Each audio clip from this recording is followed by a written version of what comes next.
Listen up, warriors. The Frozen Sea Showdown is here. 8 Brancos, 2 sides. Ready your hooks. Well, the rules? Real simple.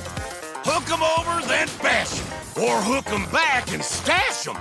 Remember, kills will make you stronger. More kills, bigger targets, so swing those hooks. More kills, better hook, so wipe off their looks. Crabs in the river, hook 'em.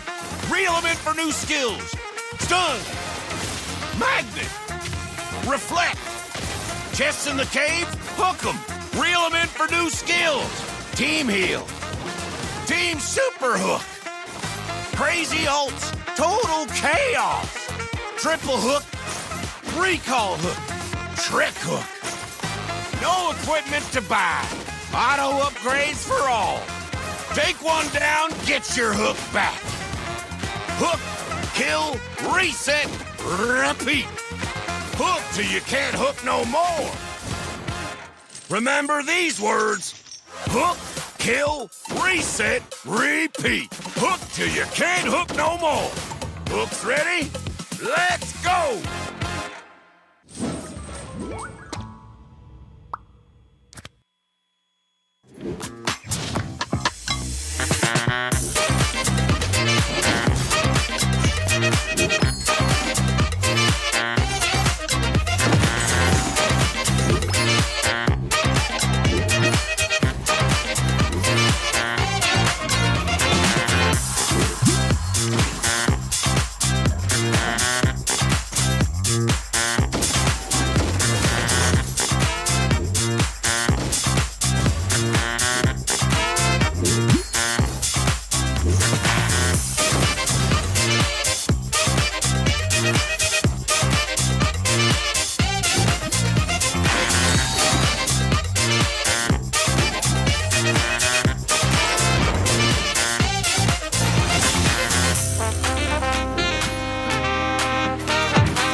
Listen up, warriors. The Frozen Sea Showdown is here. 8 Brancos, 2 sides. Ready your hooks. Well, the rules? Real simple. Hook 'em over, then bash 'em. Or hook 'em back and stash 'em. Remember, kills will make you stronger. More kills, bigger targets, so swing those hooks.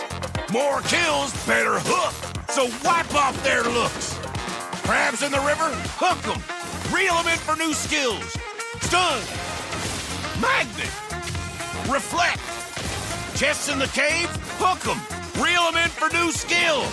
Team heal. Team super hook. Crazy ults. Total chaos. Triple hook. Recall hook. Trick hook. No equipment to buy. Auto upgrades for all. Take one down, get your hook back. Hook, kill, reset, repeat. Hook till you can't hook no more. Remember these words. Hook, kill, reset, repeat. Hook till you can't hook no more. Hooks ready? Let's go!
Listen up, warriors. The Frozen Sea Showdown is here.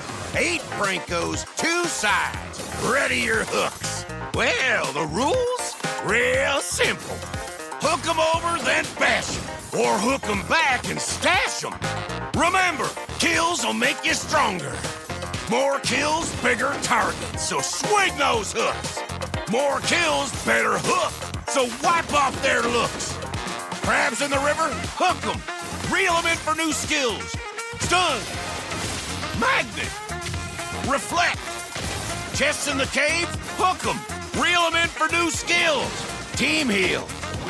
Team super hook. Crazy ults. Total chaos. Triple hook. Recall hook. Trick hook. No equipment to buy. Auto upgrades for all. Take one down, get your hook back. Hook, kill, reset, repeat. Hook till you can't hook no more. Remember these words. Hook, kill, reset, repeat. Hook till you can't hook no more. Hooks ready? Let's go!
Welcome everyone to week 2, day 3 of MLBB MCT Americas North. The competition is heating up and every match is starting to matter more than ever. I'm your host Layla, and joining me at the desk today is Kronos and Trek. We have an exciting lineup ahead today. We are. And let's get into the action. I'm excited. It's day 3, of course. We're talking MCT AMER, and we've reached the point where, hey, a team that could pick up a win today gets seeded directly, Trex. I think that's what we're on about today, aren't we? Yeah, we're getting to that point, right? We're about halfway through the Swish stage. Teams are either going to be getting knocked out this week or also sent to a great spot on these playoffs. First of all, Layla, it's nice to have you. We have our official host now locked in for the rest of this season. So we are finally a complete trio. I'm excited for tonight. Yes, so we have 2 great matches coming up. We have Stamina Esports and Influence Rage Origins, and then we have that's a best out of 3, and then we have a best out of 5 for Alpha 7 North and Vendetta.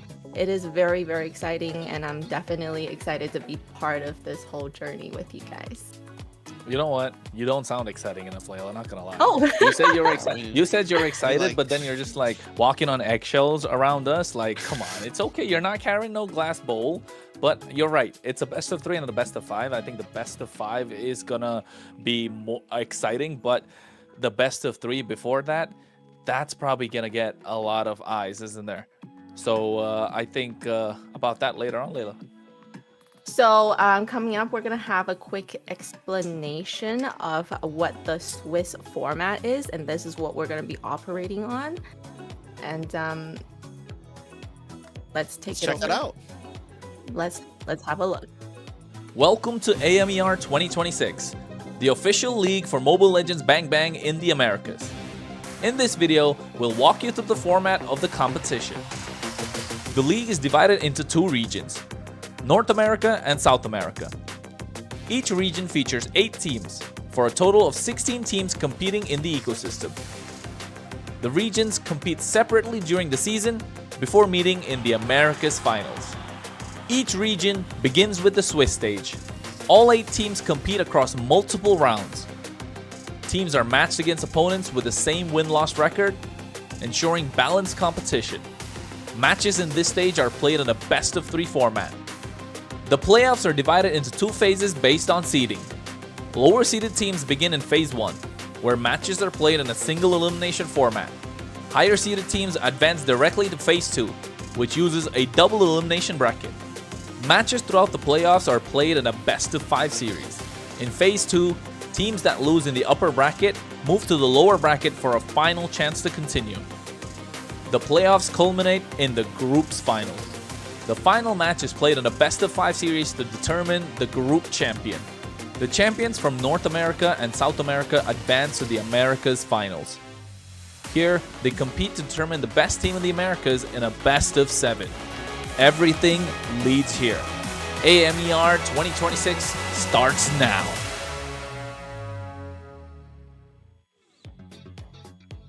What an exciting new format that we have. I'm just curious, what do you think of this new format that we have, Kronos?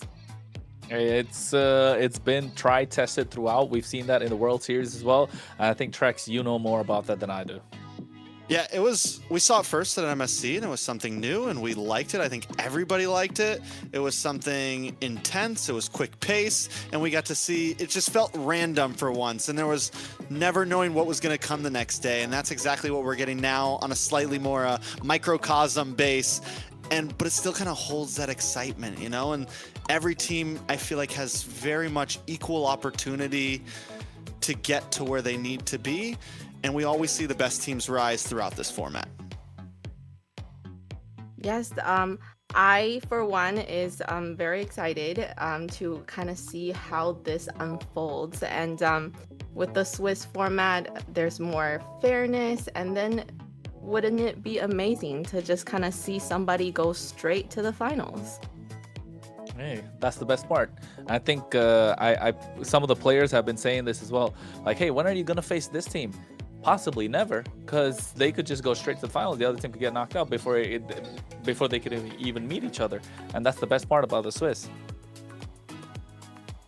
Okay, perfect. So coming up, we have also an explanation on the global ban system that we have introduced. It's something very new and exciting as well. Let's have a look. We'll have the global ban in MCT Americas to bring more dynamism and special strategies. Under global ban rules, each hero can only be selected once by each team. After every match, the 5 heroes used are banned for the remainder of the series. The pick ban applies only to the team that used the hero. The opponent may pick it next game. In best-of-7 matches, the global ban resets for both teams if it reaches the final game. Expect new strategies, fresh picks, and much more.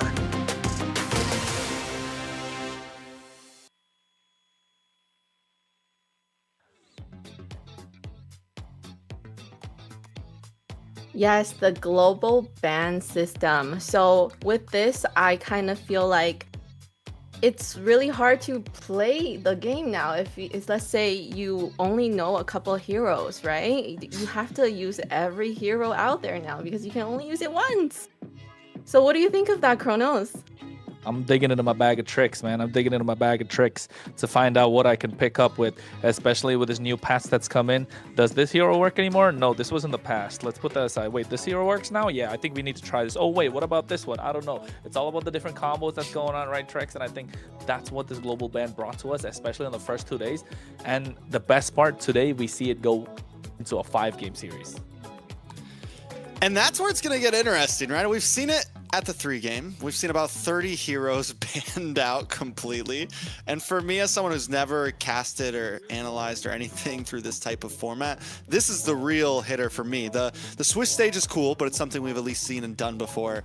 But to be thrown into this, everything changes. But honestly, after all the interviews last week, it seems like about 90% of the players are all enjoying it. They really are, which was surprising to be honestly, to hear that they are honestly very happy with this format. And it's making things interesting and fun for them. So coming up, we're gonna have a look at the bracket.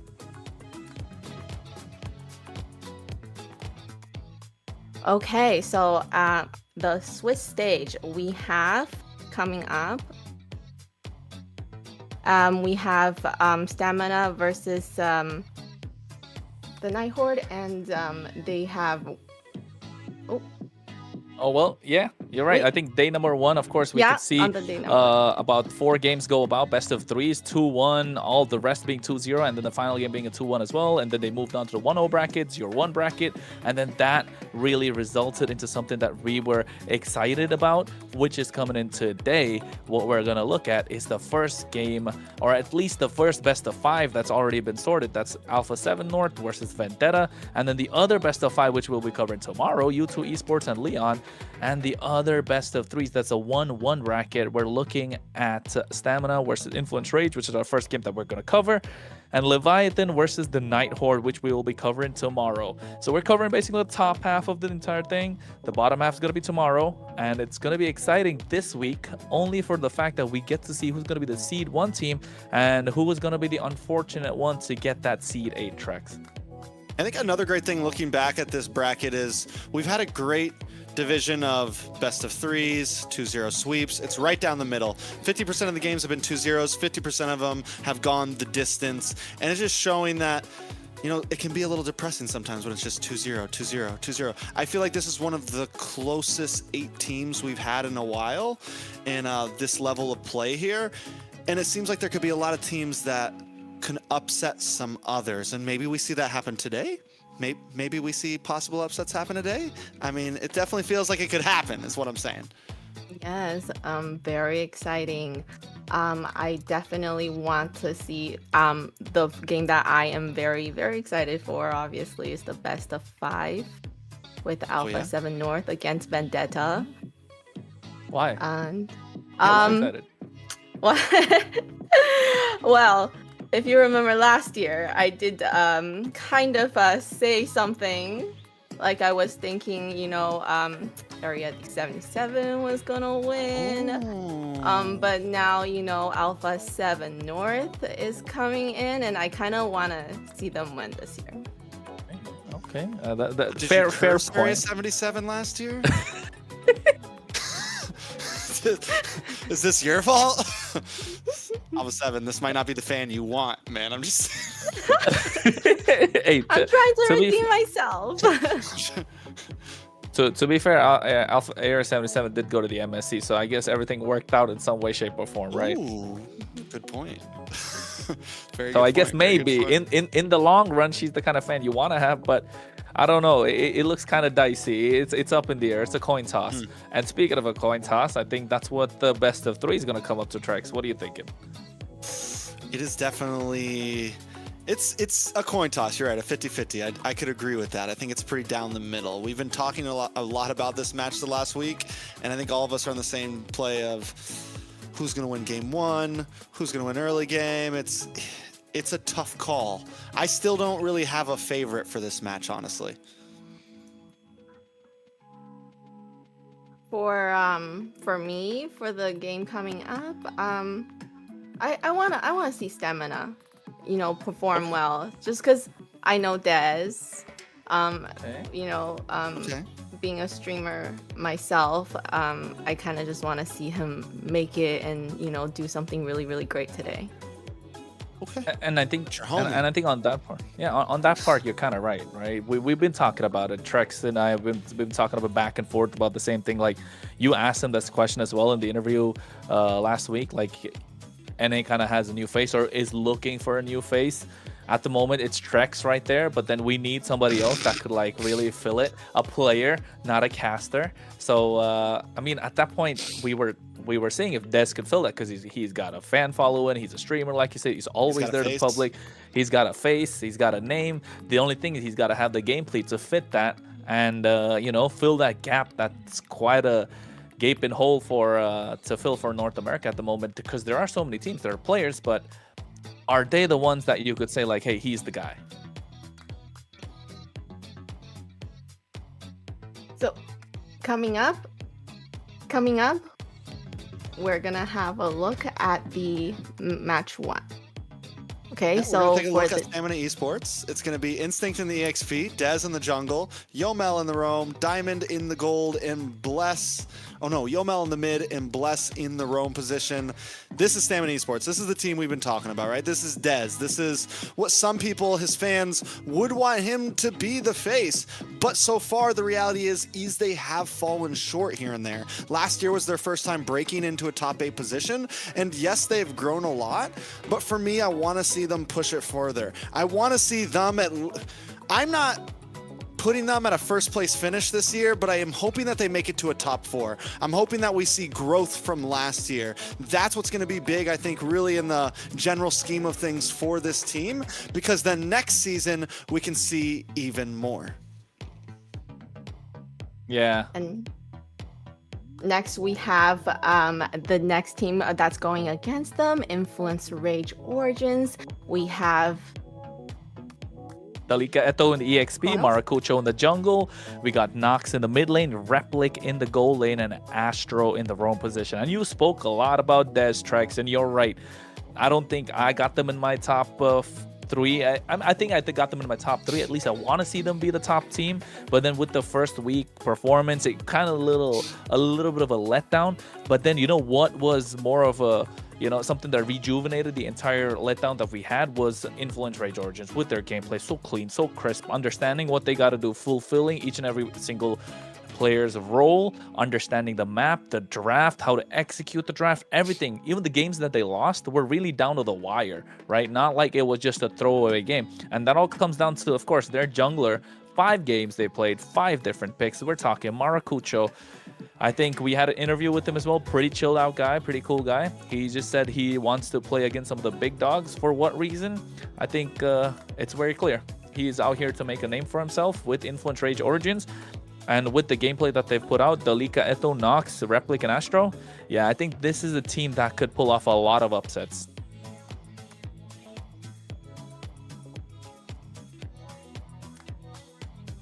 Okay, so we're coming up. We're in the pick and ban phase, drafting phase. I think it's going to be... look. Yeah, I'm excited for the draft. I think it's going to be... I think before we dive too deep into the draft, I want to kind of respond to what Chrono said here. It's like a big match on this is going to definitely be Dez versus Maracucho. For me, I think whoever wins this series is a possible dark horse in the playoffs. Like, these are 2 teams that I'm looking at that, like, okay, are they going to be able to steal something? Are they going to be able to get some upsets later on? Influence Rage, I've had my eyes on them since their very first match this season. They seem hungry. You know, who's really got that dog in them out of these 2 players, Dez and Maracucho? I feel like Dez, he's also pretty laid back, but I did kind of sense that Maracucho, like you said, wants to play with the big dogs. He wants to be one of the best. Dez seems very humble sometimes. I feel like both of these players need to put their humble aside, get some ego, jump in, get aggressive, and be him. You know, you gotta be him sometimes. You can't always come in like, yeah, everybody's good. You know, we want to see everyone do well. They gotta come into this game hungry. They gotta feel like they're the best out there. And I think whichever player is able to do that first here, they can maybe secure the win. I think you're right about that, Trex. I think you gotta be him with a capital H on there too. Dez comes from a team called Team Ego now in Stamina. He better have the stamina to take it all the way into the game 3 if they lose the first one out. And I was been speaking about the bans and the picks. Eve, Baxia, as well as Phovius taken off. No, nothing exciting, nothing unusual. The Marcel, Freya, Jushin as well. We know those 3 are gonna be there. But the first pick, this Harriet, we were talking about it behind the scenes. He got a significant buff. Yes, they kind of nerfed this early game that you mentioned about that, Trex, but the fact that he gets extra bit of mobility while he's there when the Zaman Force drop down and get that extra jungle clear, which makes him a little bit more of a monster mid to late game. He's going to be more crucial in these turtle fights, going to be taking away these opponent buffs.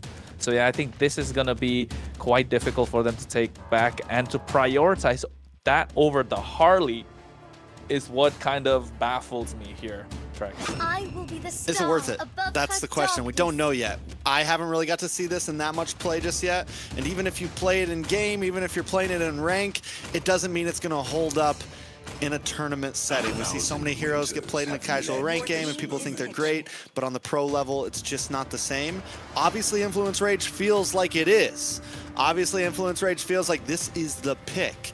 The Harley, the Kalea is solid up front, well-rounded, nothing too much to worry about.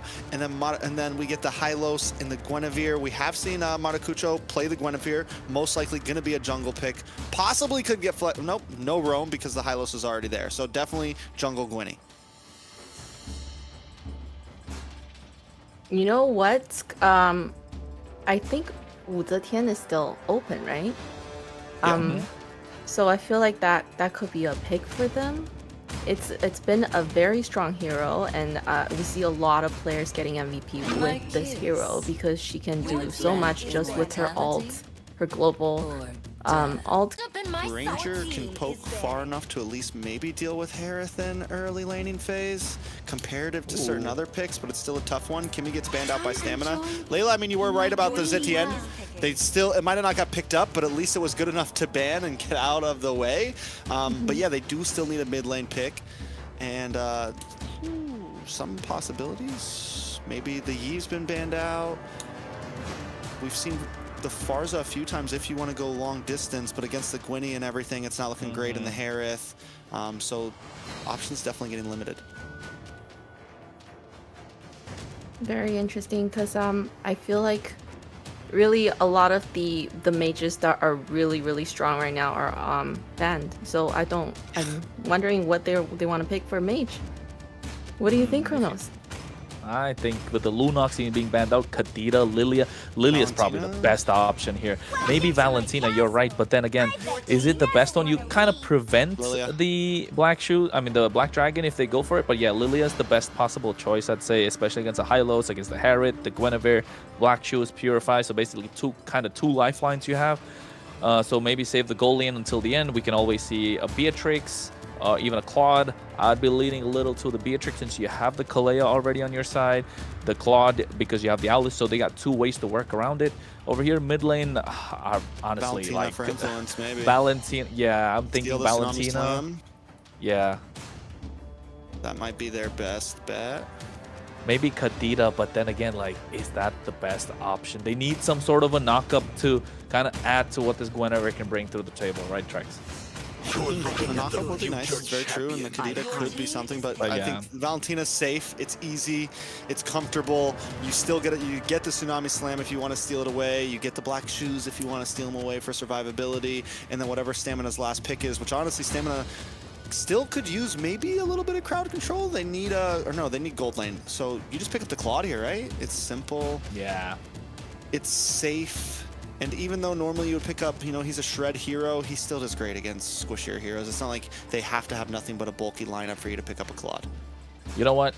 Melissa is still a solid choice. Got a nice bit of a buff. Against the dive? Yeah, against the dive, it's all right. The go away gives a little more sustain right now. I was thinking about the Wan, but never mind, because I was going to say, I haven't seen her in pro play for, years now? That hero is forgotten, but hey, we get to see the Granger, because you get to kite the Hylos. You can poke the Herald from far. I think this is looking solid, Trex. What you call the 50-50 in drafts, you with me today. Yeah, I think the Granger, this is what we saw when the Harith was possible. It was a good pick. The Granger was a good answer to the Harith, and Harith has such big poke in the laning phase. The Granger can at least kind of keep his distance and hold lane. He might not win lane.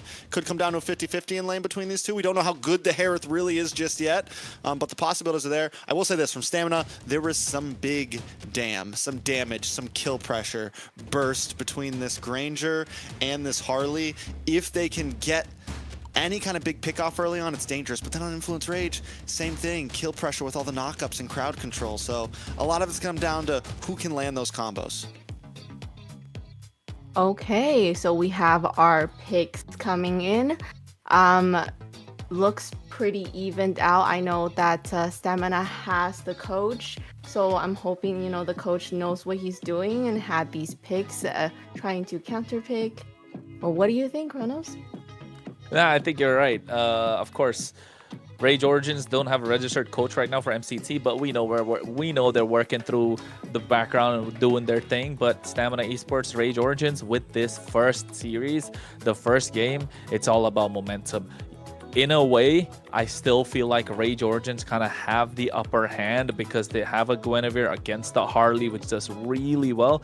The only way I see Stamina really clutching this is if Dez finds those early pickoffs, if Kalea finds, Kalea is able to get those nice pickoffs to feed Dez or to feed Diamond. I think that's the way to go for this one. I agree. I think, again, it comes down to the feed the jungle, make the plays happen.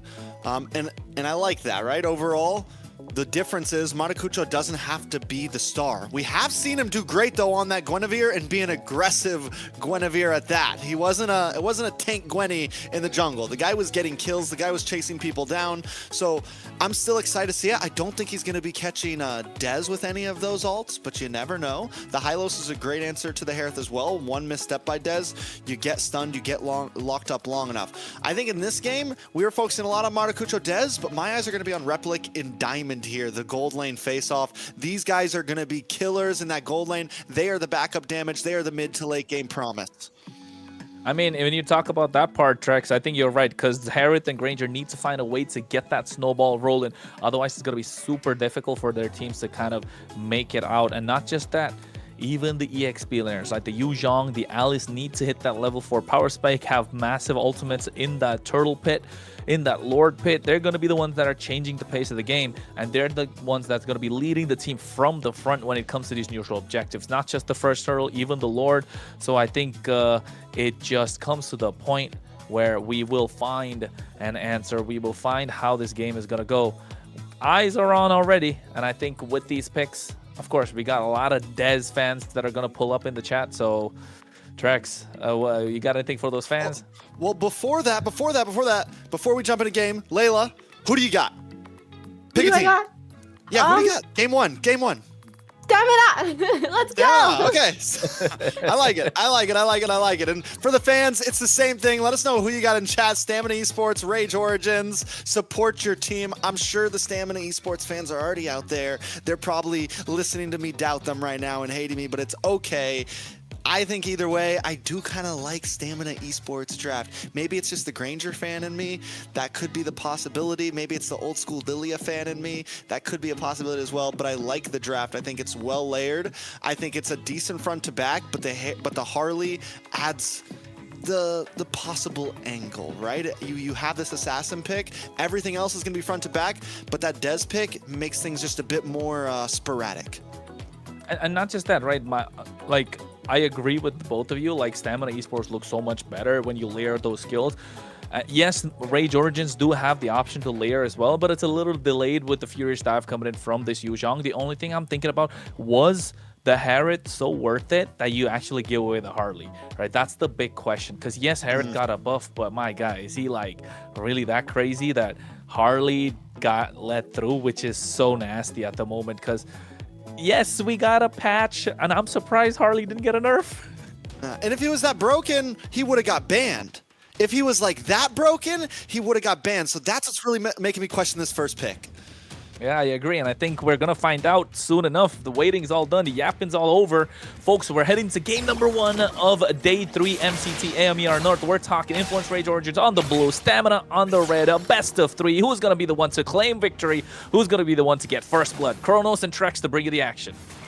Yeah, so we've had Influence Rage, a team that has done okay so far. Day 1, they did take a 2-0 loss, but we saw some great games from them. Day number 2, they were able to win in a best of 3 against U2. Stamina Esports also a rough start. They've had one great game in their bag so far, I feel like, in day 1, then just had a big downslide. They were able to get the win on Leon, so both of these teams are kind of working for something here, and this is the day to decide whether they're really going to be able to pull it off, and I feel like whoever takes this is going to has a possibility, really. I think the team that loses this, I'm gonna start feel iffy about. Whoever kind of loses, like, okay, We'll see how you do in playoffs. But again, like I said earlier, the team that wins this, I'm looking at dark horse material. I'm looking at maybe they steal a top 4, top 3 slot in playoffs. Maybe they make it to grand finals. Kronos, do you think that, which team, if you felt like could be the big like stealer here,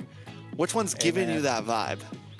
I'll be honest, after the first week's performance, like I said, right, kind of had higher hopes for Stamina Esports with them being the first game, but the first game that the way they started the first 10 minutes, like, yo, this is a championship dark horse tier 1 kind of team. But looking at the entire week, how it went, I think Influence Rage Origins, yes, they're kind of like just flying under the radar, you know? It's like a shadow sneak just coming out of nowhere. You're not, they just catch you off guard. And I think if teams don't prepare or take them lightly, they will drop a game or two. So I think if you ask me, the team that kind of will win this, yes, they will be a dark horse. But if that were Influence Rage Origins, if that is Stamina that takes this entire series, if we got to consider them as a top 3 podium finish, I want to see a 2-0. That's what I would say, at least for Stamina Esports. But if it's Influence Rage Origins and they take a 2-1, I would still consider them as a dark horse, you know, can pull off a lot of upsets here and there. Right, Layla? What are you thinking? Yeah, well, for this first game, I'm just really excited to see the Hereth being picked up, and I just really want to see what this hero can do now. Maybe it's something that's everybody's gonna start using because of how good he is.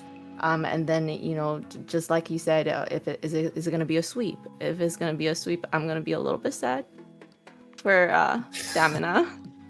Unless Stamina does the sweeping. Unless Stamina does the sweeping, right?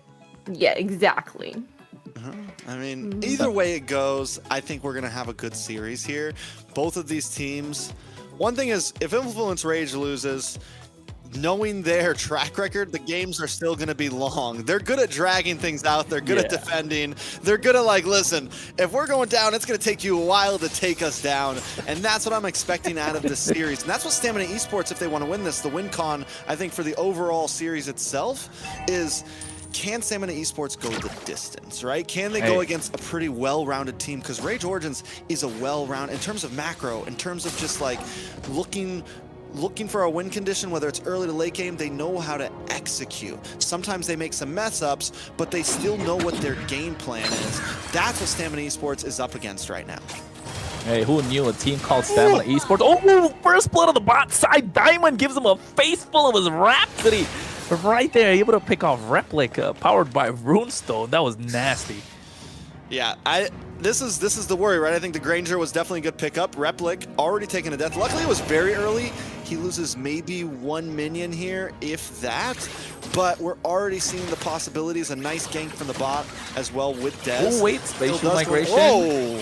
While Requiem comes in as well, terrifying. Bless might be going down. This is another kill in the pocket of Rage Origins, and they're moving confident here. Yeah, now with Turtle, should be able to easily go into Rage Origins' hands. Dez, nowhere to be found. He's down in the bot lane. So at this point, it's a nice Turtle plus a kill over to Rage. Going to even out this gold a bit. Yeah, and I think I was going to say, is with a team name like Stamina Esports, you got to know how to go the distance. Because if you're not, you got to at least live up to the hype at this point, right? Both teams sitting at a 1-1. You can see Dez actually stealing away the orange buff by giving away the Turtle and the kill. So you know it's not exactly a worth the trade, but they get something back in return. Yeah, now taking a look at the items, we do see this Hereth going straight into a Starlium Scythe and picks up the half boots a little bit early, but still already looking for some damage, already looking for some mana. Yeah, and I think that Starlium side getting a slight bit of a buff. Of course, it was always a core item for Hereth, but right now makes it a little more valuable. You got the passive that's reduced from about 5 seconds to 1.5 seconds. So that being a big difference maker, you know this Hereth's going to rely a lot more on that. So maybe this could be the reason the Hereth's unlocked. Maybe something we haven't noticed yet. I just want to see how Influence Rage can really pull this off. Speaking of First Blood, I don't think it really did any justice. This is Hereth being picked up first pick. But maybe as the game goes, because Origins are starting to get control of this river and slowly converting into the objectives. Yeah, right now fraud alert is possibly up on the Harris. You know, the jury is watching closely, and we're wondering, was this worth the first pick right now? They seemed confident in it, but again, like I said with the patch notes, you know, we saw his early game damage go down a little bit. Yes, the scaling goes up, but we're still wondering, you know, is that gonna matter? Again, like I said, it was a death in the first like 30 seconds, so it's not the end of the world. I'm excited to see how. Whoa, big tsunami slam up at the top side. And they get the Delika as well. He's not looking good, if you ask me. If you were Rage Origins, Stamina Esports, this is what they need to do. Get on the hunt. They have an assassin. They have someone who can just catch you by surprise, suplex city the entire time, and next thing you know, you're taking one out. So I think this is how they got to play. Look to get pickoffs across the map. Find yourself in a better position for these neutral objectives, which they haven't been able to do. They get the pickoff, but they're not able to convert it. I mean, they get good pressure, though, on the top side. Plus, this could still be a turtle. But right now, Stamina Esports systematically attacking both off lanes. Maybe they're not as stressed about the mid. Maybe this is the goal. Make sure Instinct has a good game. Make sure Diamond has a good game. Turtle, though, is getting low. Can Des steal it? Nah, I don't think he's going to even try and Doesn't contest it. He walks up. He'll get knocked up by a spatial migration. Maracucho gets 2 turtles. Oh, wait, Bless. He used the Tsunami Slam, but Replic Purify early on. So now they're looking to stop Diamond. He's trying to get away. Zaman forced to be dropped out at any point. Maracucho trying to flank him from the side. They go in indeed. Forced to flicker out and take him down. That's a 1-for-1. Milo on the top side. They get a trade. So Delika Eto getting taken out as well. So still, Stamina Esports have the advantage. They get 2 turtles away, but still. Yeah, 2 ults blown out for Diamond there, plus no tower just yet. Down goes Bless, so at least Rage Origins gets a little bit more. But look, tower goes down on the top side. Tower half damage in the mid side. Bot tower should go down here. Rage Origins gets it, but I still feel like that was a win in the books for Stamina Esports overall. 100%, 100%. I think just able to move a little faster. That's what it's showing, right? It's getting to a point where Stamina Esports have taken charge, have got control. Meanwhile, on the top side, Delika Eto tried to make a play, went with the Fury's dive, got caught out with the deadly magic. Dez is online, ladies and gentlemen. 2-0-2 on this Harley. If he could take a look at his damage items, I bet he has the Genius Wand already, building to the Lightning Truncheon Power Spike. And we're going to start seeing this Harley create havoc. Meanwhile, on the bot side, Bless being stunned up. He gets the Tsunami Slam onto Maracucho, but get the Wilder Requiem as well. Should be taking him down. Flickering it out, but gets caught in the Psycho Ball. Meanwhile, Maracucho eating a face full of bullets coming out from Diamond. Astro making sure he can keep them at bay. Nox comes into the picture as well. Instinct wants to go in. Throne of Ruin can cover it from any point. Zaman Force drop down. They get the kill. There's Throne of Ruin, but Instinct makes it out, so they trade back. Both teams make some critical mistakes there, over chasing, get responded, lose a member, but in the end, Stamina Esports does lose 2. Rage Origins now taking a small gold lead. One thing I do have to point out though, Delika Eto. We've seen Delika do a great job in the XP lane and really kind of help out with the team, but Delika being 0-3-0, especially on a Yuzong, you're not going to be that good at jumping in the back line. You're not going to be that good at zoning. And though Rage Origins is putting up a fight right now, when this translates into mid to late game, not having that black dragon as powerful as you need it to be could be a problem. And another pick off onto Delika, deleted, and the kill goes into Diamond's pocket. Deleted Eto, man, that's what they're talking to him about. He gets another turtle, 3 turtles in their pocket for Maracucho and Rage Origins. But you're right, if you not have this Black Dragon in full power when you're trying to go for their first Lord, which is about 2 minutes now, yeah, we're looking at the Rage Origins not so angry, not so much full of rage at that point when they're getting to that Lord. All right, so Stamina Esports, like I said, attacking members, giving up some of these turtles, but still holding on. They take another tower, and I think this plan isn't completely a bad one. Yes, they've lost out on neutral objectives, but they're setting themselves up for a really good first Lord, for a really good second Lord into the late game. Nice glorious path to cut them off as well. They get the Law and Order. Yomel's going to be the target. Purified. There comes the Black Dragon, but he gets kidnapped instantly by that Tsunami Slam. They take him now. Yomel's to follow Maracucho. Spatial Migration, 2 members. But the Replic dishing out the damage with that Zaman Force. This is what we wanted to see from Rage Origins, and they're able to dish that out. They trade 2 for 1. Advantageous, but still, Delika Eto needs to find a way to stop this from happening. Yeah, but I mean, we just saw it, kind of what I was saying. The dragon is no longer that useful. But it's okay if Stamina keeps making these small hiccups, getting too grouped up, falling into that spatial migration, which is what keeps on happening. Maracucho just is landing. He's not missing today. There is going to be a problem. We're already seeing the damage start to stack with Replic. 4-1-0. We got the Starlium Scythe. We have the Feather. We're looking like a possible Crystal coming up here. Maybe Blood Wings. We'll see exactly what route they want to go, but still, Replic is going to just get stronger and stronger. We're seeing that scaling already starting to happen in only 9 minutes. Yeah, I think Replic on this Herod, once he gets to that point, he's 4-1-0, right? So, Trex, are we still calling fraud on, is the verdict still a fraud, or? We'll see. The alert is still on. The verdict has not happened yet. The alert is still on, though. We're watching. I agree. I think we got another date for the next call. Indeed, the jury's still watching. Yeah. They're still going through their notes. They're still discussing. So I think coming down to how this late game might go, mid to late game at least at this point. They're struggling to clear the mid wave thanks to the Yomel on this Lilia. But look how they're blitzing the Lord. Knows them on for a drop down. Yeah, here comes Etho with the Black Dragon form. Instinct looking to cast them off guard. Yomel's there as well. Throwing for him to come at any point. Retribution from Dez. The clutch. Oh, and Bless gets the black line, but Maracucho's not able to follow through. And Instinct looks like he's going to be taken out. Look at Dez. He's trying to find the target, but Maracucho as well as Etho. Nobody gets caught off guard, but Dez takes down Maracucho. Astro finds a double. Oh, 2 for 1, but Stamina get the Lord. They're playing this clinical. Was that worth it for Dez? My mind is questioning right now. Yes, you got Maracucho. Maybe if you got Replic, but I'm wondering, you get the Lord.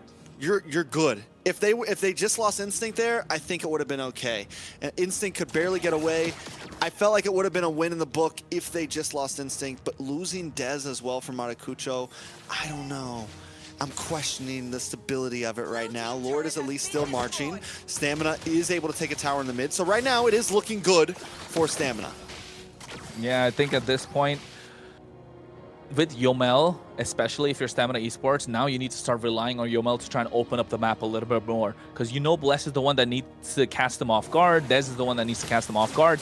Yomel, being the Lilia, should peel for the team with those blooms bursting up here and there. And nobody right now from Rage Origins can really tank that amount of damage, right? Even Astro at this point, he just got the Dominance Ice. I don't think he'll be able to... Okay, he does have the Radiant Armor, so yes, he can to a certain extent. Never mind, the fight breaks out already. They go in, Spatial Migration, and the Violet Requiem. Maracucho's the first one to get caught. A Purify comes in from the Tsunami Slam.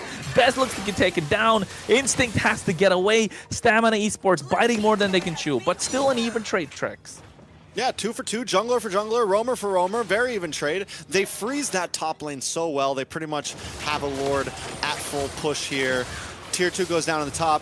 Tier 2 almost down in the mid, and I gotta say, it feels like Stamina Esports are making mistakes, but somehow they're still winning out in these fights. You know, even there, Dez, a little too caught up in that pit, gets picked off by the Hylos, or gets the stun by the Hylos, ends up biting the bullet there, but Stamina Esports is still winning on the map, right? And they're still, even when they're a little behind on gold, they're still able to find small moments and turn it into a win. Diamond does finally get some more kills in. He gets a flicker. Up the, whoa! Oh, shut down coming in from Diamond. I was going to say he flickered forward for it, Bless, with that title strike, and he knew Replic didn't have the Purify, catching the right target just before the Lord. You don't get a lot out of it. You get a punish, but then again, Trex, now you don't have the flicker for the Lord. Is it worth it or not? I mean, I think it is. Diamond's doing well with. I mean, the Bless doesn't have the flicker, but Diamond getting that kill, he picked up the Sky Piercer. I was about to talk about it, and he needs to get those stacks, and we're starting to see it show up here. So I think getting Diamond as many kills as possible right now is huge. We're already seeing Dez, the damage start to not matter as much, so they need somebody in the book. And having that Sky Piercer, I want to say he's gotten 3 kills onto it, maybe 2, is going to be huge, because that's the only way this Granger is really going to be able to output. He's got, yeah, he needs that Sky Piercer stacks. You're right. He's only got probably 2.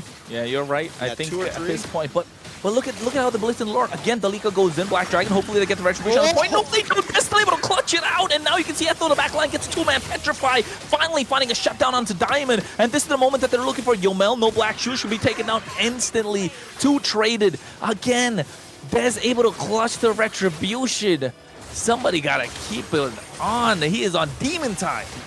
He really is. He is the thief right now, and that's exactly what you got to do. I'm so glad he didn't re-engage that fight. I'm watching him in that bush like, don't do it, Des. Don't do it. Just back up. No. He gets caught up, though. No. Caster's Curse in full effect. Trex right there, but they don't care about the Lord. Eto is dealing with it. They want to get this inhibitor in the mid lane. They do have the damage. I don't think they could go for the end, but they get another kill. Bless was caught off guard. And now, I don't think they should try and force this. Yeah, as the Monforce drop down to get a zone, Replic no mana, they need to deal with this Lord. That is tough. I mean, if Dez can steal Lords like this, they don't even need to all in 5v5 at the Lord Pit. They just, listen, Dez, you got this. You go. We're going to hang out over here. Bloodwings do finally lock in for Nox. Going to make Nox a bit more able to kind of hang out in these team fights a bit longer. Stamina Esports, man, they're doing a good job at finding little moments, but they got to tighten it up a bit. Because that's the thing. What we're seeing from Rage is, yeah, we lose Lord, but it's the steadiness that we were talking about from them. The ability to hold themselves together in these situations. And yeah, we're not losing members, but now we're taking the big fights. We're the ones who are pushing on your map. We're the ones who just got an inhibitor. You can steal the Lords you want as long as we win the fight.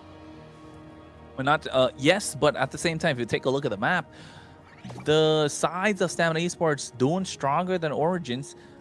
I'm willing to give up the mid inhibitor if my sides can stay strong, right? Especially now we're going to get a Lord in the 70th minute. You can see on the bot side a massive wave crashing for Stamina Esports, and it's continued to do so because they do have the second tier tower up, and they need to find a way to get a pick off. Bless has been scouting these bushes along with Yomel, and the moment they find anyone, and I say anyone, they're just going to snatch them, and you're going to see Dez or Yomel, Diamond, Instinct, someone to get these kills. And Trex, looking at the items, I think they've hit their power spike. Yeah, they hit theirs. The moment we saw Diamond get doubles and shut down Replic, he was at his power spike. He's only going to get stronger and stronger. The scaling's going to keep on going. And then as for Dez, Starlame Scythe, Magic Wand, we've got we've got the full package. He's got almost a 2,000 gold lead over Maracucho, which is huge. The thing is Dez has had a little bit of issues in the way he engages. He has gotten cut off. I like the last two Lords. He was able to finally come in a little late to the fight and just look for the pick, the pick and play, the drop and roll. And that's what we want to keep on, the pick and roll. There you go. A little bit of fight though. Oh, Simon Force. Black Shoes baited out. No, Oh! Yomel. He got away, but he used the Black Shoes to get back in. These tiny mistakes that Stamina Esports are making are costing them the game. Now they're -1 at the Lord Pit, and I don't think they can contest. Bless gets a Tsunami Slam. Locking him down is Delika Etho. You can see a lot of damage being dished out as well. Here comes the Throne of Ruins. The Monforce drops down. Replic has the damage, and they're online. Finally, they steal his Lord away, which could have happened 2 Lords ago, and now Stamina Esports must be kicking themselves. In the back of our minds, we're thinking, where was Diamond in that fight? Why didn't he get involved more? But Rage Origins is doing such a good job at zoning. Even the way they dropped the Zamon's Force right in that little nook in the jungle, Diamond can't get through that quickly. He's going to get slowed down. He's trying to find a way through. And there's just no way that they can even get to the back line. Diamond has the damage. We saw it a minute ago when he was shooting out the Death Sonata. The damage is there. He brought Replic down about 30% with 1 hit. The problem is can he close the distance while Rage Origins is in your face? I don't know about that. They should be able to clear this Lord quite easily. They do have the ability to kite with Diamond. Inhibitor should be a target, but Bless with a nice knockup from the Flickers while catching Maracucho, feeding a kill to Diamond. Adding that Sky Piercer stack as well. Replic tries to make it out of harm's way. That's a double. And now Stamina on the hunt. They need to find the third. Black Dragon to run away. Astra's going to be the sacrifice. Immortality's pop. Give that kill in the hands of Diamond because we're looking at a Sky Piercer stacking up all the way. Triple kill on this man. And Stamina Esports finally finding some breathing room. Yeah, this is where Stamina Esports is going to thrive, when they're actually being attacked and they can kite back. They have this type of composition where they can be patient and let Rage Origins come to them. It's why they haven't been doing as good in the Lord Pits, because Rage Origin already has control in the river, and Stamina doesn't have a way to get to them. But when Rage is coming at them, it's just boom, boom, boom, boom, back up, back up, back up, hit, hit, hit, and we're seeing that pop off for Diamond. Yeah, hit and run is what they can do at best at this point, Stamina Esports. And you're right, when they're kiting, they're so good. Hey, get the pick and roll, find a screen, and then shoot that 3. That's what Diamond's all about. At this point, need to make that championship play. But Delika Eto, again, in the early game, if he didn't get picked off so many times, they could have been a different story. If Maracuja was able to get those 2 retributions on point, it could have been a different story. But if we're talking about ifs, buts, and maybes, ain't nothing gonna happen. And speaking of Delika Echo, taking a look at his items, he's got 1 physical defense item, but Astro taking a lot of damage. Yeah, he goes in, Black Dragon to the back line as well. Now they're looking to take down Bless and a 4-man Petrify, but here comes the follow-through. Bless is the one that's really baiting the entire team, and now they leave Delika Eto by himself. They're sniping from behind. Oh, the fight was split between the two, and Rage Origins didn't know where to go. And Delika Echo going down like that after getting the big Petrify just goes into exactly what I was talking about. He's had to use his items early on for magic defense. He picks up the Radiant, he picks up the Athena Shield. All he's got for physical defense right now is a Juggernaut. He doesn't even have the full item just yet. He's got 1 actual physical defense item, and that's not going to protect you against Diamond right now, and that's the major threat. The illusion that Yomel, Dez, and Instinct were going to be the ones that took you out just because they took you out in the first 3 minutes set you up for failure, and now you're 0-6-9 with no way to zone for the team. Astro, on the other hand, has been doing an amazing job with those glorious pathways. Even there, able to kind of start that attack off, but is it enough? Rage Origins, once again, with the pit, but not as much control as we saw in the last 2 Lords. Well, at this point, the the tango, the cha-cha has begun, as Layla would like to say. But then here we go, 17-14. Rage Origins biding their time. Stamina Esports looking to get a massive pick-off. Bless needs to be the one to get this started. Diamond as well. But look at the bot side pressure tracks. The pressure is too much in that lane. Who do they send back here? Do you send Yomel back? Do they go for the rush? Forget about sending back. Astro, take it down. Deadly Magic walks straight into it. Here comes the Throne of Ruin as well. Maracuja looking to go to the back line, but not able to catch anyone. Petrify on top of Bless. Flickers out of harm's way as well. Diamond is kiting. They got the damage. Nox steals away the black shoes. They lose the Hylos, but look at the base crystal. I think they should start blitzing this Lord, but Maracuja doesn't have the HP, and Diamond's just using the Death Not a sniping from afar. Yeah, the poke right now from Diamond is insane. His distance is kiting. They are keeping the pressure down. Rage Origin with that wave coming down the boss side, also keeping pressure in response. But we have to point out the fact that every single neutral objective so far, the pit has been controlled by Rage Origin. So you can tell that even in them, they're thinking, ooh, it's no longer a fair fight. Stamina Esports able to keep them at bay. 10,000 HP, Petrify, here comes Bless, but he gets the Retribution. Maracuja was able to steal a big one, 21 minutes in. It's an Evolved Lord. When it matters the most, when the chips are down, he goes all in and they find the opening. Maracuja said, listen, you can steal all the Lords before this. It's fine. I'm going to steal the one that matters because this could be a game-ending Lord right here, especially with Bless down for 35 seconds. They got to try to sync up these waves. Maracuja able to get the orange buff. Can they push it in and finish it? Like we said before, Diamond just picked up BOD. I'm wondering if he sell boots for that. If he's got all items right now for this defense, honestly. I need as much damage as possible. They're going to start shredding down this Lord. Yeah, below 30,000 HP already. They're trying to slow him down with the glorious pathway. Look at Instinct and Yomel. Here comes Eto as well, zoning out every single person. He's not taking a lot of damage. Maracuja goes to Spell Migration, but while Requiem with a Winter Crown, I don't think that was the play. They're looking to lock down the base crystal, but they get a kill. Diamond find one. The Petrify comes in. They're able to kite. That should be a double. A lot of immortality spot, but the base crystal taking out super low. Are they able to end? No, they're not. They're falling like dominoes, and then Diamond finds himself a maniac in the midst of everything. Stamina Esports, how are they doing this? Diamond is cashing checks right now. He's got all of them figured out. The fraud alert is definitely up. Diamond said, all I need is a Granger and a Sky Piercer. I sold the boots. We're picking up the BOD, and we're about to push this lane right down your front side.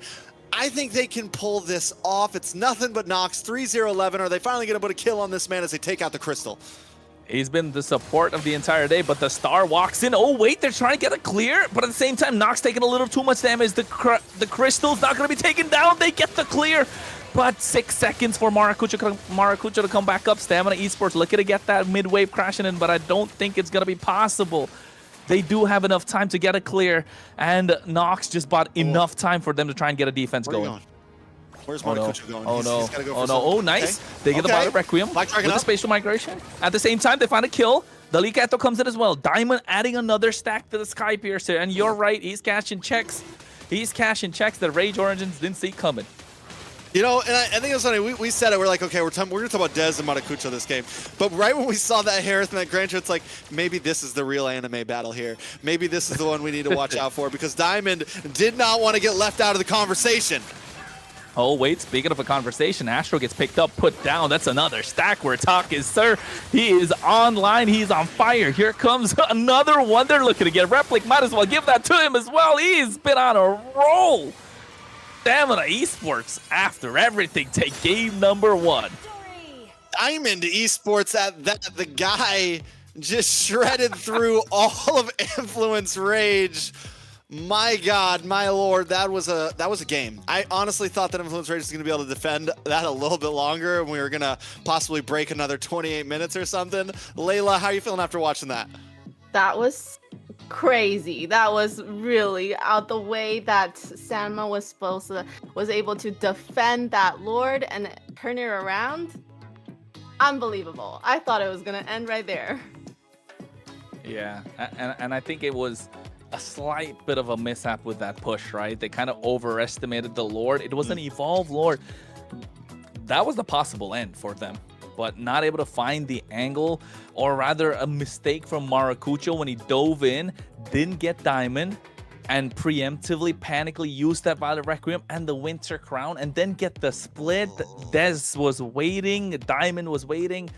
If it wasn't for that one mistake that he did, that panic Winter Crown, yeah, I think that could have been for Rage Origins. Not only a Panic Winter Crown, but a Panic Winter Crown plus Violent Requiem. He didn't catch anybody. He was just quick. Like, you know, you jump in, you don't catch anybody, you just jump back. You don't hit every skill you got in the book. But You're the like, pressure's on. You know, the pressure is definitely on at that point. I don't know. I get the goal. We have to zone Diamond away, because as long as Diamond is in that defense, the Lord is going to get shredded down. The fact that the Lord was sitting in front of the base crystal for so long, too. I mean, Stamina Esports, not able to defend it, but also had the ability to. I mean, maybe shouldn't have been able to defend it, but had the ability to, right? And Influence Rage maybe bit off a bit more than they could chew. I think once they were kind of sitting there for so long, maybe it was time to, all right, let's fall back. Let's play it safe. But the fact that they just put, listen, we're going all in here. It's win or lose. That's kind of what ended the game for them. They lose 4 members, and from then on, it's over. If they would have maybe abort mission a little bit sooner, maybe there could have been a chance. So let's have a look at the highlights, or the post game. It was a pretty long game, right? And you know, with Harith, we thought he was gonna be a great pick. He was gonna carry, but what happened there, right? Actually, I noticed Replic, his main hero is actually Harith, and then unfortunately, he just couldn't beat the Granger. So the verdict from the jury is that it's a fraud, right? It's not worth as a first pick. Harley's definitely the one that we need to watch out for, right, Trex? Yeah, I'm gonna lie. I got some of the ballots in. They're definitely saying that the Harith might be on fraud alert still. Might be full on fraud. Especially for first pick. I'm not saying it's not good.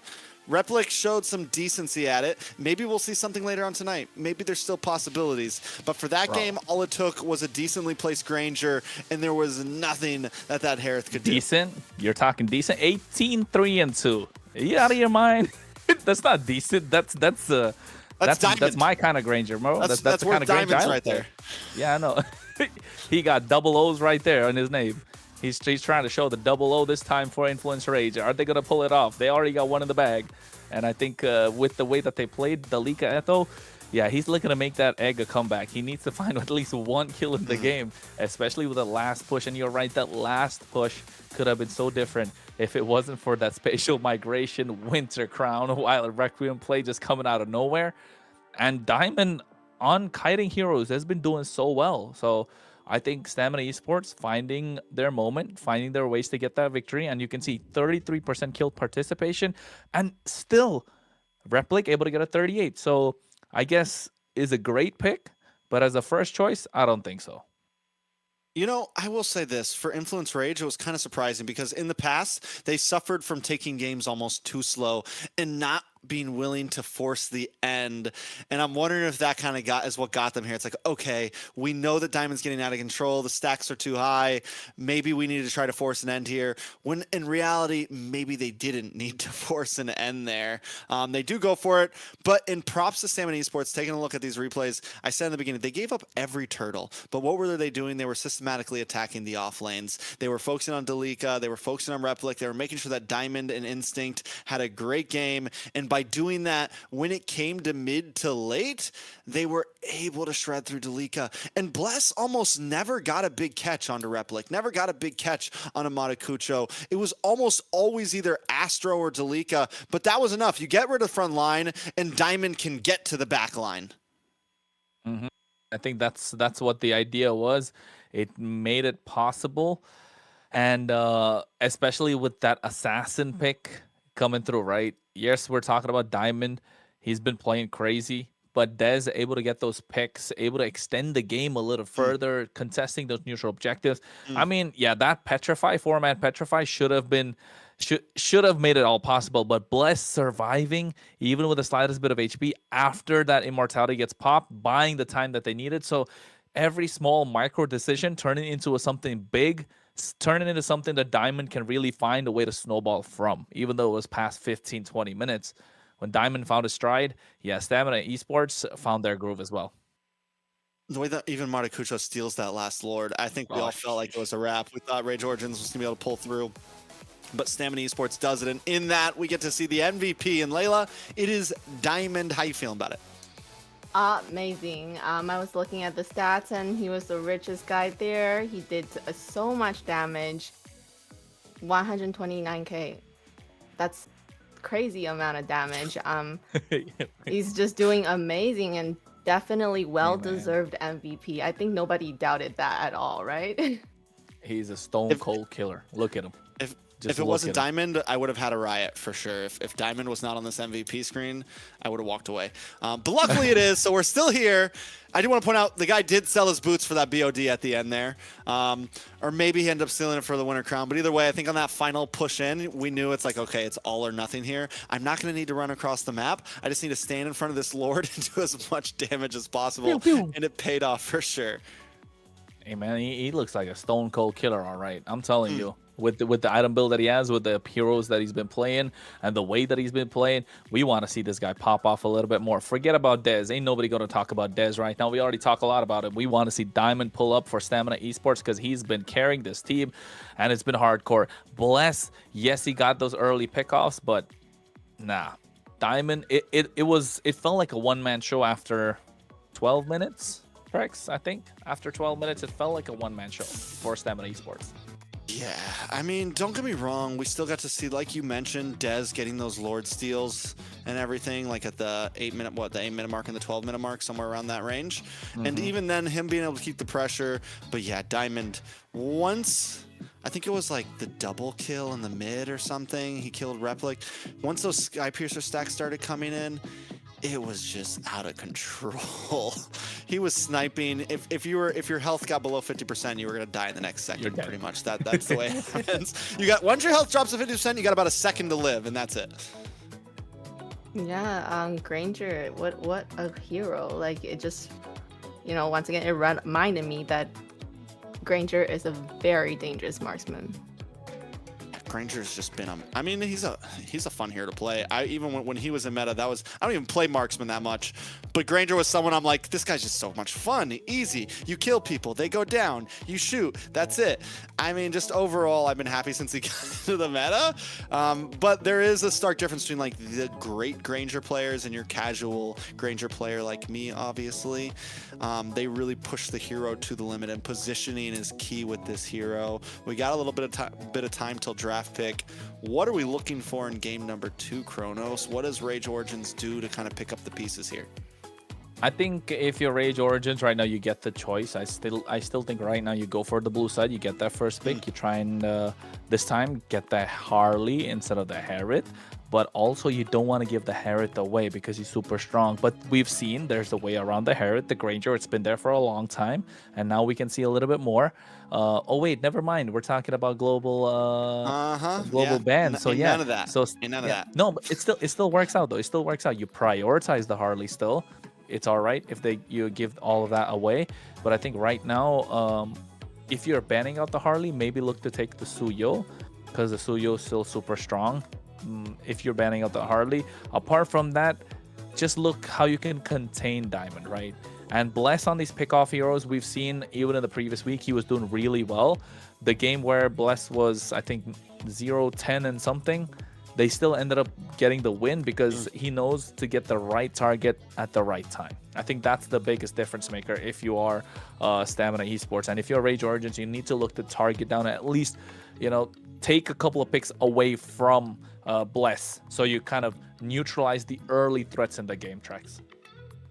Yeah, I think it's a long road. It's definitely Rage needs to figure something out here. I think they need to be careful for Stamina once again, doing the same as last time, attacking the off lanes, right? Making sure I mean, they just did such a good job at it. From early on, we saw the first like 30-second gank onto Replic, then up to the top side on Talika.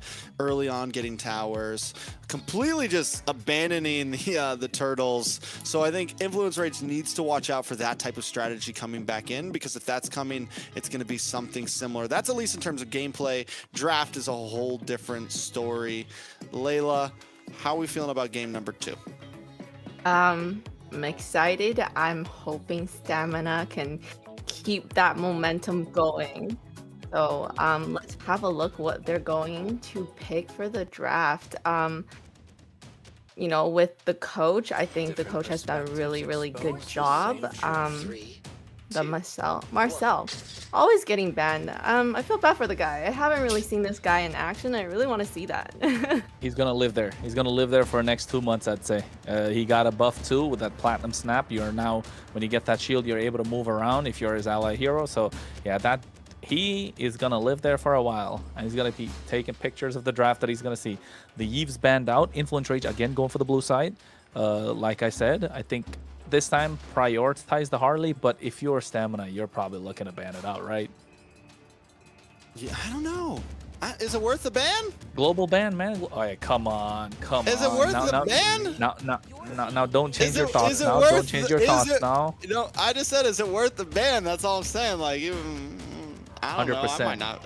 If I'm Influence Rage, they picked up the Harley. I don't know if I'd ban I don't know if I ban it. I don't know if I ban it.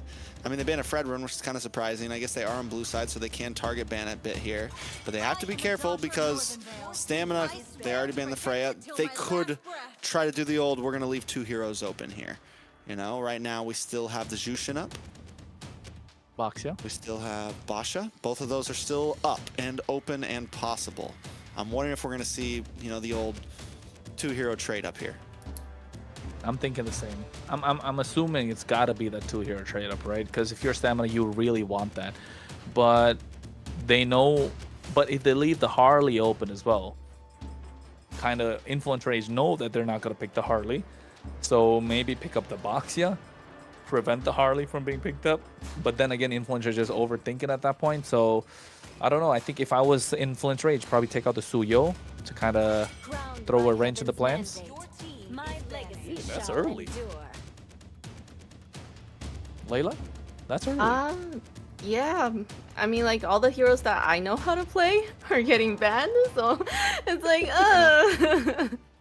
and I'm just wondering for game 2, you know, if Stamina really want to bring it, are they gonna pick a hero that Dez is really familiar with for jungle? Yeah, I mean, right? We've been waiting for Dez to pick up like something Dez-ish for a while, something like a big assassin pick. The Basha though does get left open, but they decide to ban the Zushin, so no trade up for Stamina really here. Really, do we see that? Do we see the Harley come in? It did not get banned out. If Stamina doesn't first pick the Harley here, it was a fraud from the start. Hey man, Stamina already picked Harley the previous game. We're talking global bans. Where are you at, Unk?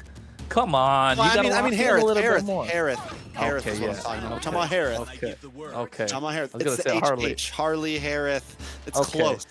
And About there's to no say- Harith pickup.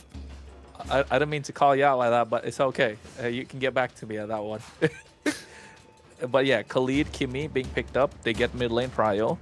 So you know they're going to get a lot more faster rotation. So I think on the other side, carry plus Kalea maybe. Lock it down. But then again, you're lacking your mid lane rotations. You're not going to be as aggressive. Hilda plus Lilia. I think Hilda plus Lilia is so good for Influence Rage. Or Hilda plus Valentina.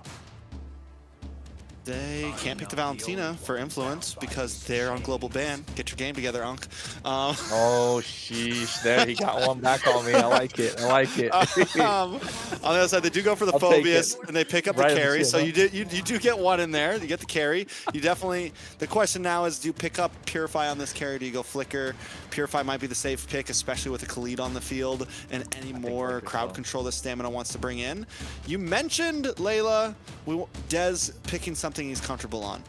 Could this be a game that we see like possible Assassin, possible Haya? Might not be bad against something like the possible Lancelot. Something a little crazy here going up against this tanky front line. Something that can get to the backside.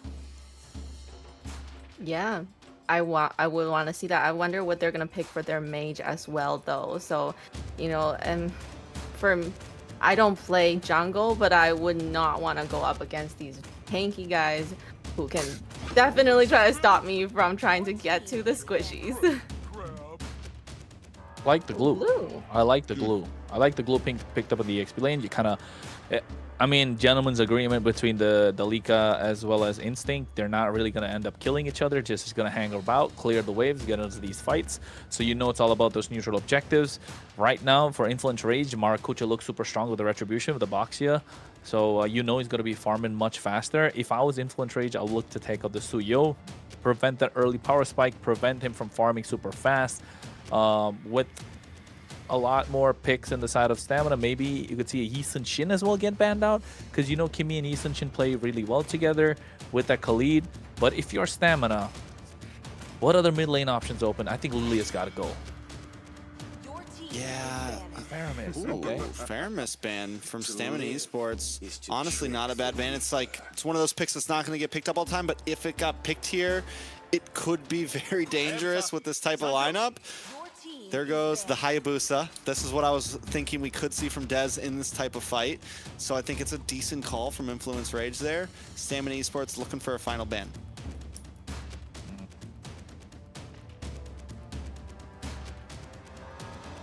I'm thinking, I still think Lilia is a solid ban here, because there's not a lot of mid lane options open. The Valentina's already picked up. They got the Jushin off the table. The Zetian's gone. The Fire Mist is gone. The Kimi is gone. If they want to go, maybe take out the Kalea, but it's not gonna do any work for them in the roam position. They're really gonna give away. Or maybe if you're Stamina, take out the Hilda even, because if you're looking to go the Yi Sun Shin, you want to take away the Hilda, right? So if they ban out the Hilda, it could give us a little bit of an indication. There you go. I think Yi Sun Shin is still a great choice for them on the table. X-Borg being taken off. So a lot of true damage not available still. I think Stamina, probably lock in Yi Sun Shin for the final pick. Yeah, you just and jungle Lilia YSS. Jungle YSS is simple. Lilia's they can't pick up the Lilia for Stamina, so they're kind of they oh my need to God. look for I'm something getting older. else. Yeah, Gray you're hair getting older showing. fast, man. You're hanging out with us oldies too much, honestly. I know. It's a tough spot, I guess. I mean, again, we've seen the Farza be something that gets falled back to on this mode. The Kadita's another thing that gets falled back to. No, they don't need a mid. They have Kimi. No. Where are we right now? I like the Nolan. I like the Nolan only for the fact that the entire time I was talking about the Suyo, right? He got a fast clear. He's got an early power spike. Nolan does the same. He has a later power spike level 4. But the farm speed of Nolan is really good, and they're looking to invade already, which adds to what the Khalid can do, what the Glue can do. So on the EXP side of the map, expect an early invade after Des takes his buff. So this could be crucial for the way Stamina Esports really play this early game. The first minute, I would say. That's where it's crucial. But Influence Rage, they need a mid. You're right. Kadita, Lunox is an option. Kalea that I spoke about, but they're giving away so much mid prio in the hands of Stamina Esports, and they're really expecting an invade at this point. So kind of like a countermeasure. Novaria. When was the last time you saw Novaria, Trex? M7, I think. Rosa probably picked up a Novaria, I'm pretty sure, on Team Aurora at some point. But it's been a while. And even then, I don't think it ever did that good. It's a pick that for me, teams will fall back to it, and I'm like, ugh, it just doesn't hit for me. But we'll see exactly how it goes. Layla, any thoughts? I mean, I've seen a lot of really great Novarias that has great aim. It might hit. It might hit. The right people in the back. True. Claude makes it a strong lineup. You know the Claude's gonna run the Purify. So is the Kimmy. I like both sides. I think Influence Rage have a decent lineup. What are you thinking, Layla? Last words? Last words. Go Stamina! I'm really hoping. I mean, I'm a little worried about him using Nolan and then having the Kalea there to kind of stop him. And then I don't know what the win rate has been like for Nolan. Nolan hasn't been picked up as much, and I don't remember Nolan winning. U2 has a clutch Nolan jungler. They've won one game with it. They lost one game with it. But they're the only team that has used this Nolan. We've been wondering if anyone else was going to do it, so I am excited to see Dez on it. You know, you mentioned the Layla. I mean, you mentioned the Novaria, Layla, and I like... the more I look at it, the more I think about it, it's not a horrible pick. Against the Khalid, against this dive potential that Stamina Esports have, the problem with it is it's a little slow in the start. But if it can come online, those meteors could definitely start to hurt for sure. Yes, and I think those Astral Meteors are going to be crucial when it comes to sniping somebody, at least poking someone down before carry or before Replic or Astro can get someone. And not just that, the ultimate kind of gives an extra hitbox for Astro to pick somebody up. So yes, I think in the grand scheme of things, Rage Origins look solid, but if you give the Nolan a little bit of leeway in the first minute or the first 1 minute 30 seconds, it's gonna be difficult for Origins to find a way to come back. And then Nox is just gonna get hunted down by Dez on this Nolan. So yeah, I think still 50-50 for me, Trex, but I'm leaning to the draft of Stamina Esports a little bit more because they can be more active with this Nolan on the map. What about yourself? Yeah, I mean, they can be active in terms of, like, again, early game kill pressure, which is what we saw from them last time. It's what they like to do. But Rage Origins does have some quick movements on the map. You have this Basha, you have the range with the Novaria, you have Astro on the Kalea that can, like, help kind of stiff arm a bit here and there. So I think if Rage Origins can find their spike and not fall behind in the off lanes like what we saw last time, there's a lot of opportunity. Yeah, you're right. I think a lot of opportunity is what they need at this point for Rage Origins to try and make some sort of a comeback possible. But folks, we soon will be heading into the game. You can hardly hear the sounds, but I think we're probably gonna get a little bit of a tease before we go in. Layla, in these last few moments, you said you're supporting Stamina Esports, right? You're supporting the streamer Dez, but what do you think Rage Origins could do to make themselves come out with the win? I mean, if they're able to protect their back lines, I mean, they have, you know, the great front line. As long as their back lines are protected, we doing good. We're doing good. We're doing good. We're doing good. Yo, Kronos is phasing through reality right now. It's like super speed. We just need the little momentum going in the back. There you go. Yo. He's flying at peak I'm going through right now. Speed I'm of moving light. through time. There you go. I'm moving through time, folks. I didn't know you looked like that, Kronos. It's all right, man. I got some Imagine makeup on. having two I got some Laylas, makeup on. Anyways.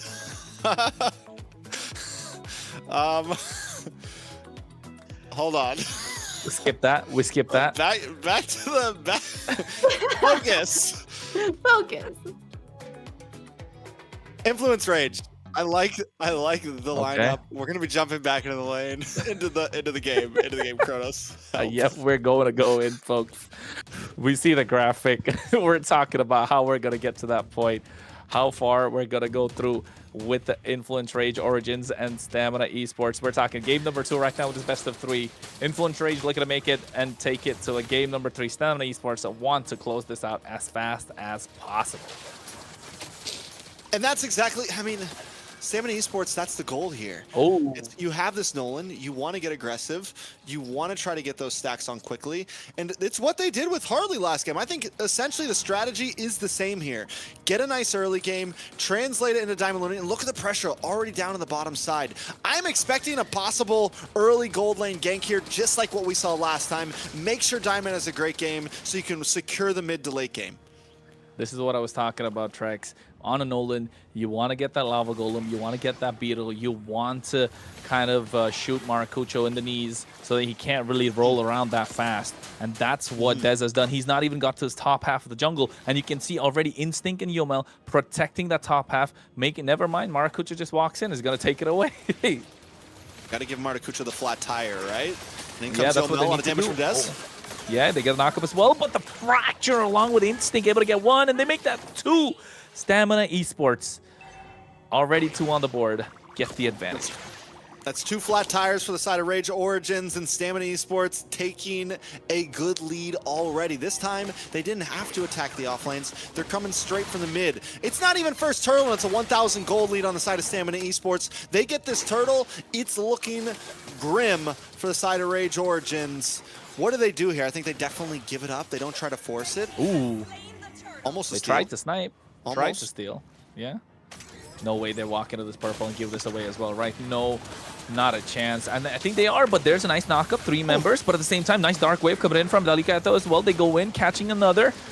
But this is the problem. Instinct getting on top of him is going to make it difficult. They walk away without giving away the purple, forcing out a flicker too. This is where the Novaria could start coming in clutch, getting those snipes early on. Delicato pulls one back. Bless is going to be the one that's down. You know, during the draft, you mentioned the possibility of the Khalid going into EXP lane, and I forgot I wanted to comment on it. Honestly, the glue does a good job against the Phoveus, and you can still get some nice rotations. The Khalid is still going to apply great pressure, and by them putting him into the roam position, he's able to move fast with Dez and look for pick pressure. Now, the glue overall is just a monster pickup, and it's going to do even better against this Basha. We saw it already. Basha tries to roll in, you get stopped right in your tracks by that stun, and that's where the glue meta, I think, has just done so well, and it's why we've seen the Basha lose sometimes. You pick up something like the glue and you just stop this heavy utility jungler from doing what it wants to. We're back with Layla though.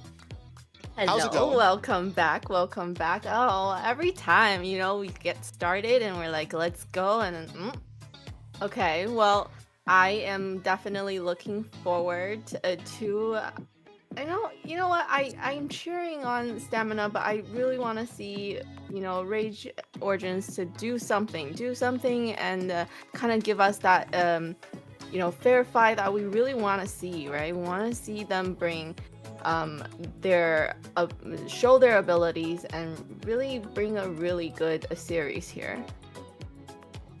You're right. You're right. I think that Khalid being in the roam position, I didn't say it was going to go to the EXP, but you're right. I mean, that Khalid is able to rotate much faster with the Nolan. And talking about the glue that you said, he's going to be really annoying getting on top of the box here.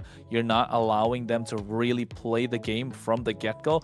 And the Nolan having that early advantage, right? I said it, like in the first minute, if you allow the Nolan to invade and take away that Lava Golem that they really want to do all the time. This is a Nolan rotation. You see them start with the purple and then get to the Lava Golem, steal that away, go to the Beetle, take that away as well. And now all of a sudden, the opposite jungler takes his orange and there's nothing to pick up apart from that. Then they get the crab, so you don't even get the crab. You try to get their lizard, but it's already protected. So it reached that point, and then in the turtle, no, Dez is level 5, Maracucho's level 3, just get to level 4.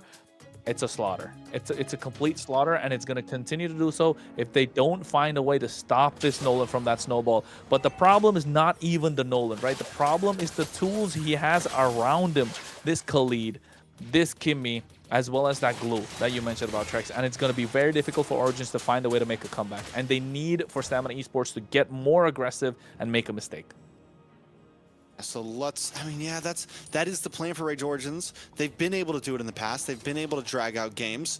But Stamina Esports also, from day one to now, has just gotten better every single day, from draft to gameplay to the way they execute what they need to execute.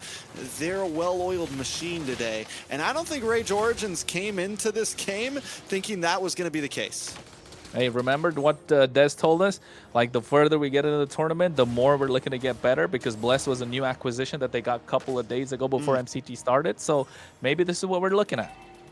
And Bless, honestly, you bring that up, Bless has played better and better and feels more like he's part of the team. Does get caught up here, though. Raging Sandstorm. I thought it was going to be Casters. Goes with Astro going in. He gets taken down by Des. I thought the fracture was enough, but able to survive a little longer, but only delaying the inevitable. Yeah, 1.8k gold lead now. We're 4 minutes in. Second turtle about to come up, and with a man down, Ass coming in. Stamina Esports once again, easy blitz, right? Shouldn't be much they can do unless Nox gets something crazy. Doesn't. And yeah. Maracucho, man, he goes for the pit stop. He's not able to make it out of there. It's just too fast right now. The game is moving a little too fast for Origins. But then again, they're able to get the poke down to Stamina Esports in these fights. And if Nox is able to hit a couple of those echoes with those meteors, gets those nice snipes, yeah, we're probably going to see a lot of oohs and ahs from our end. We will see exactly how it goes. Hopefully Nox gets to that point. Stamina Esports, another possible pickoff here, though. Yes, you're in the wrong place, the wrong time. Traction Pulse at least pulls one back. They get one in return, but Des looking to take away another jungle creep. Grab right on top of Maracucho, but still able to make it out alive. Doesn't get pulled back in. Astro with a knock-up, trying to go for another one. Diamond to the back line, though. Here's the Blazing Duel. Look at the take down Replic with the help of the Fracture. Diamond barely survives. Maracucho goes in, gets a drive-by, now wants to make it out. And I think the snipe from Nox just taking him down low. Stamina Esports in the mid lane as well, looking for a trade. Yeah, I mean, in the mid lane as well, looking for a trade, but also look at Rage Origins up top side. Delika, I almost kind of wanted him to just stay up there and take that tower. It is a gold laner for gold laner. Taking a look at the items, though, once again, Dez has a huge lead over Maracucho. 1,000 gold right now in the tank. And as far as that goes, it's kind of similar to what we saw last time. Dez just completely controlling the jungle and carrying Stamina Esports in this early game. And this time, he might even carry them through the mid to late if it keeps on rolling this way. Yeah, I think this might just be the formula that they're looking for. Get the early snowball with the Nolan. I love an early snowball with the Nolan, especially if it's played perfectly, Trex. It just feels like Rage Origins are always late to the party. They're always late in terms of rotation. They cannot grab any neutral objective. That's the game we want to see from Stamina Esports. We've seen that to what, about 80% now? And I think with this third turtle, we want to see that come through again. But Origins getting control of the pit this time.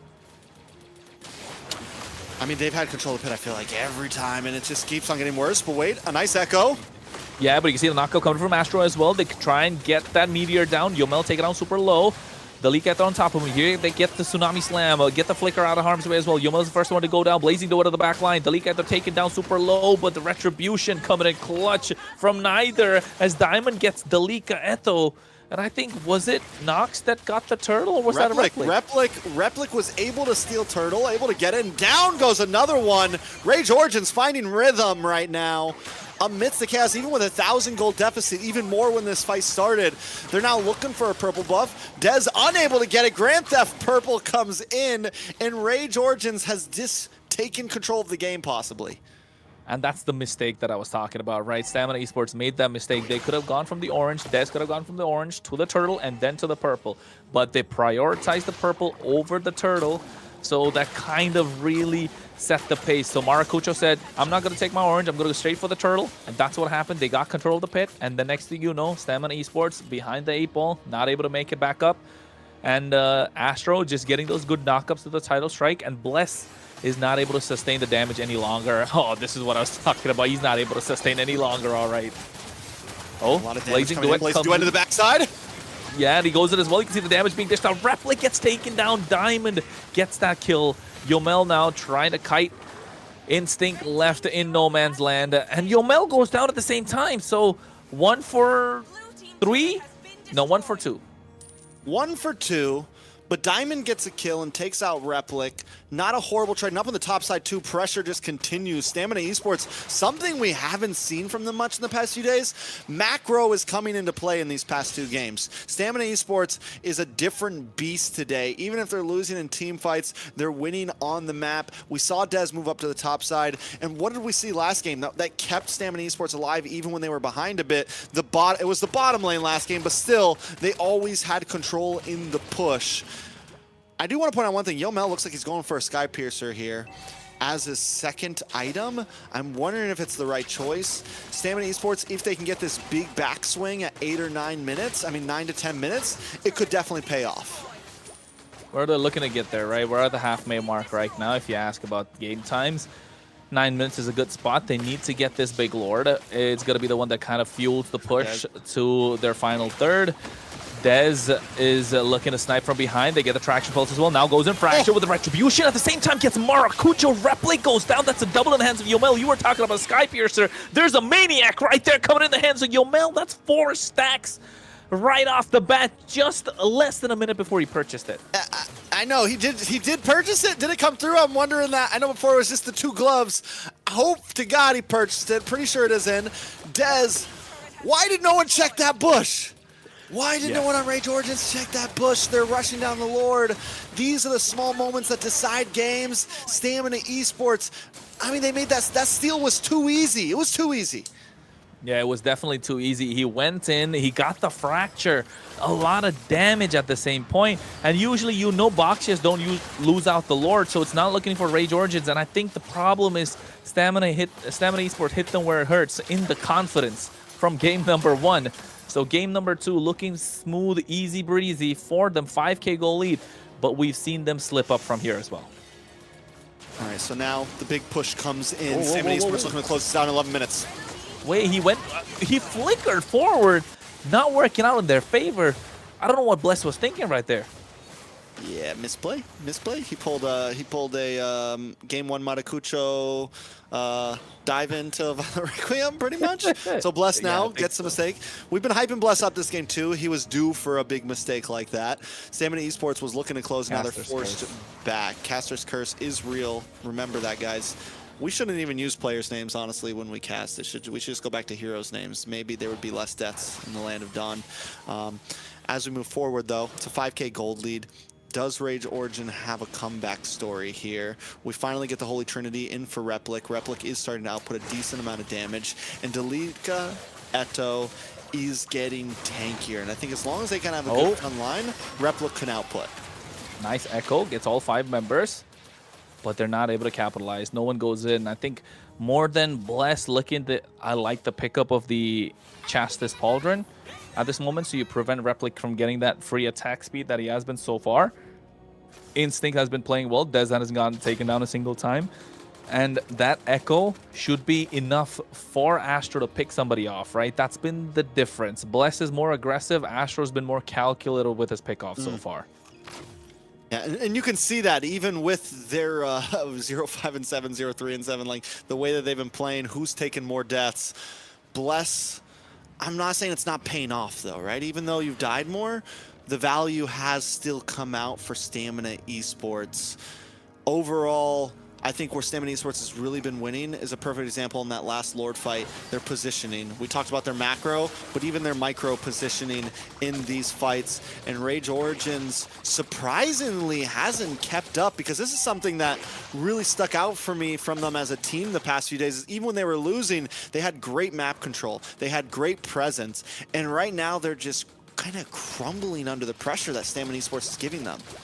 I told you, man, they hit them where it hurts, right in the confidence. But here, Instinct gets caught out. Here comes Astro, looking to get the Tsunami Slime. Here comes a nice 3-man Raging Sandstorm, but at the same time, Echo comes in as well. A lot of damage being dished out. Etho picks up the kill on Bless. He flickered forward for a Dark Wave, catches nobody. Dez goes into the back line, looking to snipe someone off with that fracture.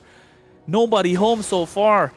They look at him. They catch him with a dark wave. He does have a lot of energy to make it out alive. Fracture to escape. The lore dance is still going on. I think Replic should be the one to take the charge. Meteor to snipe Diamond from behind. This has to be Rage Origin's lore. A good amount of damage from that meter as well, about 40%. Here comes the Echo. Echo, and he's going to look at a Retribution, and Yomel don't want to get it once again, but Instinct gets taken down. Another snipe from Dez, catching Etho. That is enough time for Rage Origins. They trade 1 for 1. Yomel almost getting caught out, just able to make it out alive. I heard the retry on that. I could hear it in the shing, and Maracucho just clicked it way too early there. You see the chunk go down from the Lord. There's a little bit left, and Yomel's just sitting there chipping away, gets it, the steal. This could be game time. Another big mistake by Maracucho. Don't know what he ate this morning, if he ate this morning, but we're seeing the pressure land, because this is not the Maracucho we normally know. We were hyping this guy up, and right now, it's just small things, and this is what we were worried about this game was going to come to. Who makes more mistakes? Tsunami Slam. Looks like Bless is the first one to make it. They get out. Extraction Pulse as well. Diamond taking out low. This is where you start seeing Novarius coming online, right? The ranges start hitting. The range is starting to show. And Stamina Esports need to start respecting that. If they get poked out a little too much, that Echo could be a lot of disaster. Astro going in, flickered out after that fracture coming in. They're able to defend this one. Maracucho looking for a drive-by. Goes in, trying to get a stun onto Yomel, but he's able to kite. He is a Kimmy after all. Goes in a little too deep. Instinct comes in as well. That Astral Meteor doing a lot of damage, Trex.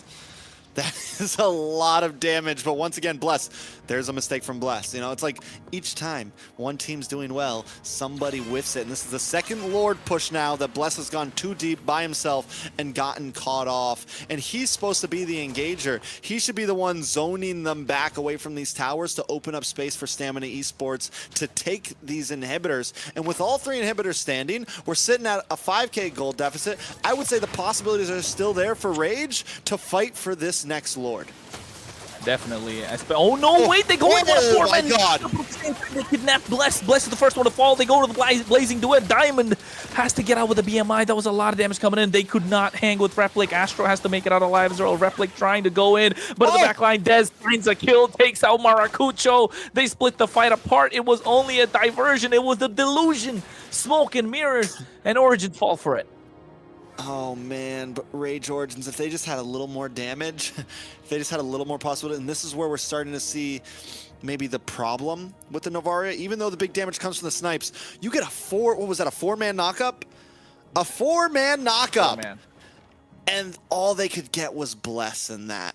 If there was just a little more, and yes, Replic's doing a great job, but it's just single target damage. And the same thing with the Novaria. It's really just kind of single target damage. Yes, if they're grouped up and you land the Meteor along with your Astral Echo, there's possibilities.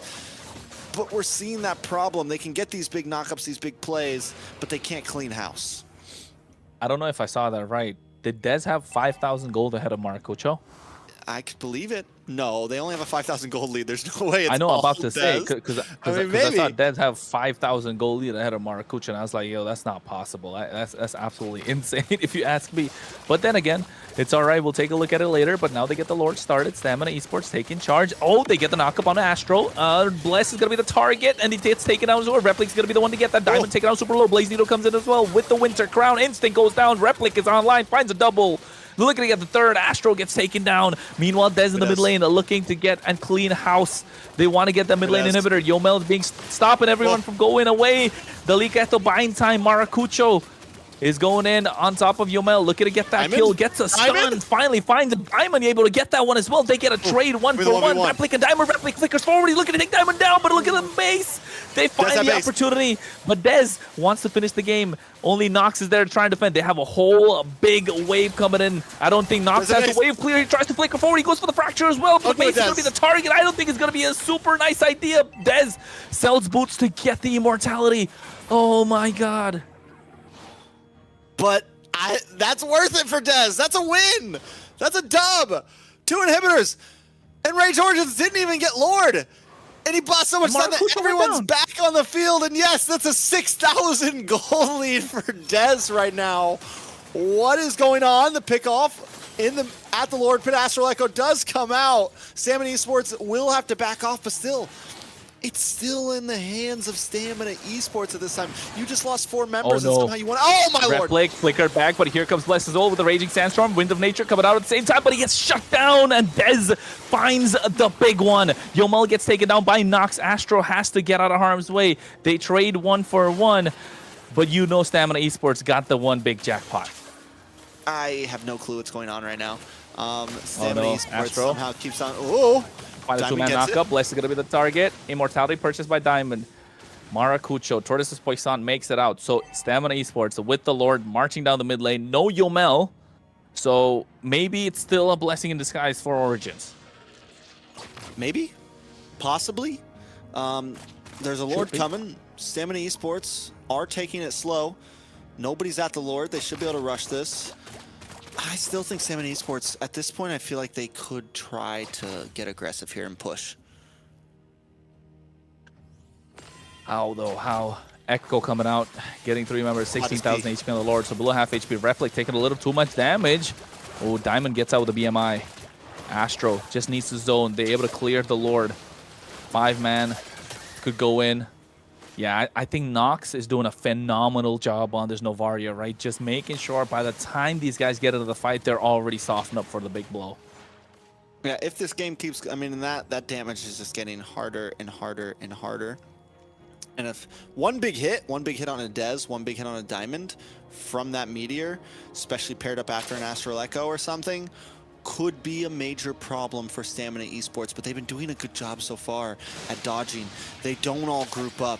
They kind of keep a spread angle, and Diamond now, Immortality. Earlier we saw him with the Winter Crown. We're definitely going to see a possible item swap as we move forward into some of these big fights. And knowing Diamond, if everything's in the line, and having the Claude, he might just sell the boots too at some point and get even crazier. A lot of possibilities on the map, and that's who my eyes are really on right now. Diamond and Dez looking for the finish. Can Rage Origins even really come and compete for the Lord? I think they can, definitely. They have Astro, to, right? They have Replic. Yeah, they have to. I mean, they have the vision control. They definitely have a lot of damage. Oh, wait, they get a Blazing Duet as well. Oh, that's the first target. That's the most important one. Yomel finds 2, and this should be the 3rd. They were able to go in, but the wrong target went ahead. Rage Origins throwing the advantage that they had, and now Stamina Esports, they don't need to wait another 20 seconds. They can just walk into the base crystal, and that's what they're planning to do. A wave coming in the mid lane, a wave crashing on the top side, a bot lane inhibitor is going to be taken down now. Delika Eto buying time, gets a grab on top of him, cancelled out with the Winter Crown, but Yomel's already hacking away at the base crystal. Noxus can barely stand, and Stamina Esports clutching it out 2-0. Layla, what did you think about that one? Wow. Haha. What did I say? Who's gonna be sweeping? Yay! That's all I can say. I'm very, very happy. I like it. I like it. You know, Stamina Esports, they had a rough start, and as I was saying throughout those games, it feels like they've gotten stronger and stronger and stronger. Influence Rage did not bring their A game, and overall, Stamina capitalized on that. They continuously, there was still some small mistakes from Stamina. I think there's still a lot in terms of progress for them, but they definitely made less than Influence. They definitely were on point in so many plays of that game. The one Lord Steal with Dez hanging out in that bottom bush, just back to back, they were able to kind of make things happen. Yeah, I agree, and I think the only ones that we could really point out as a mistake from Stamina Esports was Bless, right? There weren't really other crucial mistakes from the Stamina Esports, so I think if Bless is able to lock in a little bit more, I think we can say Stamina Esports, a good victory. Still, with a 2-0, I think they've impressed. We want to see a little bit more next week as well. Yeah, with that game, like what could you know, what could have they done differently to even turn that around? Like Dez was so far with all that gold, he had no death, did he? 0 death. I think he did go deathless there, and I think Influence Rage, the real goal of that game was to, you know, don't lose the early game. That's what they could have done differently. Don't lose so bad in the early game. Don't let what happened in game number 1 happen in game number 2. But Stamina Esports was able to do that. Yeah. So let's look at all the the stats. So Des with no death. Amazing. Like you said, Bless, I think we've been hyping him a lot. It's okay though, you know, if he dies, but you know, they still capitalize from his death. It's fine. You can die as many times as you want. It doesn't matter, right? True. And I think the big one to point out, like you mentioned, Dez going deathless, right? Not just the fact that he went deathless, not just the fact that he got the early snowball that they were looking for. Oh my God, Trex, it was a 5K goal lead, my guy. Look at his goal, 17.5K, and Maracucho's like barely touched there. It was almost 6K towards the end there. It's 8,000. Oh my God. You know, if it was one more thousand, we could say that line. His power levels are over 9,000, but at this point, he just 609. Yeah, and not just that. I was trying to say that in these fights, he was more of a diversion. In that Lord pit near that river, that long bush on the left side, they got a 4-man knockup where Dez was in it, but somehow after 30 seconds, Dez was behind Maracucho, able to get a kill. So always looking for the next best trade, looking for the next best position that he can be in.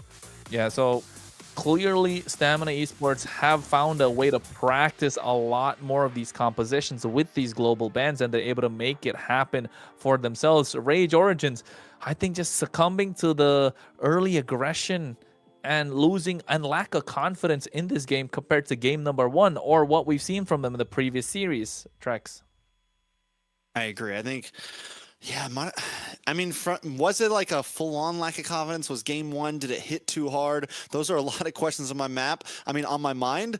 But yeah, Maracucho just didn't, in the nicest way possible, and just the reality, he didn't show up today, right? Because we've seen him play so much better than he played today. And I don't know if that's a him issue or if it's a stamina just got better issue.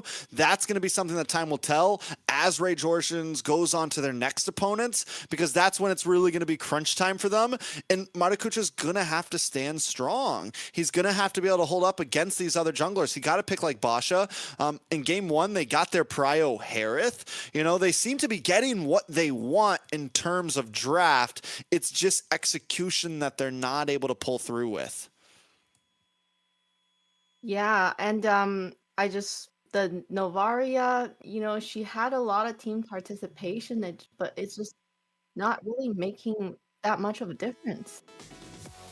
And the MVP goes to Dez, our boy. Let's go. What do you think, Chronos?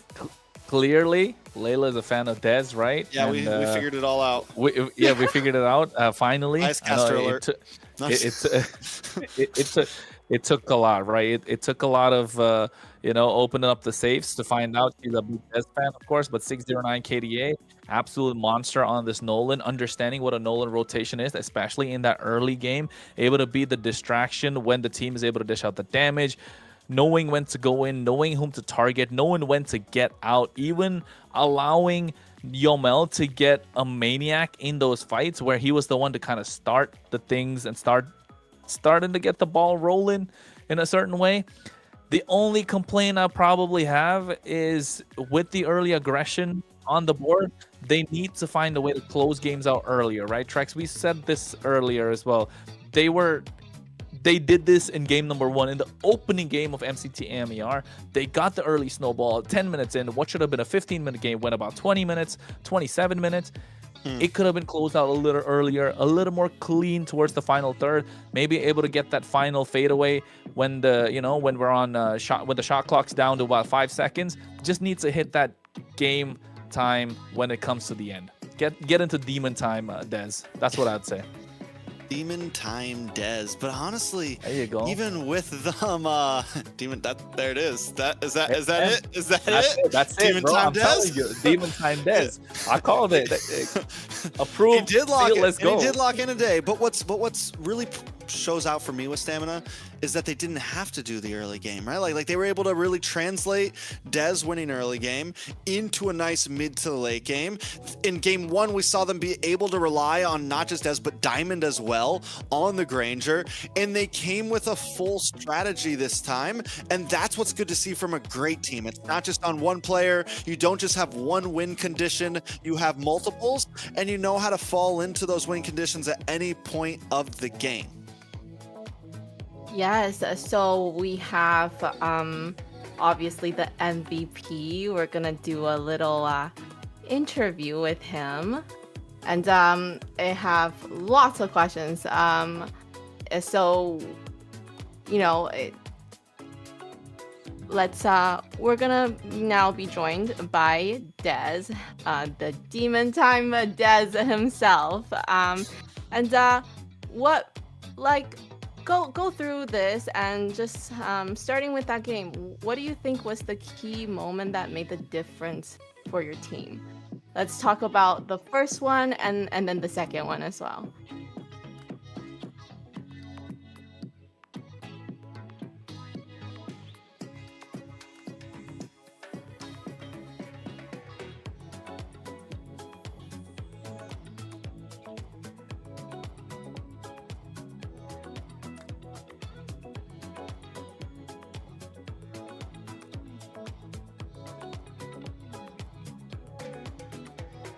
And speak on Discord.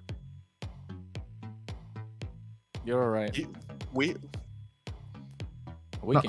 I'm speaking in Discord. I don't know about the broadcast because I was told to only speak here. They didn't send me the link. We're good. Let's get back to the interview. You're good. Okay. Guys, tell us. All right, so game 1, you focus on the off lanes. You're able to win through. Continue with what you were saying. Sorry about that. Yeah, I was saying the trades were good in the early game, but we kind of fell through the mid game, especially me because I kept getting caught by that Guinevere. Like I was just, not fully focused for some reason, and I wasn't pinning my map as much, so I got caught a lot of times by the Guinevere in crucial times. But as you guys could see, like at the end, we were able to defend the Lords in a very good way.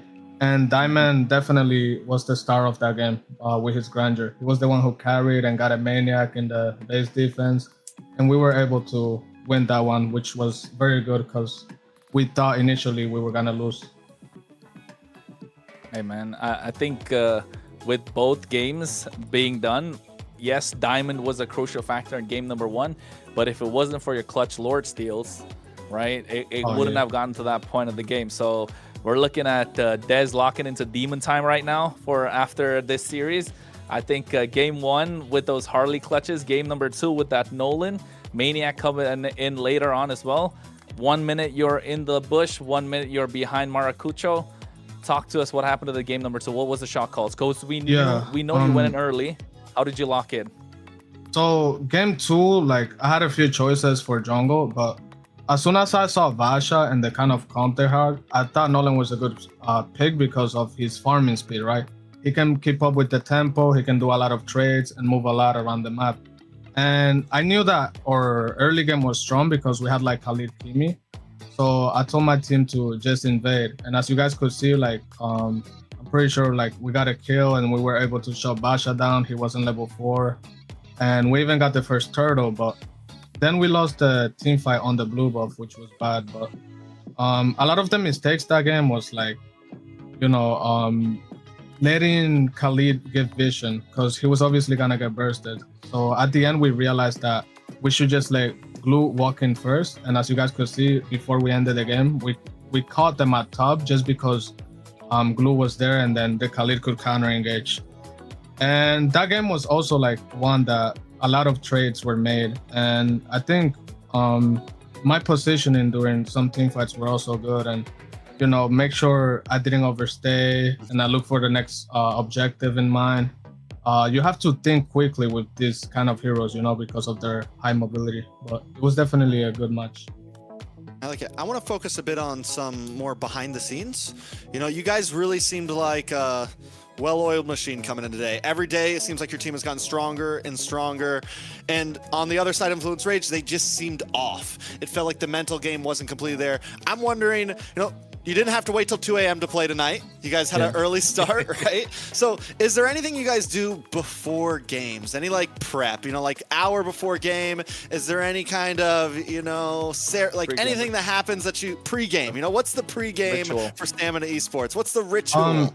Honestly, we didn't have much time to warm up because, some of the players, they have to work, they have schedules, even on the day of tournament. So we only had time for like 2 ranked games, and rank doesn't always help. But the best thing to do is probably to analyze games, learn from other teams, and try to apply those things in the tournament. You also have to be like really mentally prepared. You got to make sure you're locked in, you're at your 100% before the match, and never like underestimate your opponent, because again, every team in this tournament is very, very good.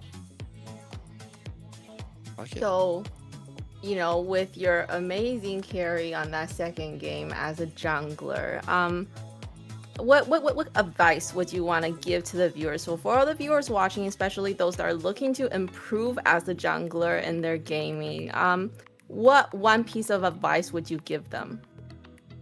I would definitely say the best thing to do and the best thing that helped me was watching other players, watching other MPLs, learning from your own gameplay as well. You can always watch your own mistakes and try to learn from them. But yeah, mainly just watch other tournaments. Don't copy paste exactly what they do, because every team is different, every region is different in their play style. But definitely try to see situations and try to learn things from it every single time.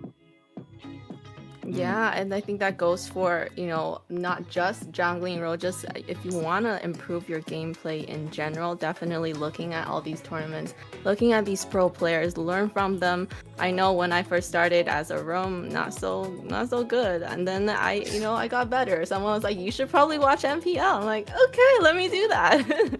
So once again, congratulations. It was such a big win, and we really look forward to seeing more of you in the next matches.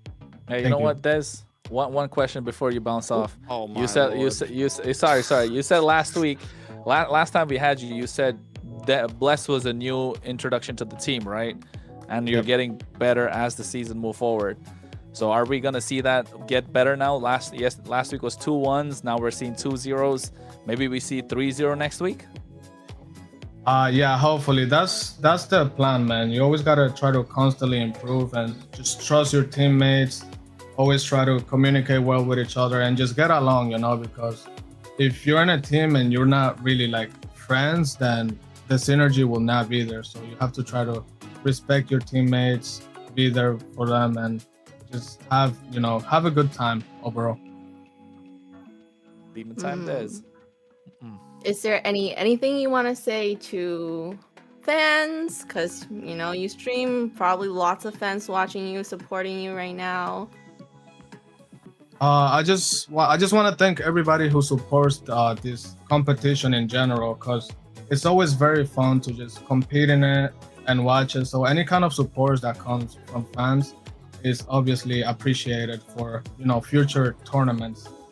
And I want to say also thank you to the people that are supporting my team. I know we didn't have the best start, but we're trying our best, and we hope we can keep improving constantly. And Well- yes, you definitely did really, really well. What a great big win for you guys. Proud of you guys. Thank you. Thank you so much, Des, for joining us. It was a great interview. We're excited to see you next week. Yeah, we'll see you play again next week. We'll see you then. Thank you, guys.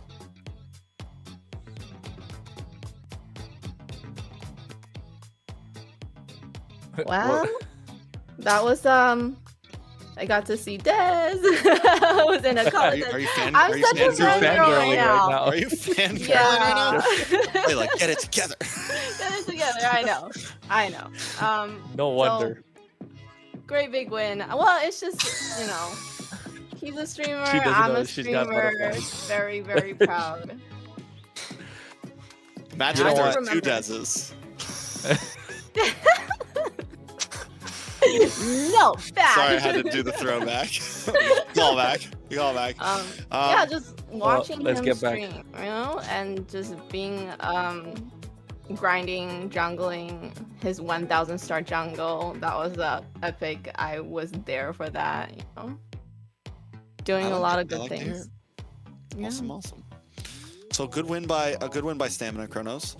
Do we think they have what it takes to keep this momentum going? Tomorrow's going to be an even harder opponent, or next week will be an even harder opponent. Do we feel like, I mean, it does look like they're on the upswing right now. If Demon Time Death shows up, they definitely can.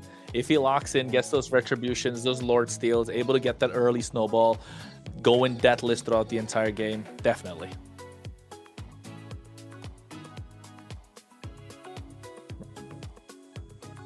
So we do have a word from sponsors coming in. Layla, you want to tell them about our sponsors? Yes, so today's games are brought to you by runestone.gg, a platform designed to help you better understand your gameplay, which we all really need, and improve with real-time data.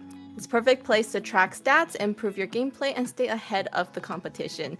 Go take a look and start climbing smarter today. I like it. Have you checked out Runestone, Chronos? Have you actually I have. applied it? You have? Tell me. I have actually. I have gone through their website quite a bit. It feels like I'm giving a test right now, but of course it comes down to they don't have a lot going on there, right? They don't really have a lot going on their website, runestone.gg. But if you take a look at what they offer, of course, they're talking about real-time data. They're looking to bring in a lot of information into one place, so you can be there. The kind of one-stop shop kind of for everything. One-stop shop. Yeah. One-stop shop. Yeah, that's the one. The one-stop shop for everything. So I think that's the crucial one, of course. But I think moving on to the next part, Layla, what do we got? Oh, we have a break coming up. Am I right? Yes. Okay. Yes, we do. Okay, so we're gonna be here. We'll be back in 3 minutes. I hope you guys really enjoy the game, and we'll see you back here at the desk soon.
Listen up, warriors! The Frozen Sea Showdown is here.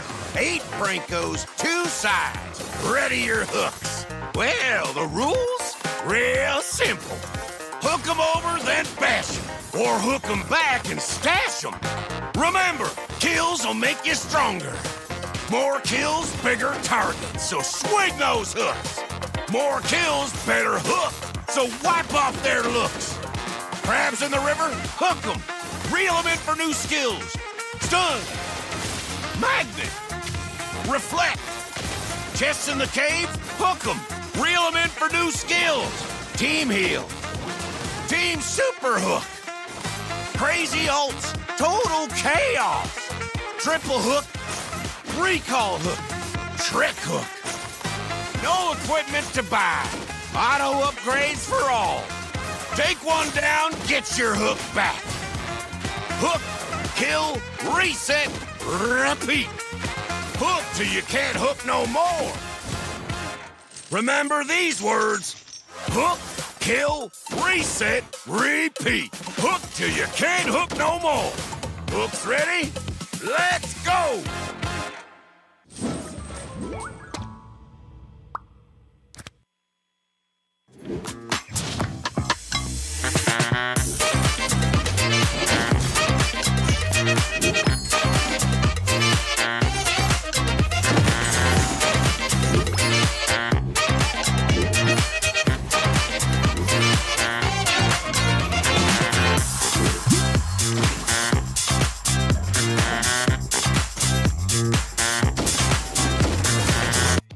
And we're back. How was that?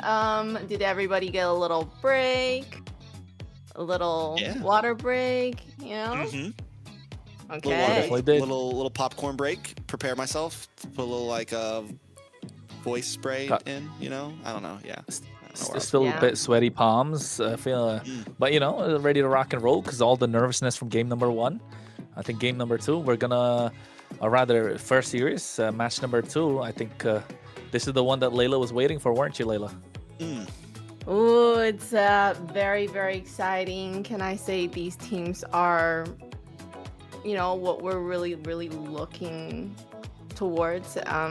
We got really big names in those teams, you know, so definitely gonna give us some really great game and great highlights. I can see that already. Yeah, Alpha 7 versus Vendetta is going to be a stomp. I feel like a stomp, not like a 3-0, but it's going to be a show. This is a match that I've been looking forward to for a while. And even though Alpha 7 has been dominating overall on the board, I honestly believe this could go any way right now. Vendetta seems to be this underdog that could become a first place team here. They look amazing. They've been able to beat teams that have taken other teams down, go through trials and tribulations, deal with crazy drafts, and have constantly adapted to what they've been up against. So now they're up against the quote-unquote final boss of MCT North, and this is going to be their biggest challenge, where so far they've done great in the face of adversity. Kronos, what do you think? I think Vendetta is the team that could. They don't want to be the team that could. They want to be the team that can beat Alpha 7 North, like you mentioned, quote unquote, the final boss of MCT North. And not just that, I think MCT South included, might I say. You never know. Alpha 7 South is a strong team. Alpha 7 South has been rolled. They got knocked out by 9Z earlier last week. So I think there's still a little bit of a debate, but so far they're probably only 4 teams that are kind of undefeated, and I think Alpha 7 North is the only one that went in 2-0-2-0. So yes, they're looking to be the final boss so far. But then again, it comes down to the draft, and one thing about the draft, I want it to go all 5 games just so we can pick our brains apart about the draft, seeing those 30 heroes, 50 heroes banned out. Gonna be a treat. Gotta be a treat to watch. Waiting for the Layla pick, the Eudora pick, you know. Come on. Like, you know, going all it's the not way gonna in. happen. That's true. If we get 50 banned heroes, what else is left at that point? Trust me, you think that way, but there are so many other combinations that are open, right? Which you don't get to see quite a lot. The Tigreal could come through. You can see the Atlas pop again. You can see the Kufra come out of the wrong position. In Melissa. the EXP, you could, Melissa's a good goal lane. Wan could come through. Irithel's another solid choice. Bruno's there. Clint is available. In the mid lane, we already saw Novaria. We could start seeing the Kaditas pop up. We could see the Lilias come through again. The Faramis could be a great solid choice. No, think about it. The Faramis to counter the glue. But yes, I am naming heroes as well. But you know, these are some picks that could come through. And I think in the game, when it comes down to a best of 5, everything is open, right, Trex? Yeah, and with that, speaking of games, we're going to look into Alpha 7 here. Alpha 7, as we keep saying, the quote-unquote main character of MCT North. We have Nats in the EXP lane, who's been a complete monster, best player, the guy looking to be the best jungler in NA, Cole World in the mid, Zia in the gold lane, and Shark, the OG, sitting in the roam. This is a roster that we all have our eyes on. We've seen how well they play. They've dominated every team so far, and they're trying to make Vendetta just another check on the board here. I think they're looking to come into this with a 3-0. I think they're looking to make it look like they are as strong as everyone believes them to be, but Vendetta is definitely going to be the hardest team they faced yet. So with that, I really do want to know what kind of heroes do you want to see best player try to pick up? Hey man, Oh. Don Carlos got to pull up. Don Carlos got to pull up, but at the same time, Vendetta is going to be the next team on display, folks. Merciless, Tarzan, Churobami, Melon, Mythbami, the Bam Bam brothers are going to pull up this time. Are they going to park the bus? Are they going to bring in the van to try and take down the side of Alpha 7 North? That's the big question here. And we know one more thing, Trex. I know you want to say something, but one more thing. We spoke about this. I know everyone in North America is looking at this as well. Best player versus Tarzan. Is Tarzan really the king of the jungle, or is Don Carlos going to make him fall to his knees? I mean, Tarzan, if there's someone that could do it, it's going to be Tarzan. It's going to be that. And that's going to come down to not only the way they play, but some of those picks they want to get. And that is what Layla was asking. What are the picks we're looking for? The thing is it's going to go deep. There is something. Didn't we have before we get to all that, didn't we have a possible roster swap coming in here? I want to say there was the chance of that happening. I don't know if it's showing on screen. Let me But take a we look will as see well. exactly. I want to say Akiro might be playing for Vendetta today. But right now it is showing in-game so far as normal, so I'm not going to bring it up just yet. But you mentioned picks for jungle. Best player showed versatility, but Tarzan honestly has showed versatility for a much longer time. Best player used to be locked in to more of assassin picks, whereas Tarzan was picking utilities. He was picking up things years ago. Even when we got into the heavy assassin meta, he was still willing to try new picks, still willing to push the envelope, has clutch pocket picks, things like in the past it was like things like the Akai. So we saw him pick the Uranus on like day 1 too. So overall I just feel like Vendetta seems to have a couple. We haven't seen Alpha 7 have to dig deep yet, and I'm wondering if it's more because they just can't dig deep, or are they just going to continue to stick to the basics? Oh, hello. So I'm just looking at this, and they both have a coach, so that's a very good thing. I think when you get a team like this, you definitely need to have a coach to kind of coordinate. With Freya Ben, okay. With the Bam Bam Bros, okay. When Kronos was talking about this, because I play Roam, I do think it's kind of funny that the Roam and the Mage, they're always rotating together. It's very cute. So I kind of want to see them, kind of see what they pick up, and then kind of see that combination happening. And you're right. Speaking of the Bam Bam Bros, that mid and Roam duo kind of stick together, rotating together. We know that they've been playing this role for a long time. Cold World coming into the mid lane from the Roam position, along with Shark. So of course they think in a similar fashion, you could say. But is that really going to show against like the synergy that's been there for years right now with the Bam Bam Bros against that raw talent that's just there in the side of Cold World and Shark? It's definitely a possibility. I mean, Cold World and Shark is overall, I mean, yes, they've played together, but not like this, not mid and Roam, right? I mean, it's definitely a different lineup. It is, I mean, overall, Nats as well, joining in with best player Shark and Zia. Like the major 2 highlights of this that we know, or the major 3 highlights is Zia, Shark, best player. That's where the synergy really is. Cold World and Nats obviously have been connecting well, but it's still different than what some of these players have played with for the past year at least. But wait a second, the Marcel! No way. Let's Locked go! in. After the new patch, this hero for me, that patch was labeled as it was like a balancing. It felt more like a huge buff with everyone being able to output damage now on Just the ban the Marcel, photoshopped man. heroes. It gets let through. It is a best of 5 though. If you're gonna let it through, you do it game 1. You risk it in game 1. But the thing is, now that you let it through to the side of Alpha 7 are never gonna let that pick through, right? For the entire 4 games that's to follow, if it goes to a best of 5, they're never going to let that through. So it's going to look difficult if you're Vendetta. And I think this one pick could be really costly because the rest of the draft just looks kind of standard, except for that Phoveus. Yes, Phoveus is a solid ban, but Now, if you're on the red side, you don't want to give away the Marcel. It's too expensive a pick right now. They get the Zetian as well, so you got a lot of wave clear. You got that range. You're not going to get caught off guard. No one's there to dive the backline so far, at least. They need to add maybe a Suyo right now to the mix. That would just absolutely destroy whatever Vendetta are thrown at them. I gotta be honest though, the Marcel, there's your Suyo, but still, the Yves plus the Sora, not a bad trade, honestly. Like, those are also two bannable power picks that normally aren't let through. The Suyo looks good, but it's not godly, especially in the hands of a Harley. So Vendetta, like, they didn't completely lose out on these first 3 picks. There was just so much left open that everyone got, everyone got their hands in the bag a little bit here. Do I think Vendetta, I mean, we'll see how prio this Marcel is. Was it worth a Yves, a Sora, and a Harley, in your opinion, Yeah, all these heroes that are being picked are the heroes that we want to see banned right away. So we're gonna have such an exciting first game, just letting all the heroes that we don't want to see coming out. And now I'm just seeing how does that work with the synergy for all the heroes that they're picking, right? Kronos, what do you think about that?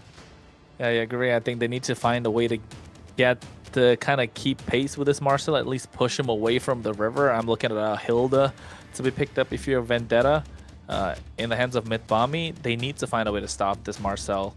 Not gonna lie, he's gonna walk into the jungle. Need to find that stiff arm, like you call it, Trex. Otherwise, he's just gonna be able to walk into the jungle, be a problem to this Harley, and you're not allowed to rotate whatsoever and take away the element of surprise from this Harley. Because when you're a Harley, you want to have that element of surprise as an assassin, right? So if you take that away, he's not such a big threat that you think he is. So I think at this point, Hilda should come out. If you're on the blue side, Granger's a solid choice. You prevent that kite, you prevent that kiting ability, you prevent that range that they have along with the Zetian already. So I think Hilda's just got to go here. For VTA? I mean, if Alpha 7, they ban out the Hilda. You mean Alpha 7 needs to ban out the Hilda. They ban out the Hilda. VTA maybe picks up Glue here. Wouldn't be bad. I mean, it's been a monster overall. It can kind of be that stiff arm, and you still leave yourself some flexibility for possible EXP lane roam swap at the end. Well, no, I think he goes Sora. Oh, so Sora EXP. Yeah. So just because you get to dive into the backline, right? You can dive onto the Zetian. You have that BMI. So Arlot EXP, okay. So that makes things work for them. Yeah, it's fine. You don't really die early. You do have a little more damage before level 4. Even level 4, you're able to get those massive final slashes. Eason Shin in the goal lane is absolutely solid. You get the better of the Claude in the laning phase. So I think Alpha 7 North have cooked up a solid lineup. VTA with his high-lows looking to dive. I still think the Marcel was a little too expensive to let go here, man. I don't know. I'm looking at Alpha 7's lineup. Unless the Marcel is really just that godly right now, I like VTA's lineup. Like, Alpha 7 has not a whole thing. I don't know. The front line's just not completely there for me. I do like the R-Lot, but it's going to be hard to catch multiple people on the side of Vendetta. The Claude's going to be everywhere. The Harley's going to be everywhere. The Sora's going to be everywhere. There's not a lot of targets it's going to be hard to get like a 3 or 4 man big swipe there. So we'll see if they can pull it off. If there's a team that can pull it off, Nats can definitely do it. Like, if there's a player that can do it, that's who I'm going to put my money on. But I do really like Vendetta's lineup here. You're Any right. thoughts?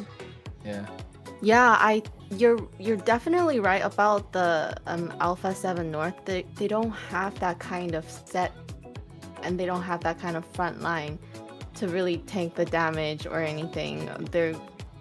So I feel like Vendetta has definitely a more solid composition. Well, let's see exactly how this goes down. It's a best of 5 tonight. Probably one of the most exciting games we're going to see so far in the MCT North Americas. This is Vendetta going up against Alpha 7. Alpha 7 hasn't dropped a single game so far, Kronos. Do we think they're going to drop one tonight, or are they going to clear through Vendetta? I mean, if they're going to drop one, this is the game. You guys said it. VTA's lineup looks super solid with this Harley being there, right? You'd have this Marcel that can walk in and out, but if the Harley has enough damage in the early game, get that farm, you're going to be able to push him away. That's what they want to do. Okay, still gets that golem, so still alive in these fights. Still not giving away a lot of gold. That came in clutch. Otherwise, it would have been disastrous because best player would have hit level 3. Yeah, we are seeing movement already from Alpha 7. The Zitian, one of the great things you get, the wave clear, is very clean. Myth Bomby, though, already holding down the front side, looking for the stun. They're actually going to clear away first, and Shark brought low, sent back to base already. And this is the thing, yes, you are oh, nice damage on a Nats as well. Merciless in trouble, forced to use a flicker. Nats gets through, goes down to the minion. A 1-for-1 trade, but we're already seeing the aggression happen from Alpha 7. This is what I was talking about. The Arlot's going to be able to get a better trade in the early, has more damage till level 4, and then we can talk. Merciless can come into these fights, maybe dish out some damage, get that crowd control going. But what you want, if you are Vendetta, is poke out the Marcel, send Shark away as early as possible, let Tarzan roam free. Let that element of surprise be there, and now they're looking to get a cut on the bot side to make faster rotations to the turtle.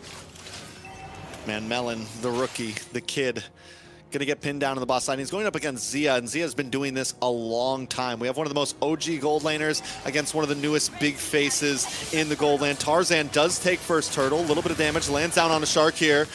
A nice mountain shaker onto 3, but wait a second, Zia brought low. Cold World able to find Merciless though, and Vendetta's unable to push through with that attack. A nice kill from Cold World, so it's 2-1 turtle over the side of Vendetta. So Vendetta still have a little bit of an advantage, and this is how they need to continue to play. It's all right. Alpha 7 got 2 kills on the board. Vendetta needs to keep that element of surprise going. They need to find a way to get into these fights. Churro Bomby, Myth Bomby, once they get to that point where they can use their RWM Glorious Pathway at the same time, slow down Alpha 7 as much as possible, then we're talking, right? Then we see those big ticket ultimates come into play.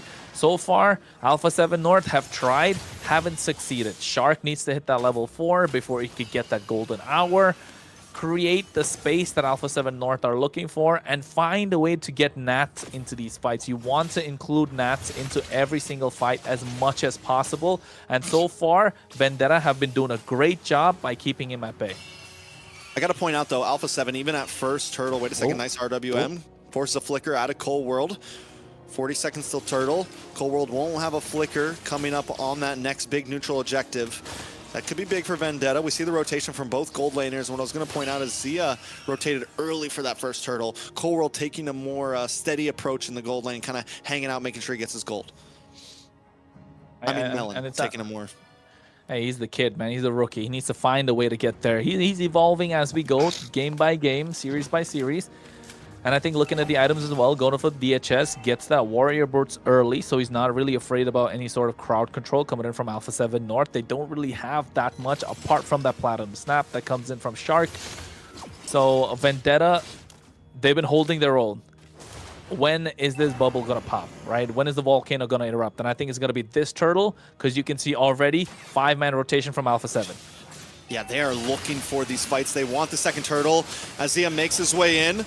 Glorious Pathway does come down. RWM as well. Gets some nice shots onto Nats. He is caught in the midst of things. In the backside, though, Merciless looking for a target as well. As Tarzan secures the turtle. Merciless gets taken down 1-for-1. EXP for EXP. Once again, the trade is on, but Vendetta finds the objective. Alpha 7 unable to break through. Yeah, and I think that's the crucial part. They find the objective, right? Able to get the advantage. Those little trades and taking away an objective. 2+1. Kind of 2 minus 1, still 1 ahead. So you know Alpha 7 North are kicking themselves at this point, but best player, this is the power spike that they're looking for, the Sky Piercer. We've seen that before. That early Sky Piercer could work wonders, and he's so mobile, he's so good on the Suyo. It could be disastrous if Vendetta are too low in fights. And it all comes down to Nats, and if he can pull off those massive sets, those massive final slash. But Zia... Oh, Zia goes down. Not to mention, Orange Buff just got hijacked. Tarzan takes it away, and this is going to put best player behind a little bit. So yes, he gets the early stack, but overall, Vendetta's controlling the game. It's a 2K gold lead, and Alpha 7 can't seem to do much about it. Yeah, and this is the power of the composition that Vendetta have. This is why we kind of like the composition that they had going with the Sora, with the Harley, the Hylos. They could walk up the tanky front lines. They can really control this river. They're not afraid to take the hits early on, even in the mid game, because Hylos, we know how many HP he has. Tarzan forcing a flicker from Cold World. Whoa, big RWM. In comes the golden hour, but it's still not enough to do the damage. Not enough to output. Alpha 7 caught in the midst of things. Best player just trying to get his own purple, but he's brought back with a shifting clouds and 3 members fall. Vendetta are taking this game into their hands with speed, with quickness, and looking for a tower next. Oh my god, this is what they were looking for at the moment. Pre-level 4, I said it. Nats is going to have a field day. Oh, it's Zia! Oh, Close.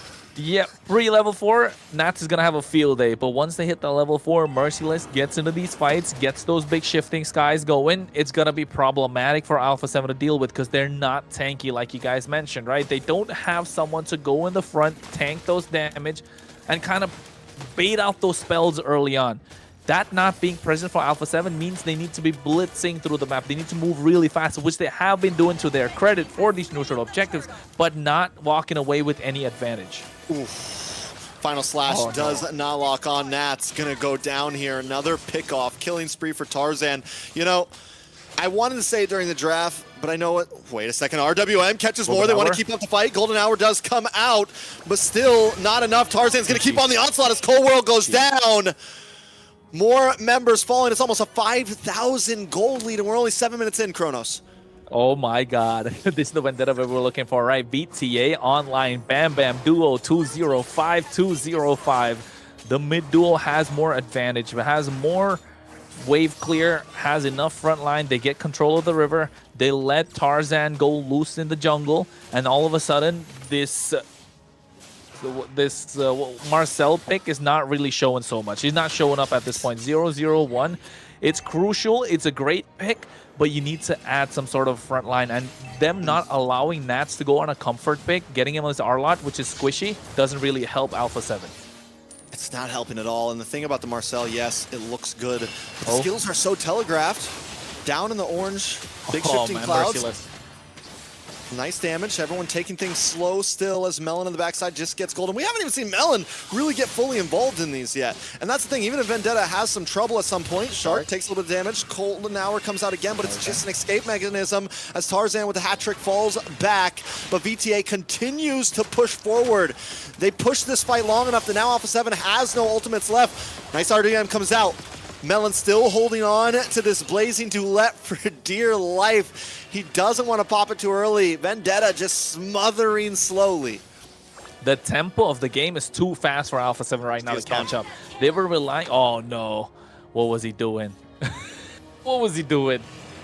The deadly magic, it's delayed, you know? It's like it's a slow kill. It's a slow burn. And that's what Vendetta's doing to Alpha 7 right now. It's a slow burn. So clearly, Harley is the pick you want if you're on the blue side. You don't want to give that away. It's the one that you need to prioritize. 4-0-4 right now. We saw that previously in the hands of Dez. We're looking at it right now in the hands of Tarzan. King of the jungle so far. He gets the Lord. He gets all 3 turtles. 9 minutes into the game. And Shark is not allowed to walk up and even face check bushes. And that's when it comes down to what they've done in the EXP lane. You cut off Nats with whatever pick you can go for. And now you're looking at problems. I'm going to be honest, I never even put that together. Tarzan, King of the Jungle. Like, that's why he picked the name when he went full on jungle. It never even clicked for me, that the whole play on that. It never did. Oh Been years casting Tarzan games, and I never even thought that Tarzan, fictionally, canically, is the king of the jungle. But a big RWM comes out. Tarzan to the backside, locks on a Cold World. Cold World is going down. Punch the clock out, go home. Vendetta does not stop right now. Lord still crashing down. It's perfectly synced with the mid lane. Melon's going to chip away as the rest of the team works on to the bot side. They rotate down, and Alpha 7 is pushed against the ropes. Man, I'm talking about the tempo. The game is going too fast for Alpha 7 to keep up. And they want Nats in these fights, but he's not getting it. Oh, wait. Melon gets pushed in, but it's still not enough. He's able to walk away safely in the backside with a blazing duet, plus the Winter Crown. Vendetta do get stopped, pushed back. No inhibitor goes down, but only 3 kills on the side of Alpha 7. They're unable to fight against this composition right now. Yeah, I think Shark really has to show up right now. 0-0-1.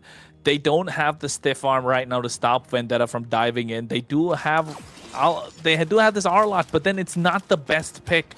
in the EXP lane. They could have gone for the Lapu Lapu. They could have gone for the Alice. It could have worked out, but you know what? Look at Tarzan. He's going for a Holy Crystal. It's going to be disastrous if he gets that. The power spike is going to be too much, and Alpha 7 North needs to find a way to get back. Pathway comes out, caught up with an RWM. Best player's caught, taken out, killed out by Turobami. Shifting Clouds to bring back another member, and Shark falls next. Cold World caught up in a blazing duet, taken out. Tarzan gets the kill. Now they're under the tower. They don't care about the shots. They're moving for the base. It's Zia and Nats against 5. But no, Vendetta's not done yet. They want another inhibitor before they close this out. Moving up to the top side. It's 10 seconds on the clock for Shark. Nats back on the field. Best player looking for it, but they are going to look to end this, and I don't think Alpha 7 can defend. Base down to 20%. Base down to 0. Vendetta take game number 1. Now we're talking. Now we're talking. We might go all the way. Get their first defeat on the board. Alpha 7 North. They need to lock in because Vendetta are coming with a vendetta. They're coming with a vengeance, and they want to take this game. They want to take this series all the way, Layla. Wow. I think we did expect that, right? Yes, we had the Marcel, but you don't have anything to combo with the Marcel properly. They got the Wuzatim, and, you know, it's same thing. Her ult cannot be really, you know, come after that. What's after that? So what, based on that draft pick, did it play out the way you guys expected? I mean, I called it. I said that I felt like the Alpha 7 draft, even you said like the Zitian ult, if they're all spread out, there's not much you can do with it. And the Marcel, yes, it looks good, but reality is it's not really a Shark hero. The Golden Hour is a super telegraph skill. Yes, you have crowd control, but you don't have set potential. You don't have any surprise factor. You don't have any ways to just really punch them in the face, like just attack them. It was, and after they lost the early game, all of those skills were just defensive. I liked the draft of Vendetta the moment I saw it all finished out, and they played it perfectly. So yeah, I think for me, it went exactly how it was planned. So let's have a look at the stats. Okay, so you know, that's a really short game. Very short game. They were. I was That's all I got to say about that. It was short.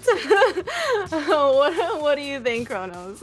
I think apart from the fact that it was a short game, you can tell that Vendetta had it locked in. Because like Trex mentioned, right, you could see that this Marcel wasn't able to do anything. Yes, the skill is quite telegraphed. You're able to zone them out with that Golden Hour. It's not a set. You need to kind of layer skills on top of it. And that being the problem for Alpha 7, they needed more time, right? And the time should have come from the EXP lane, but Vendetta did a fantastic job, especially Tarzan, going early, taking out Nats. Yes, Nats got the first blood, but he got down at the same time. It was an assist from Tarzan that made it possible, and that made it a little difficult for Alpha 7 to make it or take it to the game past a certain point. And this is what the highlight that we're talking about early on. You could see Nats forced to go in, Tarzan able to try and get that kill added. And then now all of a sudden, this was because Shark had to go back into the base, making it difficult for Alpha 7 to contest the river. And the moment you're not able to contest the river, Vendetta are looking to go all in, and Tarzan is let loose in the jungle. And when you let Tarzan let loose in the jungle, you're looking for trouble, especially when he's on a Harley who is looking for pickoffs. You can't see where the deadly magic is coming from, and Alpha 7 North just couldn't hang. Best player wanted to get the better of him, wanted to be able to roam around freely, just like Tarzan in the jungle, in the river. But this Marcel, in the early game, not getting any added damage along with him, just didn't allow them to get to that point, Trex. Yeah, and at this point, and we're looking at these highlights, I mean, early on, the pressure was on. The RWM was perfect. We asked the question during draft, the Marcel, was it worth a Harley a Sora and a Yve? And then they got the Harley to top it all off. it was definitely worth it. Even with Merciless taking 3 deaths early on, he was still able to make plays happen. And that's the good thing about the Sora. Even if you die early on, you get to level 5, you get to level 6, you get that level 4 locked in, you get 1 or 2 items locked in, and you can make huge plays happen with those shifting clouds. And it's not just a huge play, it's a surprise factor. So I think going into game number 2, we got to see something different from Shark. We got to see something different overall in terms of composition. I think Vendetta baited them in to that Marcel pick. I think they knew exactly what they were doing. Like, yeah, you can have the Marcel. We have a quick answer for that. We're going to get the better draft in the end.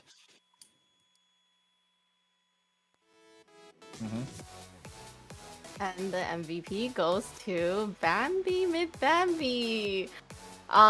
Great roam. I think also with the mage, they're the 2 Bambi bros. They really were able to do a lot of good plays there. Well, right now, with this victory for Vendetta, there's only one team in AMER that's unbeaten. That's Octa Gaming in the South. At least they've got a 4-0 run right now. So they're looking strong. So Alpha 7 North, no more looking like a final boss, especially with the tempo of this game being turned up to the max for Vendetta to try and push through. And that was the most important factor. I mentioned it in the game as well, Trex, that they needed to turn up the tempo. And the one responsible for turning up the tempo is the roamer, right? And MLBB knowing how to do this. Shark's not going to be able to hang 1v1 against you, especially as on the Marcel. So abusing kind of the mechanics and what the hero has in his kit to push back Shark. And then next thing you know, Alpha 7 are always -1 hero when they're trying to get into these jungles, when they're trying to contest objectives, when they're making rotations. And that just turned the game around completely and then put pedal to the metal. Vendetta just got a quick victory, like Layla said. Yeah, I mean, as a hero, I'm not the biggest fan of the Hylos, but MLBB makes it look good. We saw it early on with that earlier RWM in this highlight. He uses it as such a good cutoff point, as a way to just, not exactly always an engage, but as a wall almost. Like, listen, I'm going to put this in front of you, and there's no getting away. And paired up with the RWM, paired up with the other Bambro, he was able to really just kind of control both of them. It was such a good combo of skills in terms of map control, in terms of fight control, and that's what won them out so many of those fights. Those RWMs placed down along with the glorious pathway. There was just nothing that Alpha 7 could do once they got caught up in all that. Was there ever a moment where, Alpha 7 could have turned this around? If there was, it was supposed to be the first 30 seconds to 1 minute. Shark just had, honestly, the game's it was right so in the very beginning. It is right in the very beginning because it turned into snowball effect, right? We've seen that the first blood that came out of the top side, 1 minute, 30 seconds to 2 minutes ish. I would say not even 30 seconds though, 30 to 2 minutes. That's the timer, right? You got Shark taken down low. He's forced to recall. The moment he recalled, Tarzan is +1 on the top side, and Nats, he's already too deep into enemy territory, trying to take down Merciless. He gets the kill. He goes down because of the help of Tarzan. If Tarzan wasn't present, that could have been a win for Nats. And then from there, Tarzan got that kill, and Harley getting a kill. That's 200 gold. You're really, and not just that, he was able to walk freely in that top half of the map before the first turtle, because Shark went to the bot side to add more pressure along with best player. So that kind of freed up what Tarzan could do. And after that was just Tarzan probably telling MLBB, or MLBB telling Tarzan, hey, look, Shark's on the bot side, you don't have to worry. And he's roaming around freely. Whoever walks up, especially Cold World on that Zetian, don't have any stun to lock him down. He just walks in, deadly magic, poker trick, get out of there, and that's another kill. So there's no possible way to stop him. So if they needed to win, Shark needed to dominate the river with the help of Core World, and simply they were not on the same page, or they didn't have the tools in their kit to make that possible. And that's when it comes down to the draft, right? Yeah, I would say it was more of the latter of what you just said, right? Like, they didn't have the tools. With having such a squishy EXP laner, such an aggressive EXP laner, there was no way that they could get through the front line. Like, how could they really pop off in the early game? It was really just Suyo. Suyo would have had to get a quick pick off. If Nats doesn't die in that top lane gank and Suyo gets the kill, maybe there could have been some scaling that happened. But overall, it just didn't seem, honestly, the chance that they maybe could have won that game was in the draft, maybe before the first 30 seconds. True. Because the moment I saw their draft, I'm like, oh, there's no set potential. Marcel is not a Shark hero. I don't care how good everyone thinks he is, how good they think Marcel is. Shark is a great player, but there was no pressure early on to pair up with the Suyo, to pair up with the R-Lot. They gave up pretty much all of their front line and early game aggression. So heading into the next game, what would be the biggest priority for each team? A better win condition. I think for that's the problem here, where we're going round and round. It just comes down to Alpha 7 having a better win condition. That's the way we could sum it up. Because in the previous game, yes, Marcel an OP hero, but it's not like Trex mentioned, it's not a Shark hero, and there's not enough aggression paired along with the Marcel, so you're really threading the needle. That's why I said it's like the first minute, it's really fine. You're looking for a needle in the haystack. It's not every day is a Sunday, so it makes it difficult for them to find a way to victory. But if any team could pull it off, it was definitely Alpha 7 with the high skills that they have, with the caliber of the players present. But again, you can't pile the pressure on just from the start, right? So maybe give them a little more room for finding win conditions, a little more ways to find a couple of answers. Then we could see Alpha 7 be able to pick up a victory. If you just give them one win condition throughout the entire game, get the early snowball, get best player to do the best that he can, get that level 3, steal that golem away, and then direct snowball, it's going to be super difficult. But because of that, Vendetta knew it, pushed the gas, and the next thing you know, they walked out with what, 11-minute, 39-second victory. So game number 2, I would say find a better win condition if you're Alpha 7, but if you're Vendetta, keep pushing. Don't let Alpha 7 breathe. Keep that tempo going up. Yeah, so with that, Alpha 7, I don't think we count Alpha 7 out, right? They lost a game. Oh, yeah. A lot of these players are used to losing a game 1 and coming back and winning game 2 and 3. I think it definitely felt like a draft issue there. Now, VTA, though, they get blue side. Alpha 7 opt for red side. They opt for second pick. And we've seen red side do well. The double hero swing back, especially once the draft starts to open up. And that's what we're possibly looking like right here. Jushin is banned out, but the Eve can be open for the side of Alpha 7. Vendetta do not ban it out. They leave it open, which means Alpha 7 has a free Eve here. They have a free Sora here if they want it. What is VTA getting out of this, honestly? Valentina. I think Alpha 7 banned Valentina here, right? Yeah. Harley, all those things. Vendetta left all those things open for Alpha 7 right now. It's Valentina banned right here. It's gotta be. It's gotta be Valentina first pick. Yeah. I mean that's. Yeah, first pick. Sorry. Because if they get Yves and Sora, then you need that Valentina no matter what. 100% Valentina here. If VTA let that through, yeah, it could be disastrous for them. There you go. So Alpha 7, you just take the Yves Sora, or you can get that in your second 2 picks. You take a jungler. True. You take Harley. What's good at? Oh no, you they don't even have to take the Harley. Yeah, you take Harley. Well, obvious. You're giving up at least one of the 3 now. You're giving up either the Sora, the Harley, or the Yves. Since you only get 2 picks left in your first phase. Yeah, I think lock in. Probably the Eve, but then again, you're giving that to the other side, so probably Harley. I think Harley would be the better choice. For who? For Alpha 7? For best player, yeah, just to get best player to lock in a Harley right now.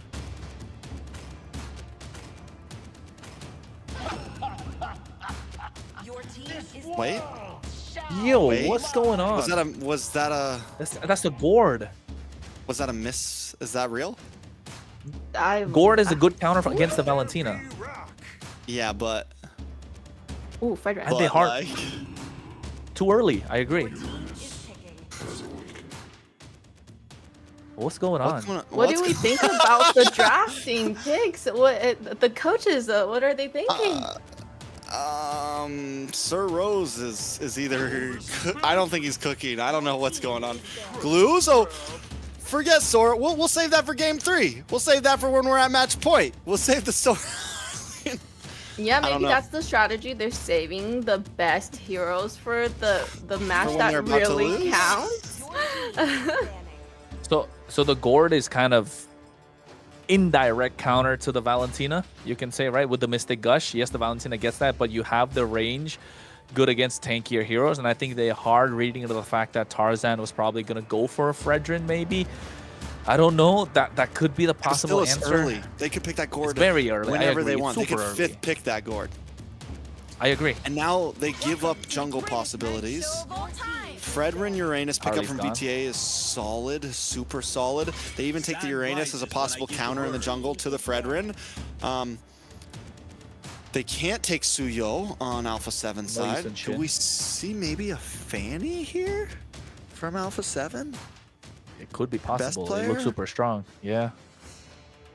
I think VTA looking to ban it out. Layla, give us something. I'm speechless right now. Yeah, we're grasping at straws right now. I don't know, with what they're picking, it's just so out of the ordinary, or what we just haven't seen. So it's like everybody's kind of just watching to see what their reasoning is behind. Joy band similar to a Fanny band. It kind of both those heroes supply the same exact thing. Alpha There is 7 Leomord on the gun here. They do need a gold laner. Claude's gone. Nolan again. I like it. Fast jungle clear. Beats the Fredrin. Okay, now I see why they picked up. Okay, still the glue could have been a final pick. I agree, but then again, in an expanding river map, you get to see a lot more Fredrins pop up because the mobility of the Fredrins kind of balanced out by the speed of the expanding river, the speed of the river. So yes, in a way, but that was like super early on the gourd. Not gonna lie. So yeah, but the Nolan looks solid. Gonna be faster, more mobile. We've already seen what a Nolan can do this early on today. But if you're VTA, ooh. VTA keeps it simple. Their draft is just easy, simple, front to back. Ube, everyone's gonna stick together, make plays happen. Nothing too much to worry about. Alpha 7, you're running low on gold laners. You go for the Moskov. An aggressive lineup once again from Alpha 7. The A7 throws me off every time. I keep wanting to say Area 77. But this time they do have a nice front line. They have a very nice front line with the Phobius and the Glue. The Glue should do great against the Fredrin and the Kalea, honestly. I think it's much more 50-50 this time.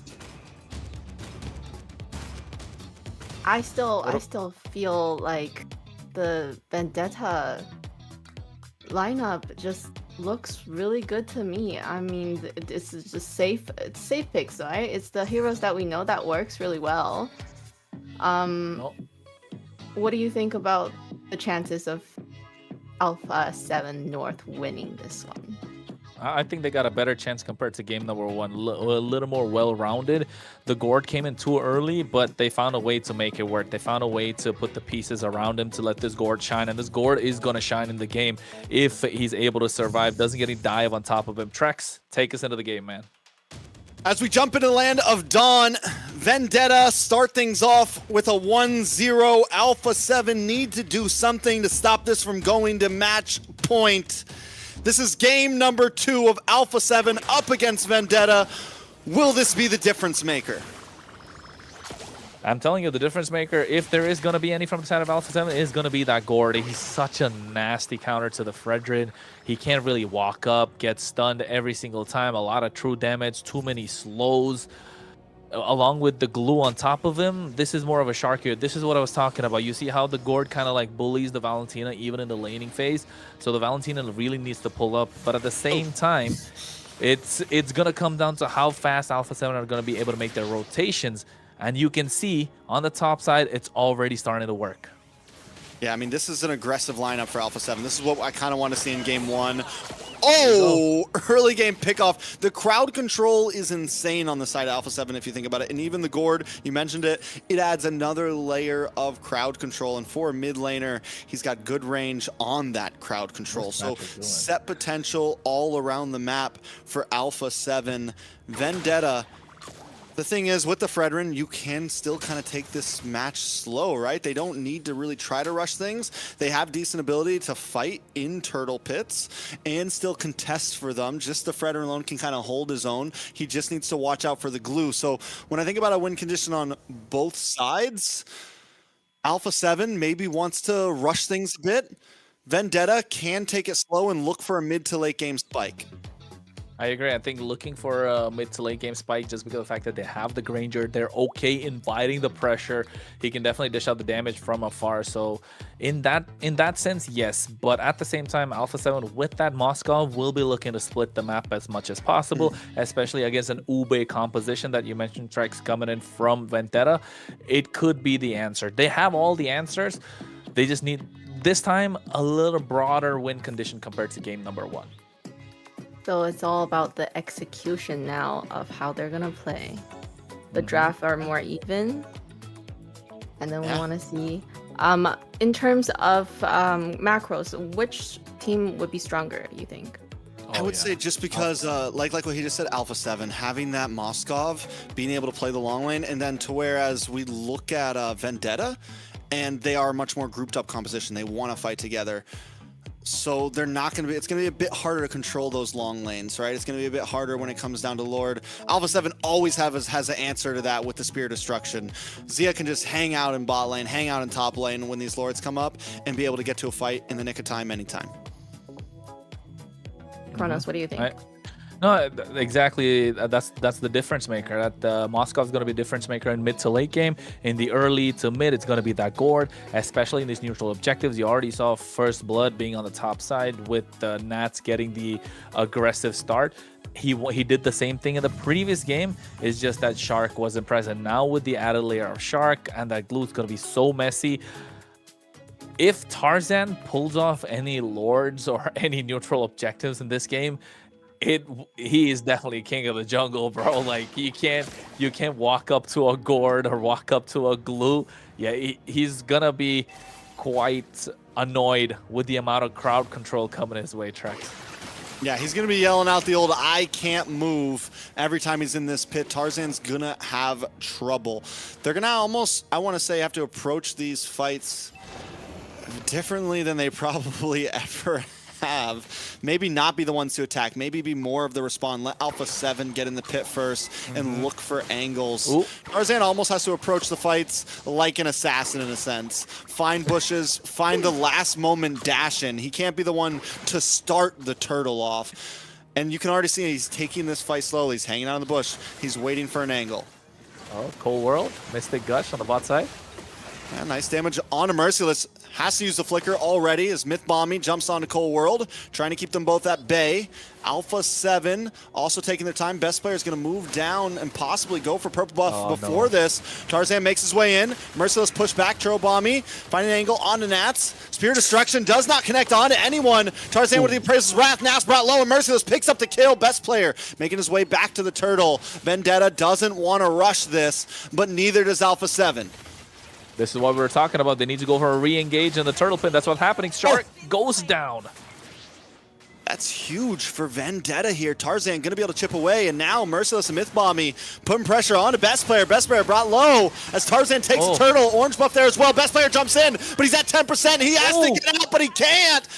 That's a big pickoff, a big misplay. Alpha 7 lose a turtle and 2 members. No, this is nasty. This is exactly what they need to do to get the win. And Alpha 7 are letting them do it, Trex. This Fredrin jungle has to play like an assassin, like you said. That's why I was kind of laughing at the back, right? When was the last time we would actually said that? And he's playing it so well. He is doing such a good job. He's keeping Best Player at bay. Merciless, yes, he's gone down once, but at the same time, look now. And Melon gets the kill. And they give the kill to exactly who they need to give it to. No. It's not looking good. I painted the picture on like, listen, Vendetta can't start off the turtle. They need to be patient with these fights. They need to try to draw them out as long as possible. And Vendetta did it. They executed it perfectly. And this is what, no matter the lineup, Vendetta seems to be executing. I'm not counting Alpha 7 out. It's only a 900 gold lead. Retribution is used by both. I didn't see who got it, but look at the 1v1. Look at the 1v1. Tarzan, here comes Myth, here comes the Bam Bros.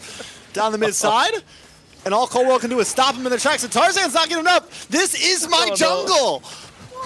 King of the jungle, my guy. That's what he's telling Best Player right now. Don Carlos I'm not bowing down to you, but the way he's playing, he's so aggressive like he should be, and he's gonna get this orange too. He's another one.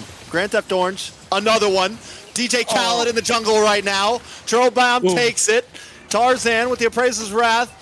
All Alpha 7 can do right now is just stun him from a distance. Look at Tarzan. He's not letting up. He's not giving away. Ashley, we're still supporting VTA. If you're watching, just say it. All right, best player did at least get his purple. He secured a camp. But on the boss side, though, Merciless taking some damage, forced to use the flicker once again as Nats enters the fray. Spirit Destruction once again connects to nobody. Turtle low. Shark trying to make his way in. Best player in the backside looking for Turtle. You need to be looking for that turtle, but he loses it. Tarzan takes it against, and nobody goes down on the side of Vendetta. I think Alpha 7 are disconnected today. They probably woke up on the wrong side of the bed. I don't know. They're so disconnected. Best player should have gone for the turtle. He could have easily got that with the help of the fracture, but opting to go for Churobami instead and not even getting the kill. Oh, he didn't even have the flicker on him at that point. Vendetta are playing this so aggressive. They're doing every single thing right, and Alpha 7 North are not able to stop it. And it's all Shark. Shark is just allowing them to walk through it. He's 0-3-1 on the glue. We saw first blood in the early game. But after that, this glue has kind of been missing. Yeah, I mean, the glue's missing because he died 3 times. He's been off the map for a while, you know? Best player, a level behind, about a level and a half behind, honestly. Merciless takes a death early on, but now he's tanky enough where he can kind of hang out and just bully. And you pair that up with Tarzan, and it's true, best player just can't do much. Look at the damage on Merciless. Consecration comes out. Does get pushed back. 3 people on him. Here comes Myth Mommy. It's no problems, no issues on the side of Vendetta right now. Hey, just shrug it off because they know what they got to do. And he gets the purple in the Tarzan. Oh, no. Once again, this is my jungle. I am the king. Appraiser's Wrath comes down. Merciless comes in as well. Melon finally showing up to the fight. Hasn't even had the chance to pop off yet, but it is coming soon. Cold World down. Merciless takes that one for himself. They're owning the jungle right now. They're owning Alpha 7. 1.8k gold lead. The good part for Alpha 7 being now the Moskov can do what the Moskov does best, right? Split the map. They get the tier 1 on the top side. But again, Tarzan. Oh. Point to be made. Melon picked up an early game Sky Piercer. He might have not got the first kill, but that's going to be his first stack into it. Another turtle going to fall into the hands of Tarzan. This is looking rough for Alpha 7. And I didn't think those words were going to come out of my mouth in game number 2 of this best of 5. I'm not going to lie, same here. I never thought we'd be hearing I never thought we'd be hearing those words. At this point, Alpha 7 are never going to see the light of day because Vendetta are so aggressive and not allowing Alpha 7 to breathe. So far with the victories that Alpha 7 have got, they've been allowed to play their game. They've been allowed to go the game at their own tempo. But these 2 games so far, Vendetta are making Alpha 7 play to their tempo, which is not allowing Shark to do what he wants to do. There's no breathing room. There's no kind of disruption that they can look for. There's no way to kind of stop the aggression coming out from Vendetta, and it's all coming out from the jungle. It's Tarzan leading the charge, Merciless doing what he can in the EXP lane, and he's not going to go down even now. Fracture and all used on him. We're talking the whole kits are getting pulled out on Merciless. And he's unfazed. It's a bug bite at this point. Tower's going to go down. Tarzan's going to take another purple. I mean, Alpha 7 doesn't have a jungle at this point. They've given up at least 70% of their buffs over to the side of Vendetta. The gold lead continues to escape. They are doing the right thing, though, with Zia up on the top side. They're able to take another tower. Zia just needs to farm. He is the only saving hope, the only possibility for Alpha 7 to win this game. Their opportunity was the early game. They don't have that anymore. Best player is a glorified retry button at this time, and they got to figure something out. Bro, look at the way Tarzan is. He's everywhere where best player is. The best player wants to split the map. He wants to get some sort of a push going in, but Tarzan's just not allowing that. And look at his items. He's building into a Guardian helmet. He's going to sustain longer in these team fights. He's going to have a lot more HP, and it's going to be a problem. They already have the Dominance Ice, and if Zia goes down now, Alpha 7's hopes might as well go down with it. Up in the boss side, though. The Magic Gush does come out. doesn't do a whole lot to anybody. Vendetta able to push away back to the river, and they're just it's pick and roll time. You know, we poke here, we go there, we put some damage on Zia. Now we're back over, quickly rushing, using these expanding rivers for speed to burst down this Lord. Best player may be able to make it in time. This time, hopefully, he doesn't target Churro Bomby. He needs to go for the steal. Merciless, though, is just keeping them back. The one-man army right now up against them all. Oh, no. Nice pick. Shark. Ooh. Oh, he splits. Nothing He gets happens. out of there. Bomby didn't have the Tsunami Slam there. If he had the Tsunami Slam, Shark would have been down and out, right? Melon has been stacking these kills, and now I think Zia's going to be next on the chopper block. Zia dashes back, is brought low, will be able to get away.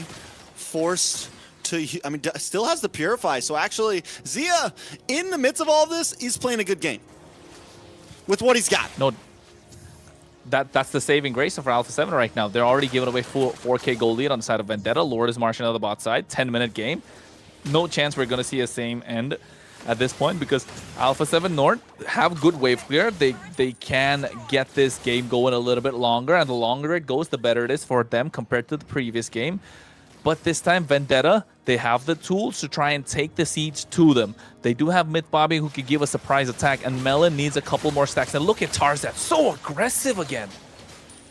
Holy Defense comes up, brings Lord down, so no inhibitor breaks just yet. Another Holy Defense in the mid side. Alpha 7 will be able to defend this, but VTA could try to push in. Oh, Nothing major. They're No, going to play best safe. player. They're going to play smart. look at the damage best player's taking. That's 2 Death Sonatas. He has to go back to the base to heal up. And that's what Melon can do right now. He's dishing out a lot of damage. I don't think Tarzan should be that. This could be disastrous for Vendetta.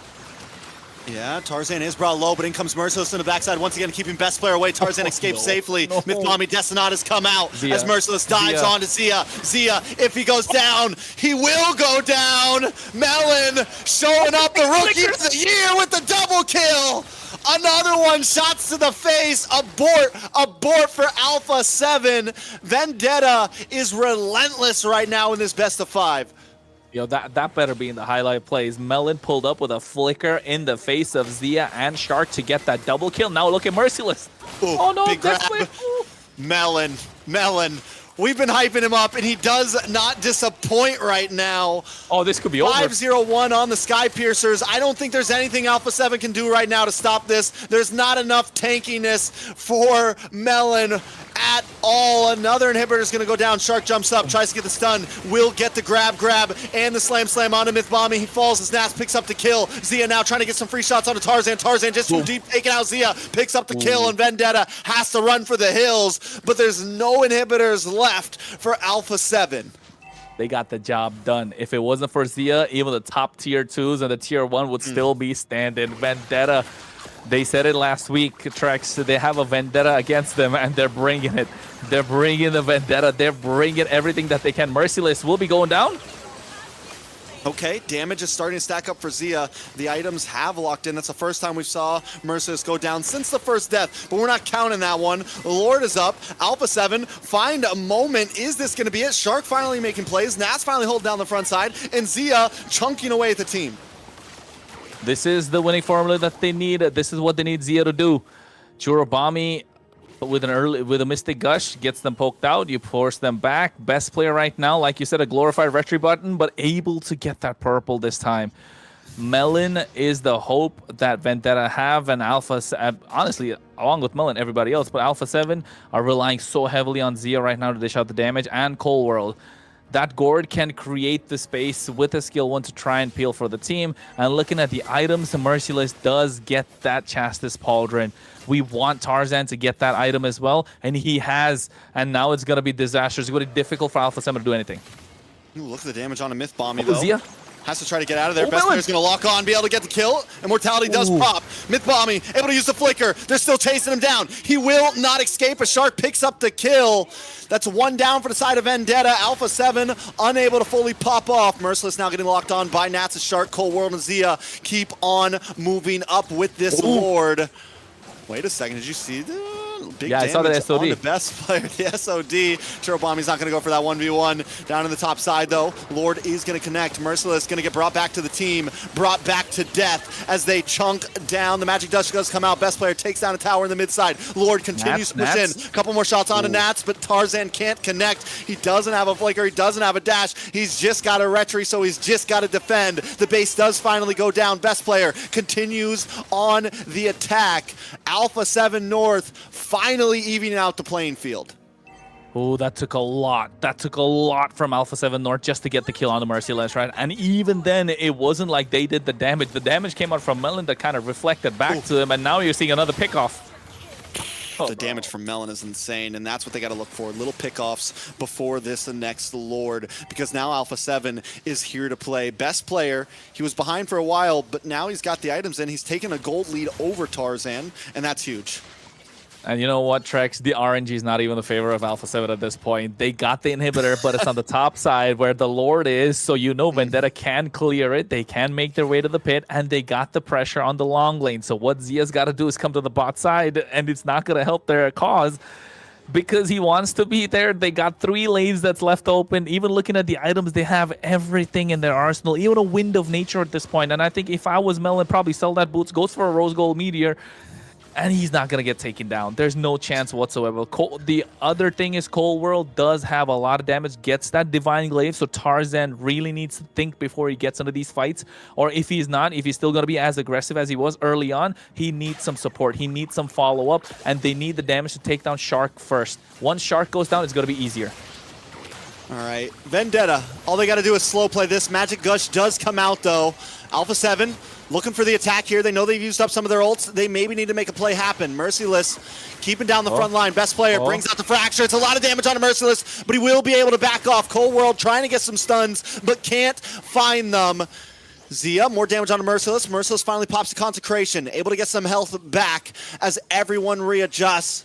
Vendetta just need to slow play this. It's looking very similar to how they beat Night Horde when there was no inhibitors left. If they slow play this, let the minions push in, get Alpha 7 to force away from the Lord, they can have a chance here.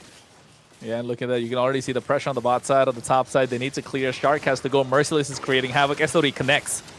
Best player is looking for the entryway. Can they get it? Yes! He steals the Lord. The Tsunami Slam does come down, but Myth Bombing may not survive. This is Tarzan and Merciless on the backside. Nat's able to find Myth Bombing, and now Merciless falls as well. Tarzan might just be the next one. A double kill for best player. A Lord and 3 members, 40-second death timers. Alpha 7 might be able to tie this up. This was nasty. All the heavy lifting done by Nats working overtime. They called him back to punch in the clock and get more work done because he was zoning away Melon by himself and Churobami. Those are 2 damage dealers that are required, and now the push. This could be the finish. It took time, but Alpha 7 were able to keep composure. They're going to lock on this base. They're going to try to end things here. Melon holds them off all alone, but it's not enough. He couldn't get the final minion. Alpha 7 takes game number 2 and ties it up. Honestly, Trex, deep down inside, you and I, we know we were rooting for the underdog. Vendetta in this case. Alpha 7 North did not look like themselves, and hopefully that was a wake-up call after that second game. Because if you let them do that to you one more time, I don't know. Can we really count them as the top dogs of this entire competition? That's hanging by a thread right now. That's hanging by a thread. They came in with so much momentum, Vendetta, and what happened? It just dropped. And I feel like Zia, what amazing damage. He really held it there. If he could just, you know, make it to late game, they had a chance. Yeah, not only Zia, Shark 2, once he got tanky enough, he was able to really hold down the front line. I think once Vendetta lost their pacing, they even started to kind of fall apart in some of those team fights. And I don't know if it was them falling apart or Alpha 7 just playing that much better with that lineup. We liked their composition, but because they lost the early game, they had to wait for the composition to come back together in the late game. I think... Layla? Okay, yes. Let's look at the stats. Okay, so we have... It's not a game that we would say short like the first one. They really held it there, and then they were able to make it to late game.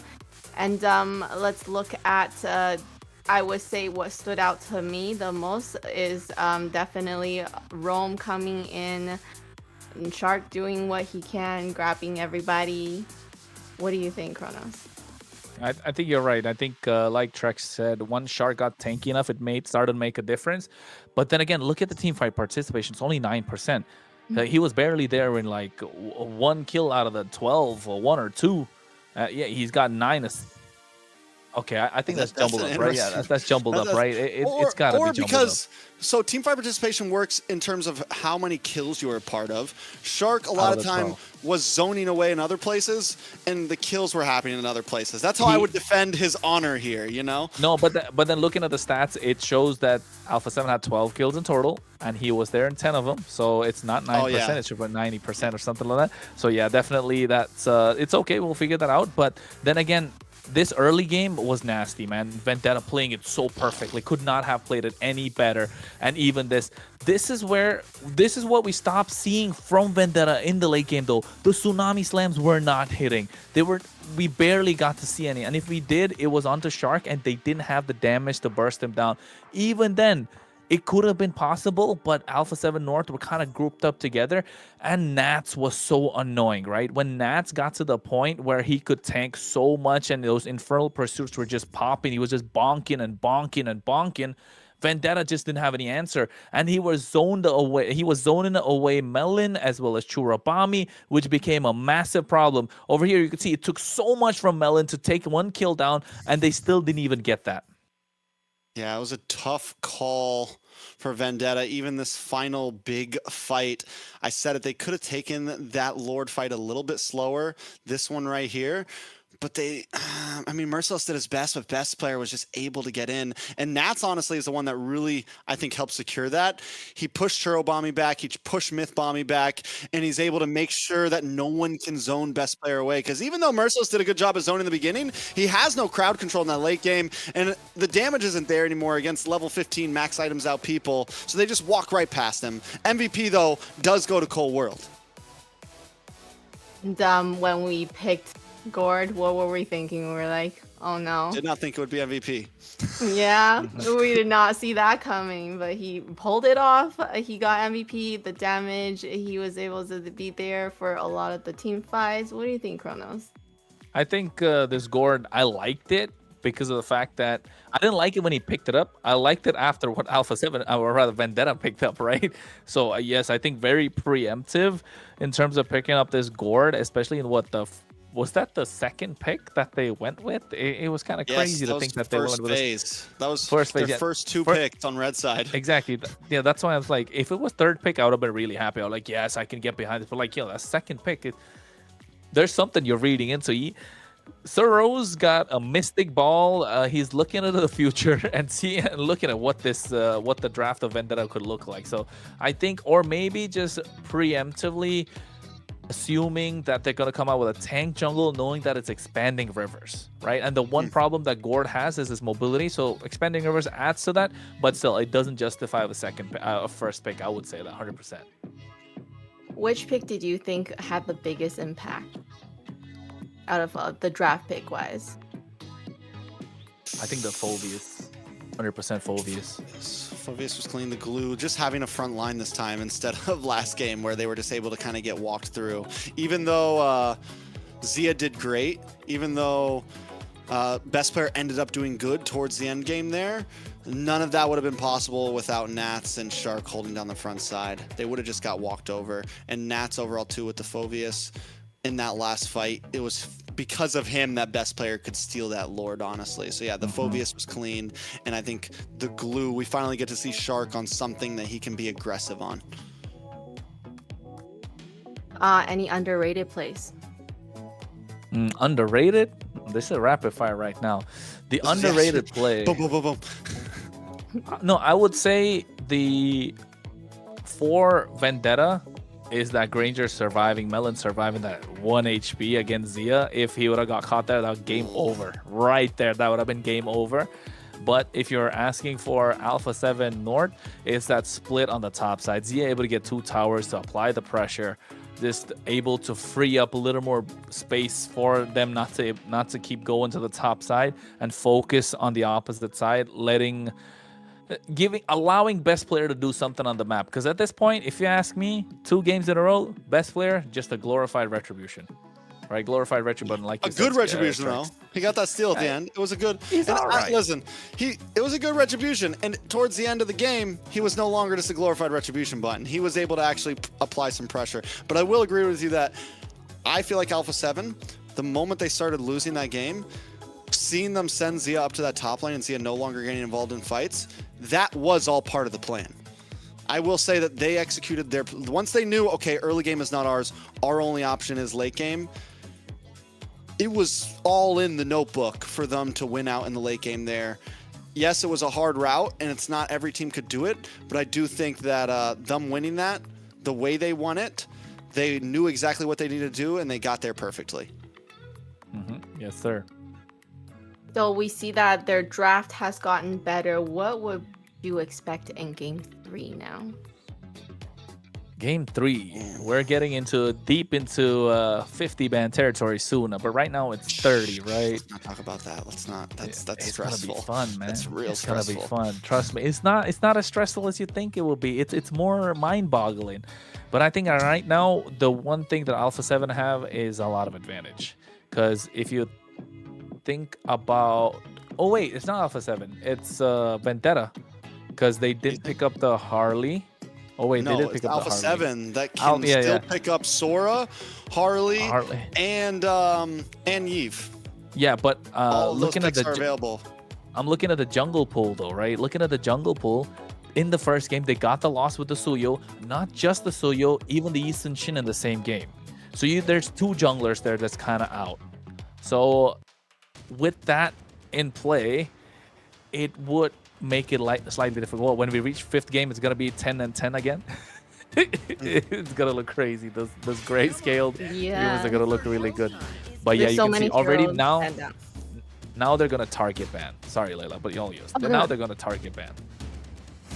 Oh, okay. So I feel like they're gonna really have to pull out for this 3rd game here. In true Alpha 7 North fashion, they start out not so great, and then I feel like they just pick up the momentum and then just get going. Yeah, I definitely wouldn't say that Alpha 7's like in the clear. They won Game 2, but they didn't win Game 2 cleanly. Vendetta still seems, for me, if I didn't know either of these teams and I was just watching these 2 games, I would say Vendetta feels like the favorite.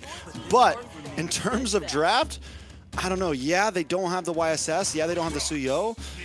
But also, they have the Fredrin. They have the Harley. I feel like in terms of draft, Alpha 7 has a huge advantage coming into Game 3 and 4. There's just so many things open, like so many power picks open for them right now that Vendetta almost is running out of things. They almost don't have enough space to ban the Yves, the Harley, like so many things that are still on the field. The Sora, which they did have to ban here, but Claude Sora, they can still leave the Yves or the Harley open for Alpha 7. I think at this point, ban out the Harley. Just don't give that away, because that's one of the picks that best player can use, right? They still want to give away, they ban out the carry. They're targeting Zia. It is, I know. Try to give Zia as horrible of a game as possible, and he is running out of marksman at this point. There's no Moskov. There's no, I want to see what he's going to be forced to pick here. No Moskov, no Yi Sun-shin, no Claude, no carry, so that's 4 picks already. He has the Granger, he has the Bruno, he has the Clint. That does decent, but then if against the Clint, you're allowed to full dive. No Freya present too. So what's it gonna be here? First pick Beatrix? Right? I mean, I think they can still be a strat. Fredrin, so like Clint Fredrin having a nice pocket for the Clint with a strong front line can work out. BTA though, Marcel is open. Guinevere solid. Go for the Gwenny. So now you're not allowing Alpha 7 Zia to kind of breathe whatsoever. Get that spatial migration, makes it super difficult. The Fred. No, I'm saying they can't. It'd be hard to pick up the Fredrin against the Gwenny. Yeah. So it's Same a nice thing with Harley. preemptive Guinevere. And Marcel is still open for BTA. Yes. I don't think Alpha 7 North is gonna try to pick up Marcel again. I Sadly, just feel they like can't. They can't. The global They can't. ban. right. So You're all good. We've we're done still it. trying we both to did it get once. We used both did it to once. this.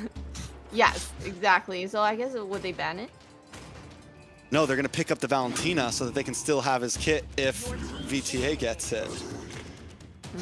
They still get the golden hour if VTA decides to pick up Marcel here.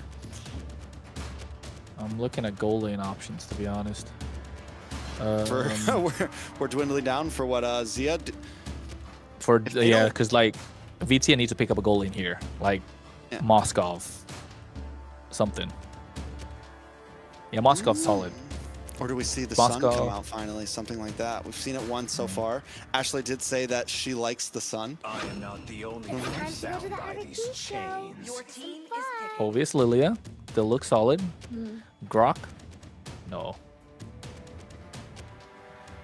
I have a theory. Harriet, Jungle Uranus. Harriet. This might be a Jungle Uranus. Against the Gwynny, you get the consecration. Not horrible. You can secure things in the turtle. It's not very best player-esque, but it's something that could be flexed here, and I think we need to keep an eye out for it. either Uranus jungle or I'd say Harriet right now in the goal lane. So that way you put Uranus in the EXP, add some more damage with like Fanny, possibly Lancelot in the jungle. But I think if you're running out of goal lane options, this is the best chance to pick it up because you know VT are gonna ban it out. Never mind, they're going crazy. Khalid is gonna be the choice. They get mid lane prio. At least they're able to control the river. Now, if you were Alpha 7, ban out all the roam picks that are possible. Hylos and Kalia are already not available for them. Maybe take out the Gatot Kacha. Maybe take out another hero that could possibly provide a little more knockup. Kaja, I would say. Never mind. Oh wait, they got They're banning gold laners now. They're like, listen, we Yeah. can do this. Because they still have the Granger as an option. They still have the Harith as the option. So I think we see possibly Alpha 7 ban out the Harith here and then just take the Granger for yourself. Because then think there's ban also Moskov. nothing for VTA.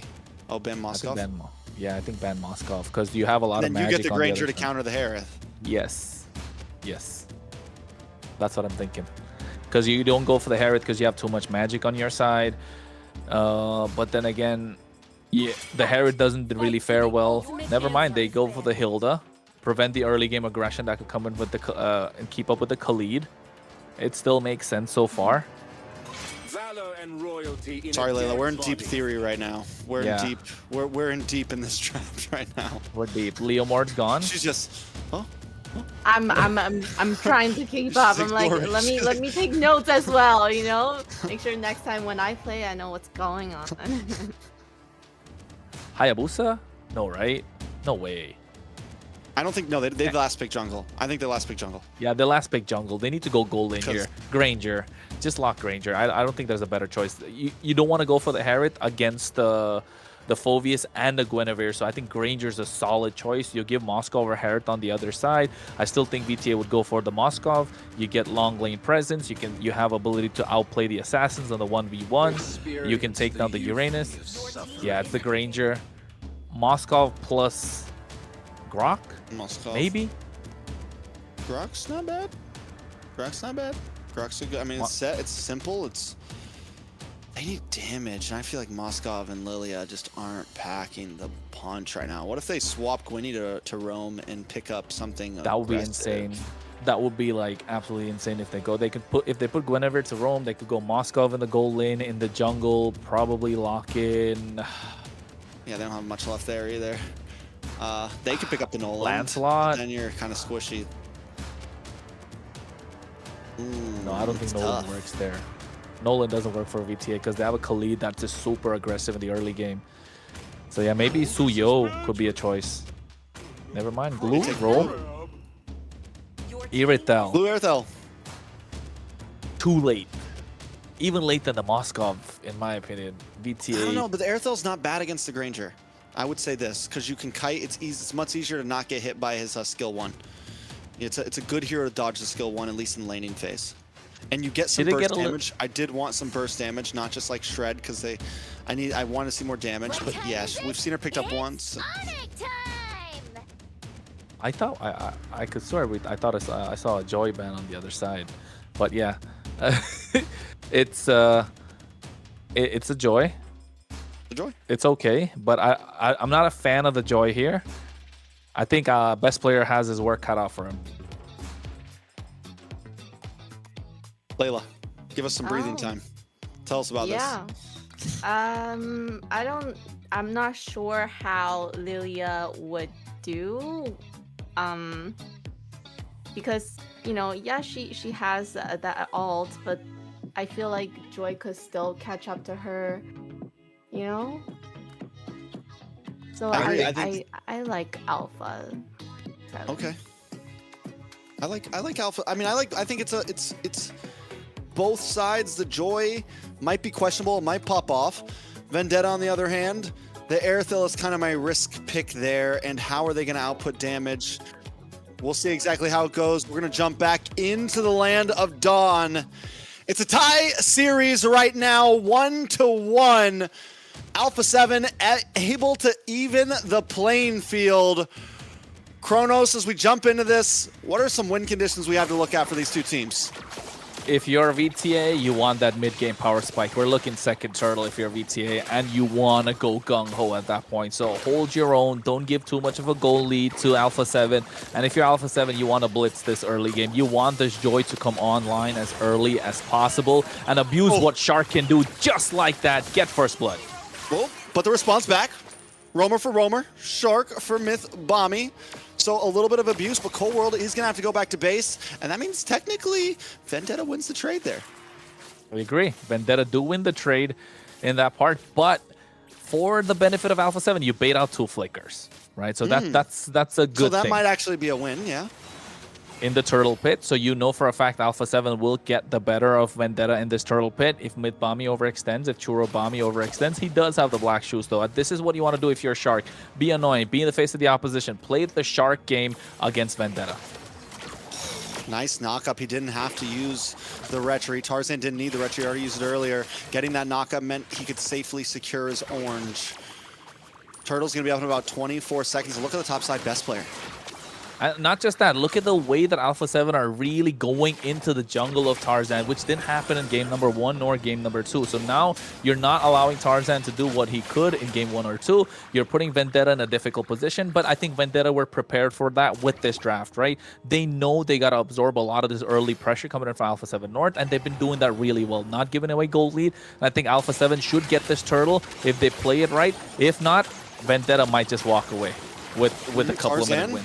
Gets a knock-up, a lot of damage on a Shark. They don't have the stun, finally locks in. Shark goes down. Best player able to pick up Myth Bomby. It is Roamer for Roamer, Roamer for Roamer. Back and forth for the 1v1, and best player wins out with the help of Cold World behind him. A double kill into this Joy is a great start for Alpha 7.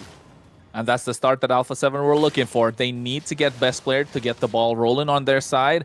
And with this first turtle in their pocket, which should be coming soon, they know for a fact that they have to extend the lead as much as possible. Because come 6th minute, 8th minute, Vendetta are going to start running away with the game. They're going to be super strong, especially when Merciless starts joining these fights.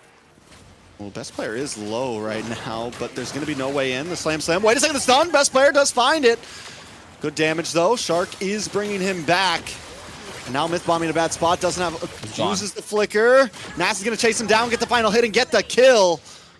Alpha 7 with 1,000 gold lead in a 4-2 kill spread, plus a turtle into their hands. This is looking good for A7. Not just that, even on the top side, you force Melon to go back, force out the sprint, so that he doesn't get a lot in terms of gold. Irithil's already a late game gold laner. You need that power spike, comes in super late, and you're not allowing that to happen. You're hindering that in the mid game. And now you know Alpha 7 are going to start applying more pressure, making sure they can extend this 1.5k goal lead to about 2.53k until the next 2 minutes. And Vendetta know that they need to play a little more safe for some time. Apart from Myth Bomby, he's opening up the map on the bot side. Nat's looking to get taken down. Tarzan needs to step up and get a couple of knockups, add that pressure with Churro Bomby and what he can do with these glooms. Don't allow Shark to breathe. This is good from Vendetta. They're not letting Shark do what he has to do. And maybe this could convert into something else. We'll see exactly how it turns out. Vendetta definitely needs some time now to get back on the board. I'm worried about this Airthel pick, honestly. We haven't really seen a pop off. You do have the ability to chase, but with the way this is going and with the way the damage is spread out between the team of Vendetta, a lot of it is going to come down to Melon once again. And is he going to start overheating at some point? Last time, he had a great game, still wasn't able to take his team to victory. Can he do it this time? Towards Alpha 7, you've got a whole team of people right now that could carry this game at any point. Shark can make a huge play happen. Zia can pop off. Best players already 2-0. Looking for a 3-0 as Merciless is under the tower, doing as much as he can with the pursuit. This is big. Can he find the kill? He wants to keep on going, and now Merciless in a bad spot. Cold World picks up the kill. Nat still survives. Shark goes with Raging Sandstorm as well. Tarzan just tries to make it out alive, but on the top side, they get a 1v1. Zia gets the outplay, 1v1, showing him who the real OG is, as best player finds Tarzan. Vendetta is feeling the pressure.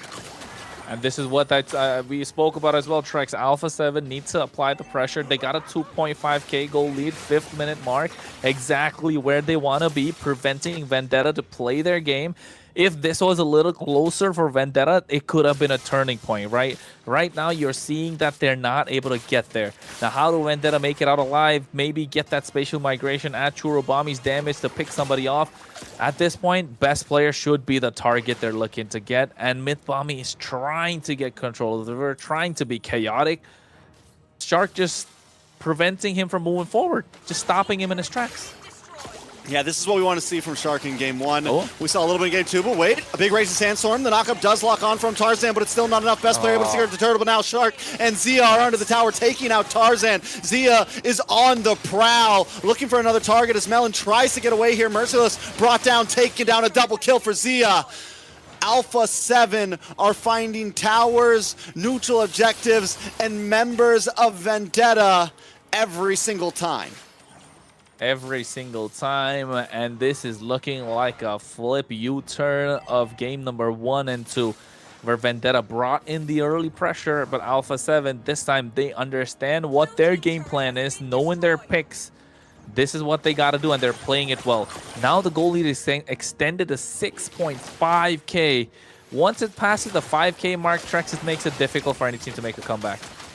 Ooh, I don't think there's anything that Vendetta can even fight with right now. Oh, no, Mats comes into the backside.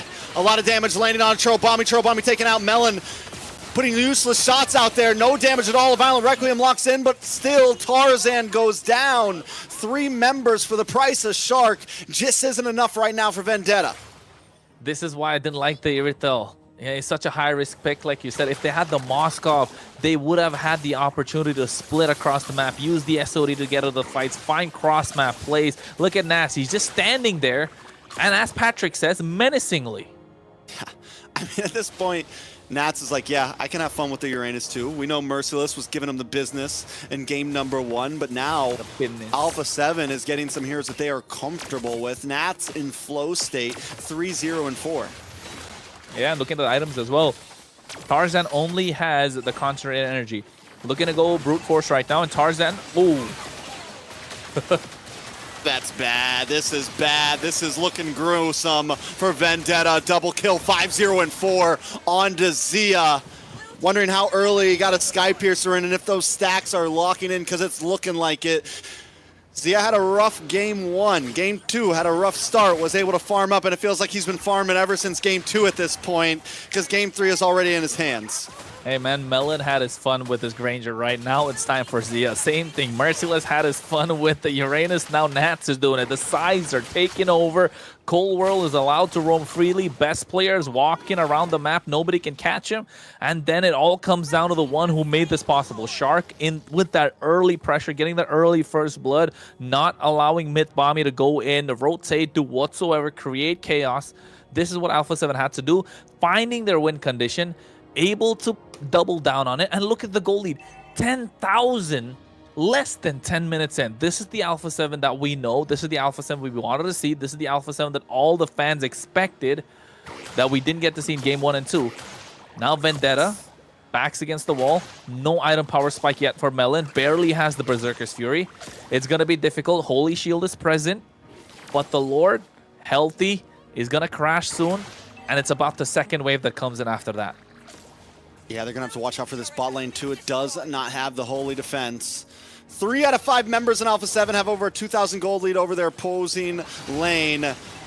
Nats holding down the front side. Lord does crash. Berserker's Fury finally does lock in for Melon, but it's probably not going to be enough. As Alpha 7 hold down the front line, Vendetta are able to clear the waves, but another one is coming soon. Zia along with it, and Shark. Raging Sandstorm is locked in, just waiting for Shark to pop it off. Decides not to use it just yet as Nats stays behind the wall.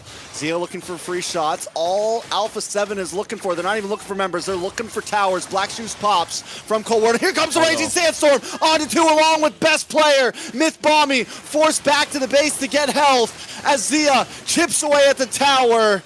Vendetta still in the defense as Merciless Melon and the rest of the team just look to hold down the base. Zia does get knocked up. Tarzan forces spatial migration away. Nats still just being a nuisance in the back line, and Myth Bombing finally drops. Alpha 7 still not going away, but Zia does finally fall. A double kill for Zia right before he does as Melon gets the shutdown.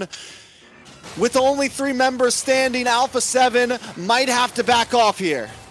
They definitely have to back off right now. They've bitten more than they could chew at this point. They were forcing an end. Honestly, it would have been better for them to try and get the other inhibitors. I don't know, a little lack of discipline, you could say, coming in from Alpha 7 right there. 9.4k goal lead. Yes, they have the goal lead, but you want to look more clean while finishing these games out. You know you have the end. You know what Vendetta can do if you get them, if they get you to the point where it's super late. This Irithel will start shining. We still need maybe another item for this Irithel to do wonders. 2-2-1, not looking good so far. Best player not gone down a single time. Nats, Cold World. The only one that's gone down is Zia. Yes, Shark in the early game, but that's kind of his job at this point. And no one can really take down Nats on this Uranus. That's another reason why I thought Moscow would be slightly better. But that's all in the past. This Irithel really needs to shred it. If you're going to go DHS, the crits are not going to work out. So if you're going to go crit, you're going to need some sort of shred to take down this Uranus. At this point, who can really take down Nats? They need to expend a lot of resources. And he's on a Purify, for God's sake. I don't think they have enough resources to get past the Purify and the Consecration, honestly. It's like you Violent Requiem, he uses the Purify, you get the grab, he uses the Consecration, and now there's nothing left in your kit to really stun him and stop him for long enough. Nats is immortal at this point, I feel like. The only way they're going to be able to get to him is if they kill all 4 members of Alpha 7 and leave Nats as the last man standing to defend the base. Well, at this point, I know a lot of people that are watching would have said we don't like the Uranus pick coming in from Alpha 7, and it's working wonders, and you can see why. Lord's crashing on the bot side, no inhibitor. They're trying to defend, but who can stop Alpha 7 at this point?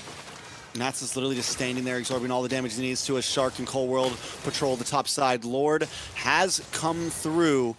Zia right behind it, looking for free shots. The wave on the mid is coming soon. Alpha 7 don't try to force it this time. They know what they came for. They came for inhibitors. Here comes the big flicker from Shark, and Melon is targeted down by best player. Cold World under the base right now, getting a face full of shots. We'll be able to maybe get away here. Under the tower, more damage from Alpha 7. Shark low. Vendetta just trying to defend itself, but Churro Bombing and Tarzan. Tarzan is trying to find Shark, but he's unable to do it as Zia finds a shot. Takes him out. Myth Bombing back on the map. The Bam Bam Bros just trying to defend, but Alpha 7 should be able to lock onto the base here. Minions on Zia. Able to get the final shot in. Churro Bombing cannot defend. Alpha 7 take us to match point. Hey, the Bam Bam Bros missed the Bam Bus, I tell you. They didn't see it coming down the street. Got caught in traffic. Weren't able to try and get control of the game like they did with game number 1 and 2. And Alpha 7 played their game perfectly. You asked for win conditions, Trex. I told you, Alpha 7 needs to get that early game on point before the second turtle. Need to get a 3.5k goal lead. That's what they did. Got a 2.5k goal lead, found a way to snowball, and let it loose. No one to stop the Raging Sandstorm. Nobody to stop best player from going in. Alpha 7, dominating win. What do you think of a best player's joy?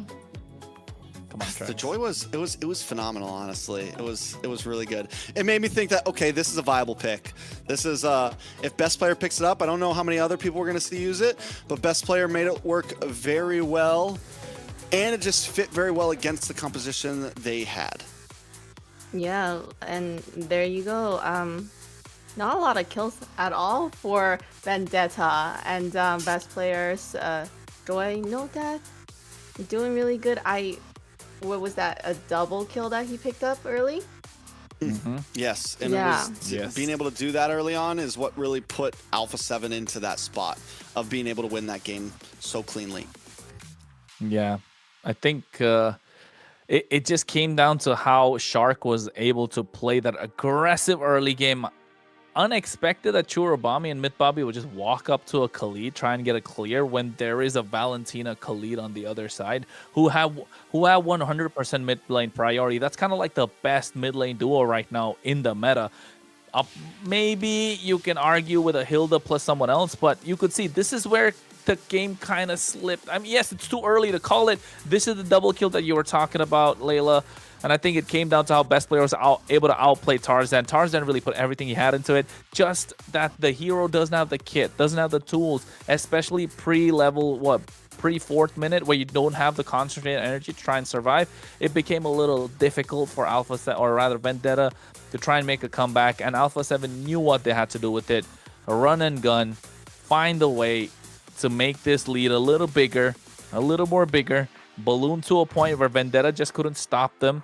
And the next thing you know, Alpha 7 just let it collapse, let loose. And this Irritel probably still farming for the next game. Yeah, I mean, Alpha 7, this is the composition. These are the types of compositions I expected to see from them. Game 1, they definitely came in a little sketch. Game 2 and 3, we get to see Shark on something aggressive. Shark put so much pressure on Vendetta from start to finish, even at the end there, continuously getting insane Flicker Raging Sandstorms. And every time he engaged, best player was there to back it up. Nats was there to back it up. Zia was there to back it up. They were moving as a unit this game with every single play. They were just a really good puzzle that fit together really well. They caught each other's moves and they were able to follow up. For Shark, he did great. Did vision control and map pressure play a bigger role than team fights here? Or the team fights were like what got them? I think early on, vision control and map pressure for sure. Shark able to create vision by going into the enemy jungle. And then towards the end, I think it was much more of just team fights. Towards the end, it didn't really matter what they did. They had a 10,000 gold lead, right, Kronos? Yeah, it got to the point where it's 10,700 or something. But hey, MVP, we're talking. It is Shark. You were talking about him, Trex. I was talking about him. Layla, you were highlighting him as well. I think Shark, when he's allowed to play his game with his kind of heroes, he's always the one to take the MVP. There's no conversation about who's going to be the MVP. So 1-4-18 KDA, you know he was pulling up. Got that Thunderbolt early on. Gets tankier as we go to the game. And one thing I want to point out in his itemization is I saw he picked up a Chastis Pauldron around the 10th minute mark when you know the Irritel's looking to get a bit of a power spike. That even hindered the chances of Vendetta further. So knowing how the itemization works as well, of course, at this point, they couldn't really do anything. 6.9k goal lead, 6 minutes in. They're just kind of getting in their face, can't take them down. Look at Nats. Melon had a full ultimate right there. He barely got half HP. That's the reason Irritel's not in the meta. That's the reason Irritel's not picked or prioritized. And in the global bans, you need to find a way to make combos work rather than waiting for an Irritel in the last pick. And that was game 3, and we're gonna move on to game 4. Hero pools getting scars. What other possible combos could we be seeing for Alpha? You know what? If you're Vendetta, Trex used to said it earlier, we could be seeing Akiro playing in the lineup, right? Maybe this is the point they look to get that switcheroo going, throwing a wrench in the plans of Alpha 7. Maybe there's a hero that's deep in the bag of tricks of Akiro that can pull out in the mid lane, maybe in the jungle. So that could be a way they're looking to go. But then again, are you really willing to disrupt the Bam Bam flow, in the entire game? I don't exactly. think you do. I think you keep the same roster right now. I mean, don't get me wrong, you can try to throw the wrench, but that's like do that last game before it's match point. Now it's match point. Keep it simple, stupid. That's what I get told sometimes. You just got to keep it simple. And I think that's what they need to come in this game. Alpha 7 definitely has won out in draft. Like, we've seen draft be so important over the past 3 games. Game 1, draft definitely won for Vendetta, and it brought them to victory. That last series, I feel like the draft was just super clean for Alpha 7. Now things are coming back to a little bit more of an even playing field in terms of Alpha 7 had a lot of power still left over. After that game 1, they didn't like blow too many major picks, and they still have some picks. They can still fall back to the Fredrin. They can still fall back to so many things that are available to them. And it feels like Vendetta's running out of gas a little bit in terms of draft. What do they have left? I think they're banning against themselves a bit. They ban out the Claude and stuff like that. They need to think about how they're approaching first phase. That's going to be huge for them in this draft. In terms of a hero vocabulary, which team has a better one? Hey, at this point, we don't know. We're going to find out. I think Alpha 7 has more options, at least, coming into the draft. But I feel like Vendetta could still surprise us with some clutch. We know that Tarzan still has a pretty deep pool in the jungle. I think maybe don't focus so much on Azia. Maybe focus more on the best player here. Yeah, that's why I was saying in the previous game, right? I looked to take out a couple of jungle picks, and all of a sudden they're really locking down on Zia. And now the problem being, you let the carry go banned the entire time, right? The carry was kind of banned. Now if you let it go, and if Alpha 7, if they're on the red side, they ban out a couple of heroes that you really want to prioritize if you're blue side, or vice versa, and you give carry in the hands of Zia, I can already see that game kind of like, with the win rate that carry's got throughout the competition so far, it's been super strong, doing really well, picked up almost every single time it's available, and I don't think Sharks really picked up the Kalea. Best players not picked up the Guinevere. I'm already looking at Kalea, Guinevere, carry being picked up, and that's an auto win in my book in any team's draft. Ooh, what do you think, Trex? I think we've seen Vendetta banning out the Claude first round. They obviously don't want Zia to get their hands on that. It's something that they don't want to slip through. So there seems to be some worries in Vendetta's mind about Zia majorly. But again, I think the problem is really going to come down to Shark and best player, and they need to try to control that on the draft. But it's match point, and momentum is definitely falling down for Vendetta. It hurts to win a game 1 so strongly and then come into the next 2 and just get stomped like that. I mean, these games have been fast. Alpha 7 is in prime form right now, which is going to throw you off mentally. And the draft is only getting harder. This is both of these teams' first time going into a game 4 with so many bans out there. And we said in the beginning, maybe Alpha 7 was saving some picks. Maybe they played this the long haul because it is working out for them right now in terms of the draft. Vendetta seems a little bit grim for them right now. What do they need to do to possibly see a game 5? A lot. They gotta win. Don't overthink. That's what they gotta do. They gotta win. No, honestly, I think don't overthink the draft, right? Because in the previous game, they could really just the game would have been so different if they just picked up the Moskov, if you ask me. If they just locked in the Moskov, the game would have been so much more different. You have an answer to the shred because the Uranus was picked up at that point. The only thing was left was the jungle, and we know best player is going to pick up an assassin. He's not going to go Akai in the jungle. We know that for a fact. He rarely picks up an Akai. Fredrin wasn't really good in that game because he had the Guinevere. So I would just say, yes, the draft has gone to a point where we're seeing 15, 30 heroes banned out. Possibly, 40 heroes right now. Don't overthink it. Lock in what's best. Lock in what works. And find ways to force Alpha 7 into a position where they cannot play aggressive in the early game. Because the moment you give them any sort of aggression, you kind of get cooked. And they ban out the Claude. They just don't want Zia to have it at all. Next is they're carry. not, and they keep getting blue side. Do you think they ban out the carry? Why not just? They gotta. pick it for yourself? It's possible, but I don't know. They've been They would have banning to out first, like they would what? have to first pick it, yeah. Yeah, 3 games in a row now. So I think this is gonna be It's a been carry, Sora, right? Claude, and Carry, yeah. That's been the bans for VTA on blue side. Same thing so far. Marcel and Freya, right? That's gonna be a last Freya time- right now. Alpha let the Marcel open, and VTA Boxer, never... yeah. Yeah, it's been Zeus and Bassa and Freya. And VTA doesn't want anything to do with that Marcel. It's all right. Let it go then. They don't want to do anything with it. What can we do? But I'm starting to wonder if Marcel's even...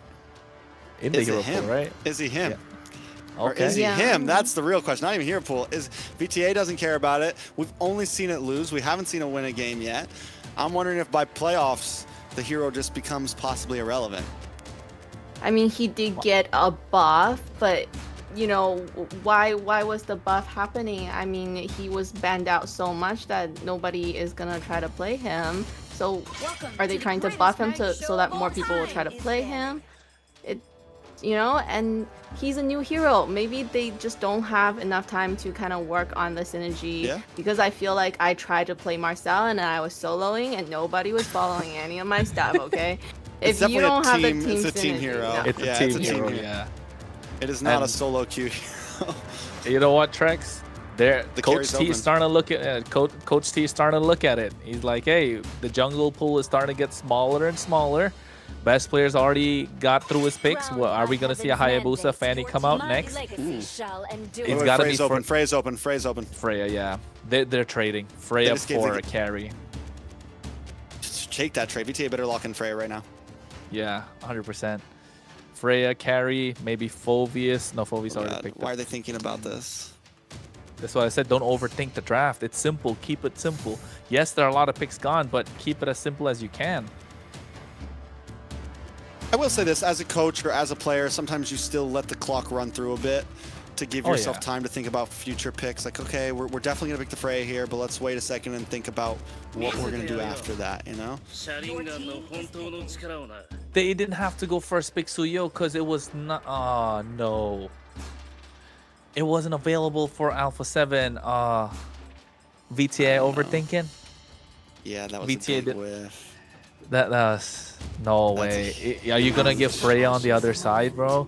Okay, carry plus Guinevere, right? Guinevere's you. Okay, Gato I don't know Cacho. what's Okay, going on. Are they gonna What's just going make on? it really hard time for Suyo now? Yeah, They I mean, still gotta I think if Freya. you're VTA, you still go Freya, yeah. yeah. You go Freya, you can't take glue, you don't have it. Freya and a mage, maybe? Do you pick up a mage here? Or you wait? Because the Lilia is just, you can't pick Lilia anymore, but Lilia's Yeah. just not cutting it.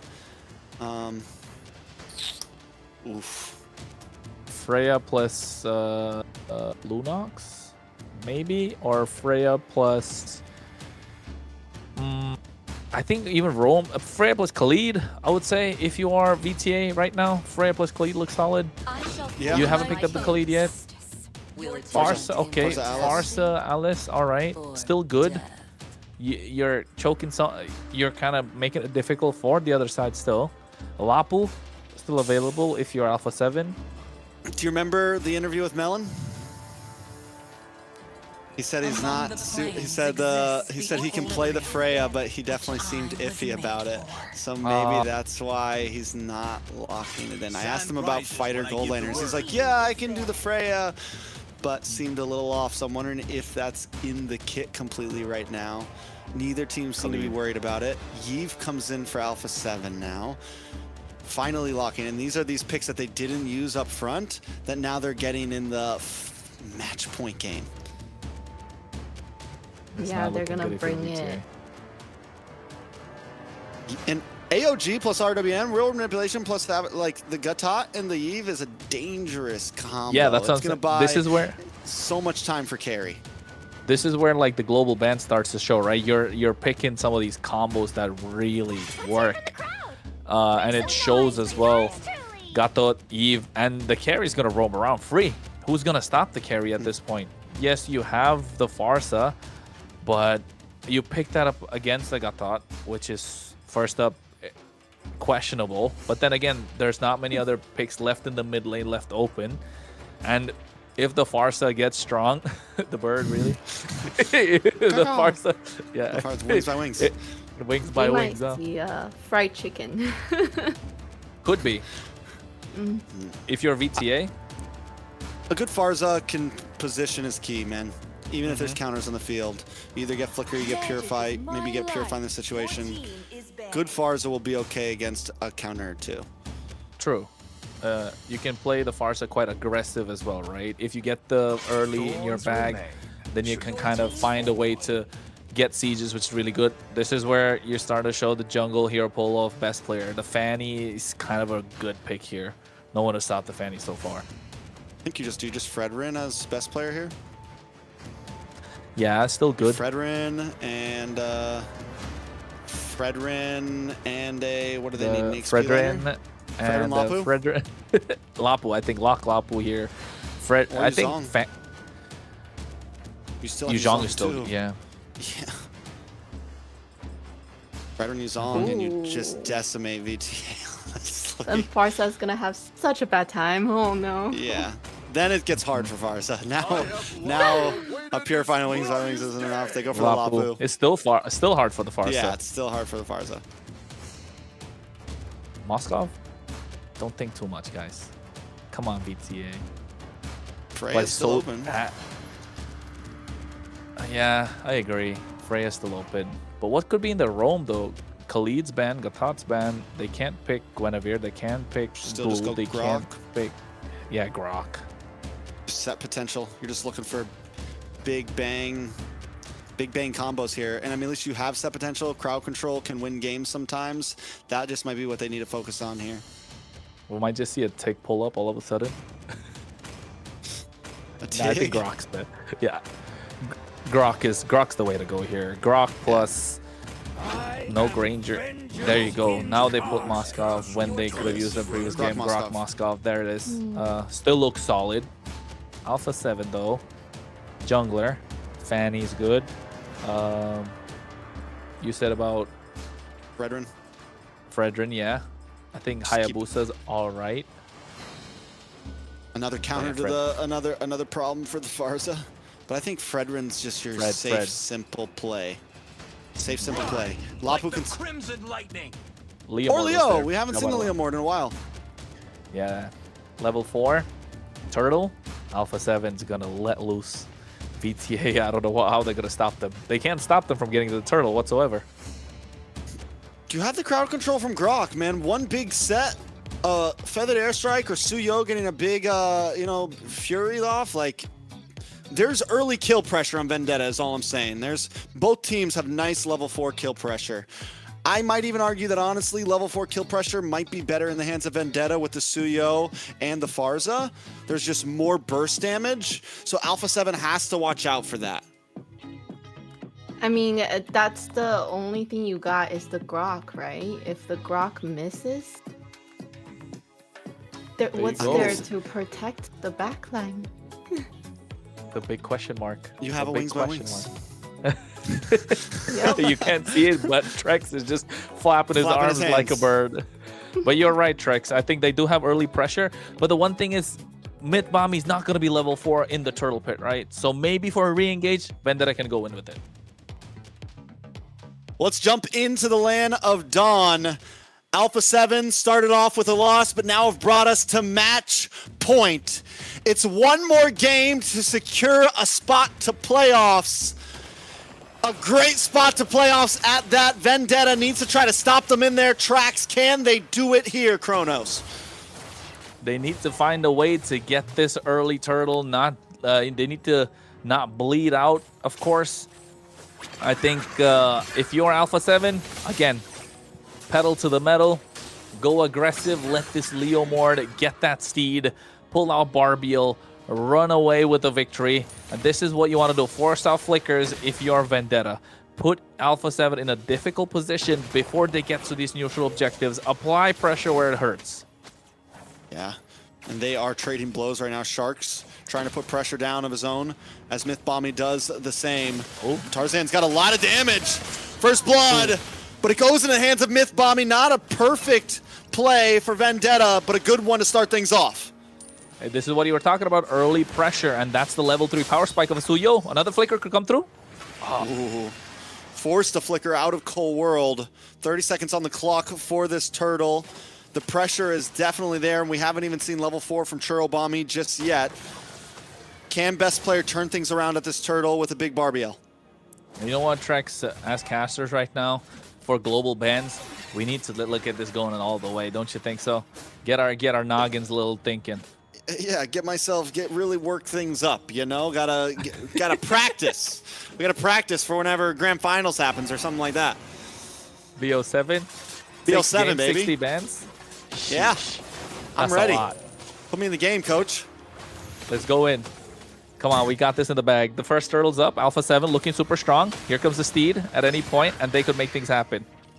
Yeah, Tarzan's there as well, though, and both teams are keeping it slow. Nats has the bravest fighter ready to go, as Merciless as well looks for the stuns.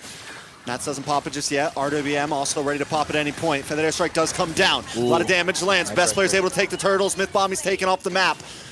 One kill, one turtle over the hands of Alpha 7, but a nice stun on to Nats. Tarzan forced to dash back as Shark holds down the front side. Alpha 7 gonna push away. They got what they came for. Yeah, and that's the first turtle. That's what I spoke about. Like, you don't have any way to stop them from going in and securing that turtle, especially that Steed. Yes, you have a Grok, but he's not going to be level 4.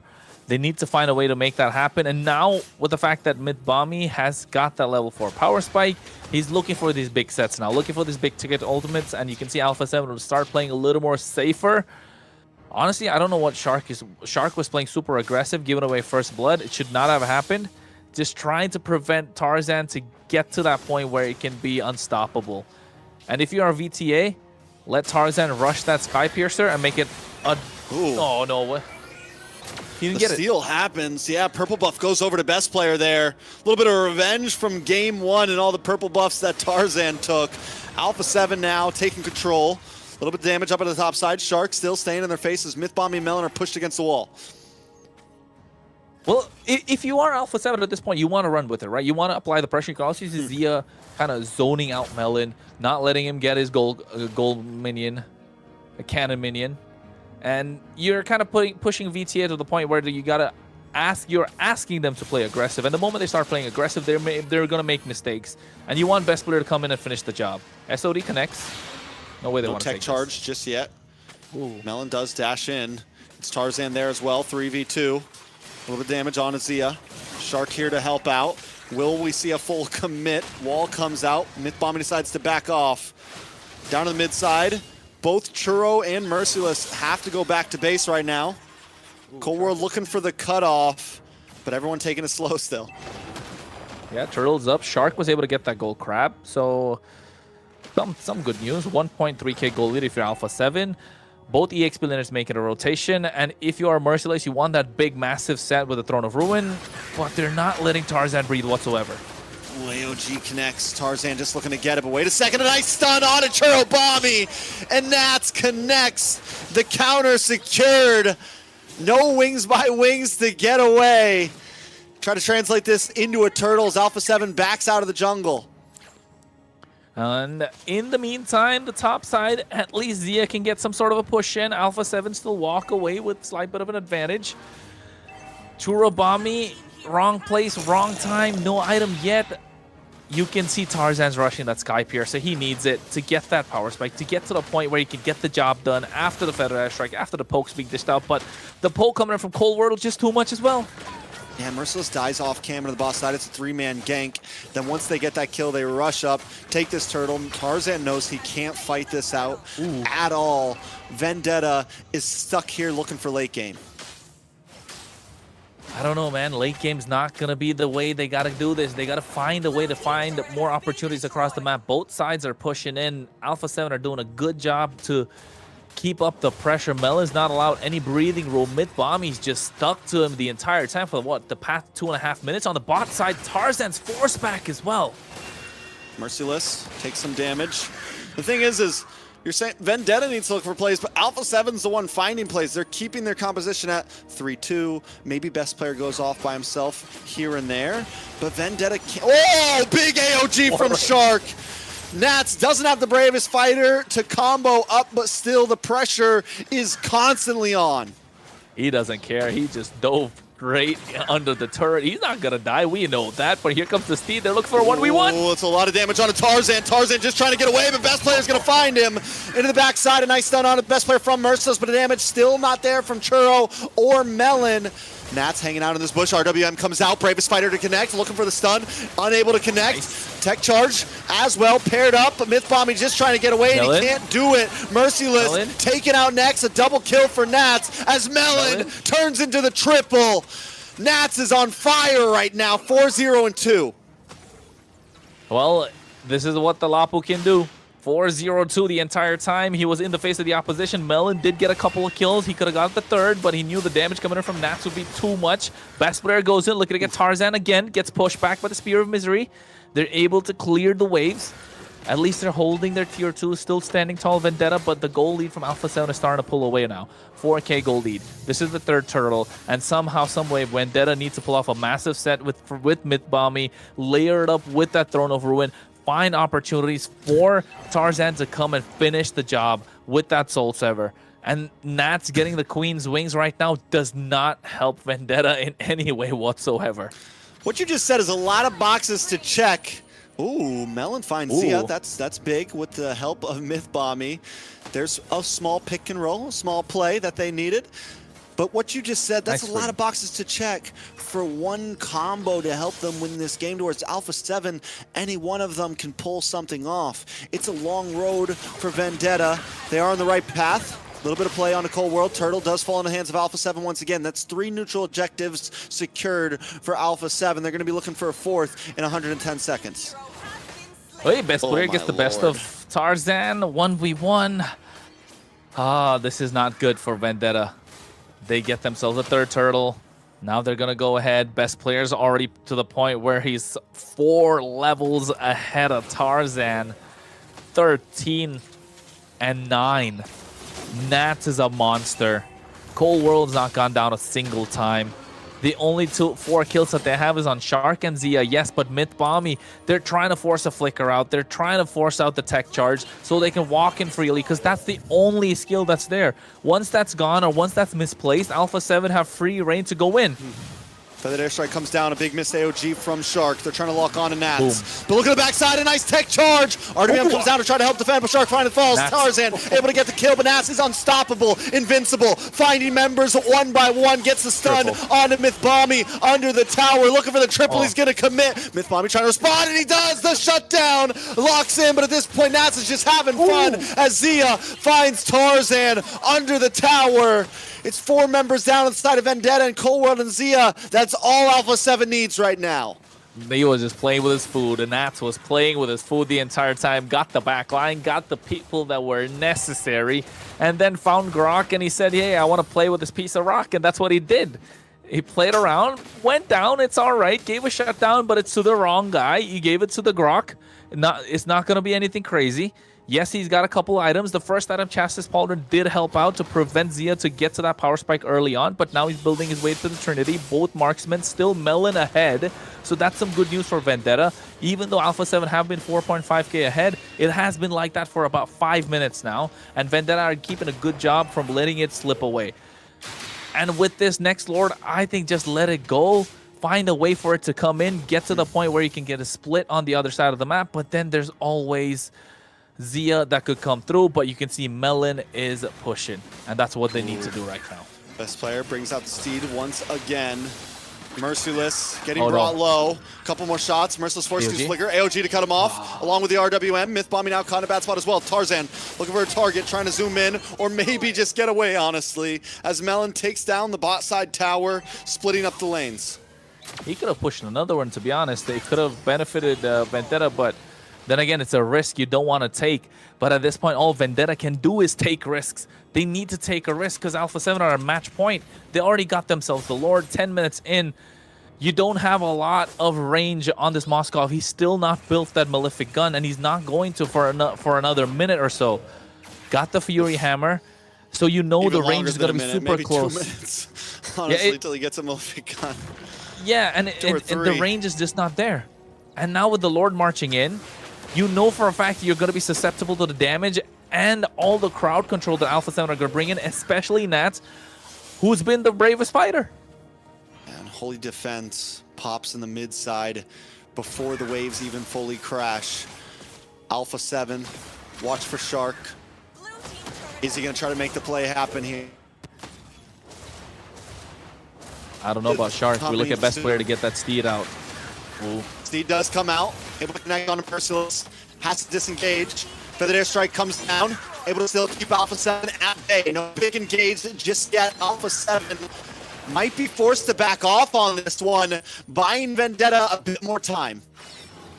Not so much of a disciplined push that we like to see from Alpha 7, right? We saw this in the previous game as well. Yes, they got the victory. It wasn't as clean as we'd like to see.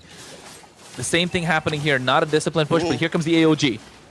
Where's the RWM pair up with a nice tech charge? Shark taking out best player to best spot as well. Tarzan just the block on his head, brings out Speedy Light Wheel. Now they're all caught in the RWM. A Feathered Airstrike to response. Flickers are forced, but Zia still gets shut down. In response, Cold World goes down and Churubami picks up a shutdown of his own. Tower still standing on the mid and the bot as Vendetta do everything they can to defend as Alpha 7 looks for another engage. Best player, Steed, comes out. They're trying to siege the bot lane inhibitor. Merciless goes in. A lot of chipped. Oh my lord, Zia picks up another one. Feathered Airstrike does drop a nice stun on Zia. Zia forced to use the flicker and back off. Vendetta still defending. Yeah, the confident. Zia is confident with the way that he's moving on this carry. Able to get so up close and personal against Merciless, taking him down. Ooh, just for a second before that play happened, I was going to say the Bam Bam duo showed up. The Bam Bam bros showed up. But then Merciless getting caught off guard like that didn't look good. Finally, Melon got his Malefic gun. He's building into a Wind of Nature. Zia going the opposite way. Here, Tarzan. Oh, Tarzan able to phase away, but caught up by the RWM. Oh, no. Pinched up. Wait a second. Feathered Airstrike does come down, a big tech charge. Can Melon make something happen? But Zia shows up. Doesn't have a Speedy Light Wheel, still out doing the damage. A nice stun from Merciless. Best player hasn't even got involved with the fight yet. He shows up with a Phantom Steed. He pulls up and takes another down. Now it's Melon on the run, forced to dash back. There's minions on the base already as Alpha 7 want to close this out. They want to go home early tonight. They want to get some rest as it's 4 against 1, waiting on the next wave of minions. I thought you were going to say it's 4 a.m. because that's what it is for me. Nats finding a way to try and get this finish. Tarzan comes up in another second. Melon can't defend on his own. Best player goes over the Steed. Oh. Cannon minion is down. Melon able to sidestep back. Looking to clear the waves here. That's all he's got to do. What are they doing? Able to take out Tarzan. Tarzan finds Zia. Myth bombing back on the field. Melon still standing, pushing Alpha 7 away. A tech charge, a knockup, a Feathered Airstrike, and best players down. Vendetta reclaiming ground. Alpha 7 on the run. Vendetta still standing. Talk about a fumble. Talk about a fumble. They got the ball. They had to run with it. They had to throw a flea flicker, but not able to get the tight end on the right side. Oh, no, this is not how it's looking. This is not how it goes down for Alpha 7 North. They need to get and contest this, Lord, not give it away, because Vendetta could take and march down and take a couple of inhibitors with it, and Melon's already starting to hack away. Oof. This is looking like Zia in game number 2 right now.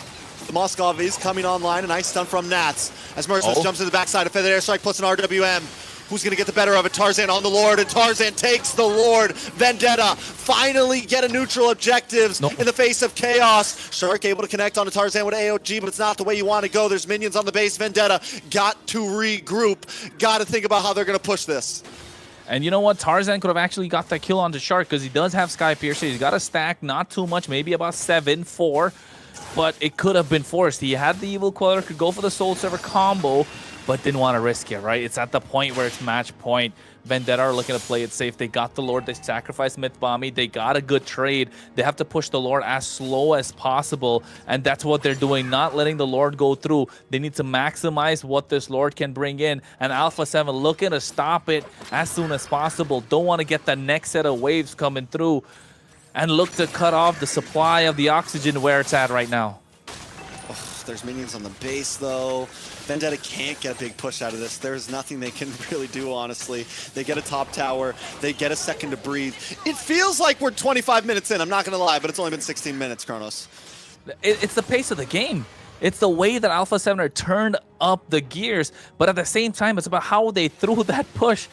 Best player missing on the Barbiel. Zia going a little too deep, taking a lot of shots from the Crystal. It could have been an end, but they gave another chance to Vendetta. And could this be the reason for their downfall, right? This is the discipline factor we spoke about in the previous game in the final push. Even right now, with the push before this, when they had the Lord about 14 minutes in. Same thing happened when they got the inhibitors, when they were at the base Crystal. Alpha 7, if they need to be the top dogs of the division, they need to be disciplined, and we're not seeing that. And we can see why Vendetta are able to get the better of them in game 1 and 2, although they didn't win game number 2. And looking at the items, it's full build. Melon's there at that power spike point. Zia's got there as well. Now it's just about swapping those items fast, getting those boots changed out for another, probably a rose gold meteor. And if Vendetta gives Melon the space that he needs, which Mythbommy has been doing so well, Churobommy's been doing so well with that Feather Airstrike, it could be disastrous for Alpha 7. And Tarzan just needs to come in for the right time for the finish, because he's got the Sky Piercer. Prolific Roar as well comes in for Tarzan as his last item there. Churobommy, the Feathered Airstrikes are working. For Alpha 7, they need to start connecting those RWMs and those AOGs again like they were in the beginning of the game. Nats has to be able to lock on to Churobommy. But even now that we're into this late game, Nats isn't as tanky. He can get taken out if he messes up a Bravest Fighter or goes too deep. Best player, not doing as much damage as he was early on to the front line. He can't just 1v1 Mythbommy. He can't just take out Tarzan easily. The Leomord has its limits in the late game, and we are starting to see that. What Alpha 7 has in their advantage is map control. All the inhibitors are gone. They need to do what Vendetta messed up on last time. They need to slow play this, honestly. Let the waves control the game. You don't always need to rush Lord. And I think the moment they see Melon on the bot side, they're going to start blitzing it. At least that should be the game plan. But Mythbommy's doing such a good job right now on this Grok, walking up to them. Here comes the Steed Trex. I'm waiting for the big tech charge. Mythbommy is holding on. SOD connects. At any point, he can fully commit. But the airstrike comes down. Nat's not there to jump down on him. Lord gets reset, and that means another tower possibly going to the side of Vendetta. RWM does catch Tarzan. They're going to rush down on this Lord as everyone is zoned away. Lord gets reset once again. A nice Bravest Fighter on a Merciless. Merciless just holding down the front side. Mythbommy still holding on to the tech charge. We're waiting for it. The throw of Ruin and the toss up. The knock-up. Cold World is down. Vendetta have to try to collapse. Feathered Airstrike once again onto Nats. Nats with the Bravest Fighter. Stunned onto Melon. But Melon is locking in as Tarzan chases down Sharkin. Best player. Vendetta hightail it back to the Lord. They're going to look to blitz it. They need to blitz it as fast as possible. You can see Nats and Shark trying to do it, but look at Zia. Look at Zia on the map. He's trying to go for the base crystal. He does not have the speedy light wheels, but it's enough for them to take an end. That might just be G's. Wings by wings. Can he connect? No, he gets stunned up by Shark, and AOG catches him, and Zia is on the base. Match point wrapped up. Alpha 7 put it in a box. They're going to the playoffs. Hey, man, they're going to the playoffs. They get seed number 1. Not just us, not just you guys watching, even production. We can hear them screaming, saying, oh, my goodness, this was such a close game. And it came down to the end of the final push. And like you said, Trex, they had to play the map, and they played the map so well. That was amazing. Oh, I didn't even look on the map, and then I realized, where is he? And they're backdoored. Crazy. I wish we could have got it on cam, because the Farza's going. Farza's like, and Shark catches an AOG. That's the only way. He had to have used it. I'm going to go back and check it later to see if the all is, but he jumps and catches the wings by wings, catches the bird, fried chicken baby, catches the bird in midair and secures the game for Zia to just lock on the base a second longer. Ugh. That's why we love Mobile Legends. MLBB. That's the best, baby. Most watched esports throughout the world. And you can tell why. Wow. Look at Melon. Participation 30%. Not enough. Not enough, though. Not enough for the dub here. I mean, overall, taking a look at some of the stats right now, it was a dominating game from start to finish for Alpha 7. Vendetta had a moment of glory there, but it just wasn't enough. Okay, I'll take a look at the replay. The AOG did get committed, but I don't think he caught the Farsa there. I don't think he caught the Churro. I don't think he caught Churro. Probably If my phone at wasn't the dead, edge I'd go if he look did. right now. Probably at the edge if he did, right? But it was so intense. And even if he didn't, it could have been possible because the Feather Airstrike was popped, but could not have got the clear because the attack speed of carry is just way too much at that point. And looking at the KDA as well, you know Nats was a monster 818 on this Lapu Lapu, and if it wasn't for Nats and best player taking charge in the early game, it could have been disastrous for Alpha 7 because Vendetta had the early power spike with Tarzan on this Suyo, just wasn't able to get the items, and you could see they were maximizing the ultimates that they had. Everything was played around the RWM that Cold World had for Alpha 7 North, which gave enough space for Zia to breathe and move around and dish out the damage, and nobody was really able to catch him. You spoke about the Grok and the tech charge. It got to the point where that was the only tool that they needed, and he was playing it super well. Him along with exactly one of those moments, Bam Bam. but it just wasn't enough. Him and the Bam Bam, bro, the Bam Bam duo just showed up. It's just that the Bam bus just wasn't there. It got away. Was that a guess? Was that a guess? Nobody there to party. Vendetta. I mean, and they had some good plays. The fact that they lasted that long shows a lot. But Alpha 7, I think what we saw from the game that they almost lost to the games that they dominated in, they were able to constantly keep their composure and find moments to win. Whether it's having Zia hang on with the Moskov long enough to where they can win out of the game, even when it's there, when they're super behind, making the call, let's go for the back door. They're able to always, whether it's early game or late game, pull themselves together and get the win. Yes, and I feel like Alpha, once they have that aggression, it's just unstoppable. Just seems like with the games, first one they didn't have that, and then later on they just brought the aggression early game, and then they just could just carry through the whole game. Man, let's take a look at the MVP. It is going to be Nats, and I think that is a well-deserved MVP, honestly. From the beginning to the end, he took 1 death. There was some small mistakes made by other team members or even by them as a whole, but Nats just seemed to always be on point that game. Even where Lapu might fall off in the late game, he was able to make big plays happen. He made it happen with that Lapu Lapu. We saw it with those Raging Slashes. He was playing with his food. The only death that he had was, what, against the Grok? Yeah. I think this was the moment too. Yeah, he was just literally having fun playing with his food. He found a piece of rock. He wanted to kick it around, throw it around. Just unfortunate that he got hurt instead. So apart from that, he had a fantastic game. He was the kind of difference maker, able to engage directly into the back line. It was either between a Lapu or a Yu Zhang, and it both could have worked wonders. It just happened to be Lapu in this case, and Nats was just shining with it. Yeah, Nats has been a monster back-to-back. I feel like he's been such a star of the team overall, Layla. I love XPs that are able to kind of just really be on top of you and you just can't do anything, and that's what he was able to do for the team. And we are going to go ahead with the interview, right? Probably in just a second. I think No? we're still getting the a minute or two, 30 seconds, 10 seconds, who knows, but they'll I just be here can't soon. wait, okay? Maybe 6, because 7. you You're know, gonna fangirl again? Yes. I'm always fangirling. I'm sorry. And this is something that I really, really want to do because, you know, I have Fangirl? a lot of Don't tell them questions. who we're I have interviewing questions just that yet. I think I am gonna benefit a lot from. Oh, Okay. Mhm. so Don't we say have anything. some, And also, we have some viewers gonna- stealth. The viewers are gonna benefit. Yeah, as well. Okay. Okay, But okay. I'm doing it for mostly me. Okay, heard. I'm Okay. excited now. I want to hear. I'm just gonna sit back and listen. Honestly, Yeah, I know. I don't want to have. Yeah. I don't You have guys no know- questions. You know to what, ask. Layla? You just take this. That's one all on you. Yeah, it's Yeah, I all think- you. If you guys know, yeah, I think you guys will I have a don't pretty know. good chance of who We I'm don't know gonna be nothing. interviewing. I don't know anything actually. I haven't Yeah. looked. We're gonna find out. What about the We're gonna viewers? find What out. do It's you gonna be a guys think? surprise to us too. Yes, and what do you know? They're gonna go straight to the playoffs. Yeah, first seed secured. First seed. They get to hang out and wait for like how many more weeks? 2 more weeks? Kind of Two sad more we weeks? won't see Two them more? for a while. Yeah, They I get think 2 so. weeks.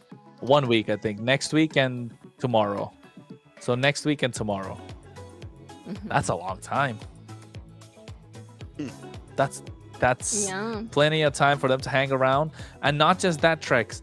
Going later, deeper into the tournament for other teams, they are gonna expose some of their draft. So I guess, but Layla, it's all you now. All right, now I get to announce it. I'm so excited. We have now joining us a Shark from the winning side. And I want to just say congratulations on the victory. And I have a lot of questions because I am a roamer myself and very excited. So that looked like a very controlled game from your side. Really good team fights from you guys. What do you think allowed you guys to stay so coordinated throughout that match? I think today we did not play perfectly, but yeah, today a bad day for me. I did not play good, so I wasn't happy at all. But lucky, yeah, I got a good teammate to carry me. So yeah. No, you were great as well. I know that a team cannot do that great without a good roamer to be able to kind of give the vision and kind of control that map. Kronos, what do you have for Shark? Shark, I was gonna say, like, it didn't look like you were your usual self. You mentioned it. It wasn't the best of days for you, but still walking out with a victory. A strong team performance. You already secured the first seed. Which is the one team that you think can give you a little bit of trouble moving in for the rest of the season? If there is a team at all. There has to be someone apart from Vendetta. Or is it going to be Vendetta again? No, they're a different team. So I let you know, there are one team always make a try hard in the stream. I don't remember the name, but they're from Colombia, in Influence Rage. Influence Rage, yeah. Influence, right? Yeah. Okay. I'm telling you, they're really good. So I hope to see you in the round final. That's gonna be the good game for us. Okay. Okay. All right, surprise us all with that one. I like it, and a lot of our eyes have been on that team, honestly, thinking of what they can do. Shark, it's good to have you back. It's good to see you. I feel like we haven't had a face-to-face in a while. Hopefully, maybe we get to see each other in person soon at some point. How's it feel? I asked Nats the same question. It was a while. We were on break. How are you feeling coming back into the competitive scene here and like getting to actually play in a tournament again? We didn't have a fall season. Do you feel rusty or do you feel ready to take this all? I mean, I did not want to go back to the professional play, but my team keep like DM me. They need a good room, so I should come back and play the game. But I did not expect I'm still good, so I guess I'm not rusty still. But yeah. I like it. So I'm gonna again ask a question that I'm dying to ask as a roamer. Yes, because I am one. And what can you do as a viewer for me, for the viewers? What can you do to kind of improve yourself as the roam? For me, to be confident, like to be confident in yourself. Don't be scared. So for example, if you see keyboard on enemy, like don't be nervous or shaking. Just be yourself and play the game. If you got confidence, you can win everything. So yeah. Yeah, I think with roams, a lot of them sometimes they make great sets, and if you second guess yourself, that's when you miss that chance.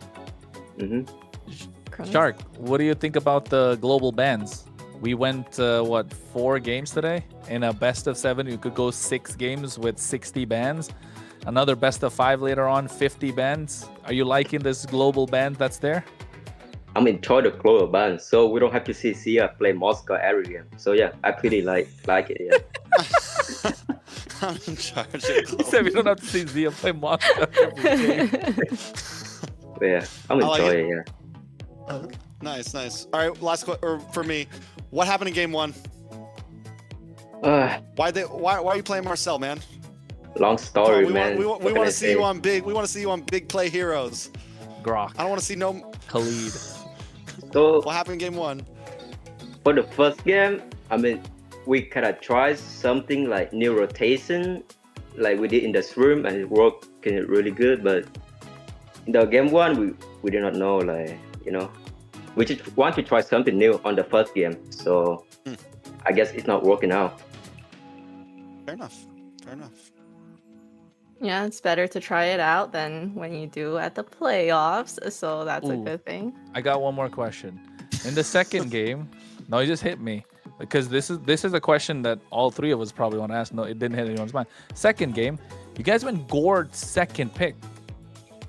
What was the Gord second pick about? Like, that was so early. They didn't even pick the Fredrin up on the other side. It was third pick, it would make sense, right? What was it, the Gord second pick? Mostly, we have the one tick God in the team, so we always play God in the stream, so we just worry like they're gonna buy it out, so we want to like pick the God early.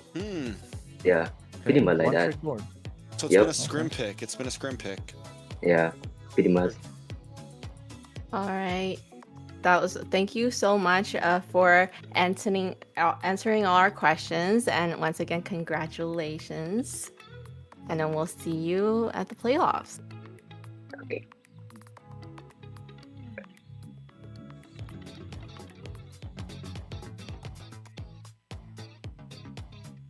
How was today? That was amazing. Yeah. Easier than last Okay. week. Absolute cinema. Absolute cinema. Did we got everything we expected out of the teams? Is there anything surprising that happened that you weren't expecting? I think Vendetta should have got game number 2. I still think Vendetta should have got game number 2. That was in the bag. They fumbled. They fumbled hard.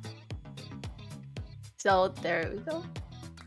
Yeah, I think it definitely could have been very different. They should have definitely got game number 2. Did whiff it. Taking a look at what happened, though, we had Stamina Esports with a 2-0. That was kind of a surprise to me. I had a feeling Stamina might be able to pull it off. It was 50-50. I did not think it was going to go the way that those games went. They were stomps overall. I mean, Stamina just showed up in Influence Rage, was off their rocker. I don't know what was going on because they're a team that looked so good in previous matches. And I think the 2-0 with Dez playing so aggressive, so well, and not just that, Diamond also coming in, making sure it's not just a one-man show, showing that Stamina Esports definitely have a lot to offer on the table. Influence Rage, though, they weren't looking like themselves. I think the two of us, all three of us can say that Influence Rage were not the same team that we saw in the previous week, even though they did get a couple of losses before. This is not the kind of game we expected out of them.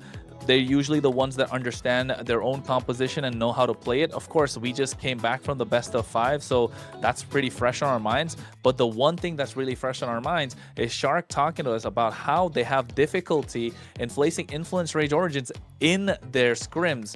So for them to find it difficult to play against Influence Rage, but the other teams are getting wins against Influence Rage Origins, this could be a blessing in disguise for Alpha 7 maybe, so they never really go up against Influence Rage unless it's in the grand finals, right, at this point? Or maybe upper bracket finals or lower bracket?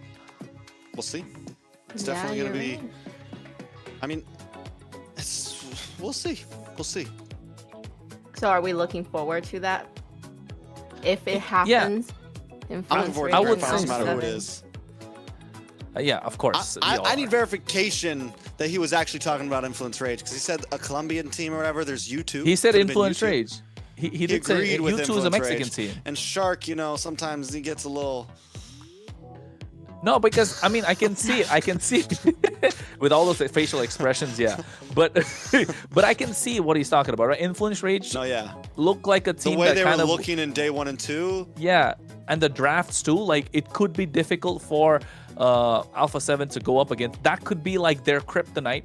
But then, yeah, it could be a point where you never really get to face your kryptonite. That's what the Swiss stage is kind of about, right?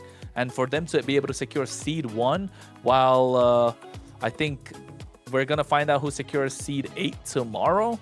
It's just that Influence Rage do not want to be on the bottom of the pack, want to be on the top half. So if it comes down to a point where they have to go against Alpha 7 to get to the next stage of the competition, I think that would be the best thing for them. So let's have a look at what is going to happen tomorrow. Let's take a look at it. It's going to be Leviathan up against the Night Horde for the first match of the night, and U2 Esports versus Leon. That match right there is who's getting knocked out of Swiss stage first. Who's going to the number 8 slot, as Kronos said. I mean, at least you get to take a break for 2 weeks. Might be strategy, honestly, to just take the loss early and relax for 2 weeks. Maybe it's all part of U2's or Leon's plan. Hey, you got to play that extra round, man. You got to play that extra round to try and make it into the playoffs too. After all, if you're on the bottom 2, don't forget that. But I think tomorrow, the phrase, I want to say word of the day should be for tomorrow, but I think the phrase of the day tomorrow should be expect the unexpected. From Night Horde and U2, honestly, both those matches could have some surprising picks overall. For me, the Leviathan and Night Horde games should be a complete banger. Both those teams are some of the top sitting teams right now in a lot of our eyes, and I think it's going to be amazing to watch. Yeah, I'm really looking forward to see how the Night Horde performs. One, they're a Canadian team, so I'm gonna cheer them on for that. And yeah, Stu's bias, yeah, but it's starting to become Stu's bias for it's everybody. Working. Every team's just like, I love them. But it's working. Whoever I'm fanning, they end up winning. So good luck charm could be. That's fair. That's fair. Well, I think we need to give a final shout out though to some of our sponsors. Layla, you did such a good last time. Tell us about Runestone. Today's games are brought to you by runestone.gg. It is a platform designed to help you better understand your gameplay and improve with real-time data. So, Trex, you want to kind of tell them about it a little bit more? Runestone, it's pretty cool. I like it. Pretty much they can help tournaments get data. They can help you get data. They can help me get data. But I think one of the major things, it's going to be big for a lot of tournaments like us to be able to pull information. Casters like us to be able to get live data. You're not waiting for it. It happens almost instantly. And that's where we're doing all of this right now for MCT. So make sure you check them out, runestone.gg, and see what you can get data for yourself. Not harder. Work smarter, not harder. Exactly.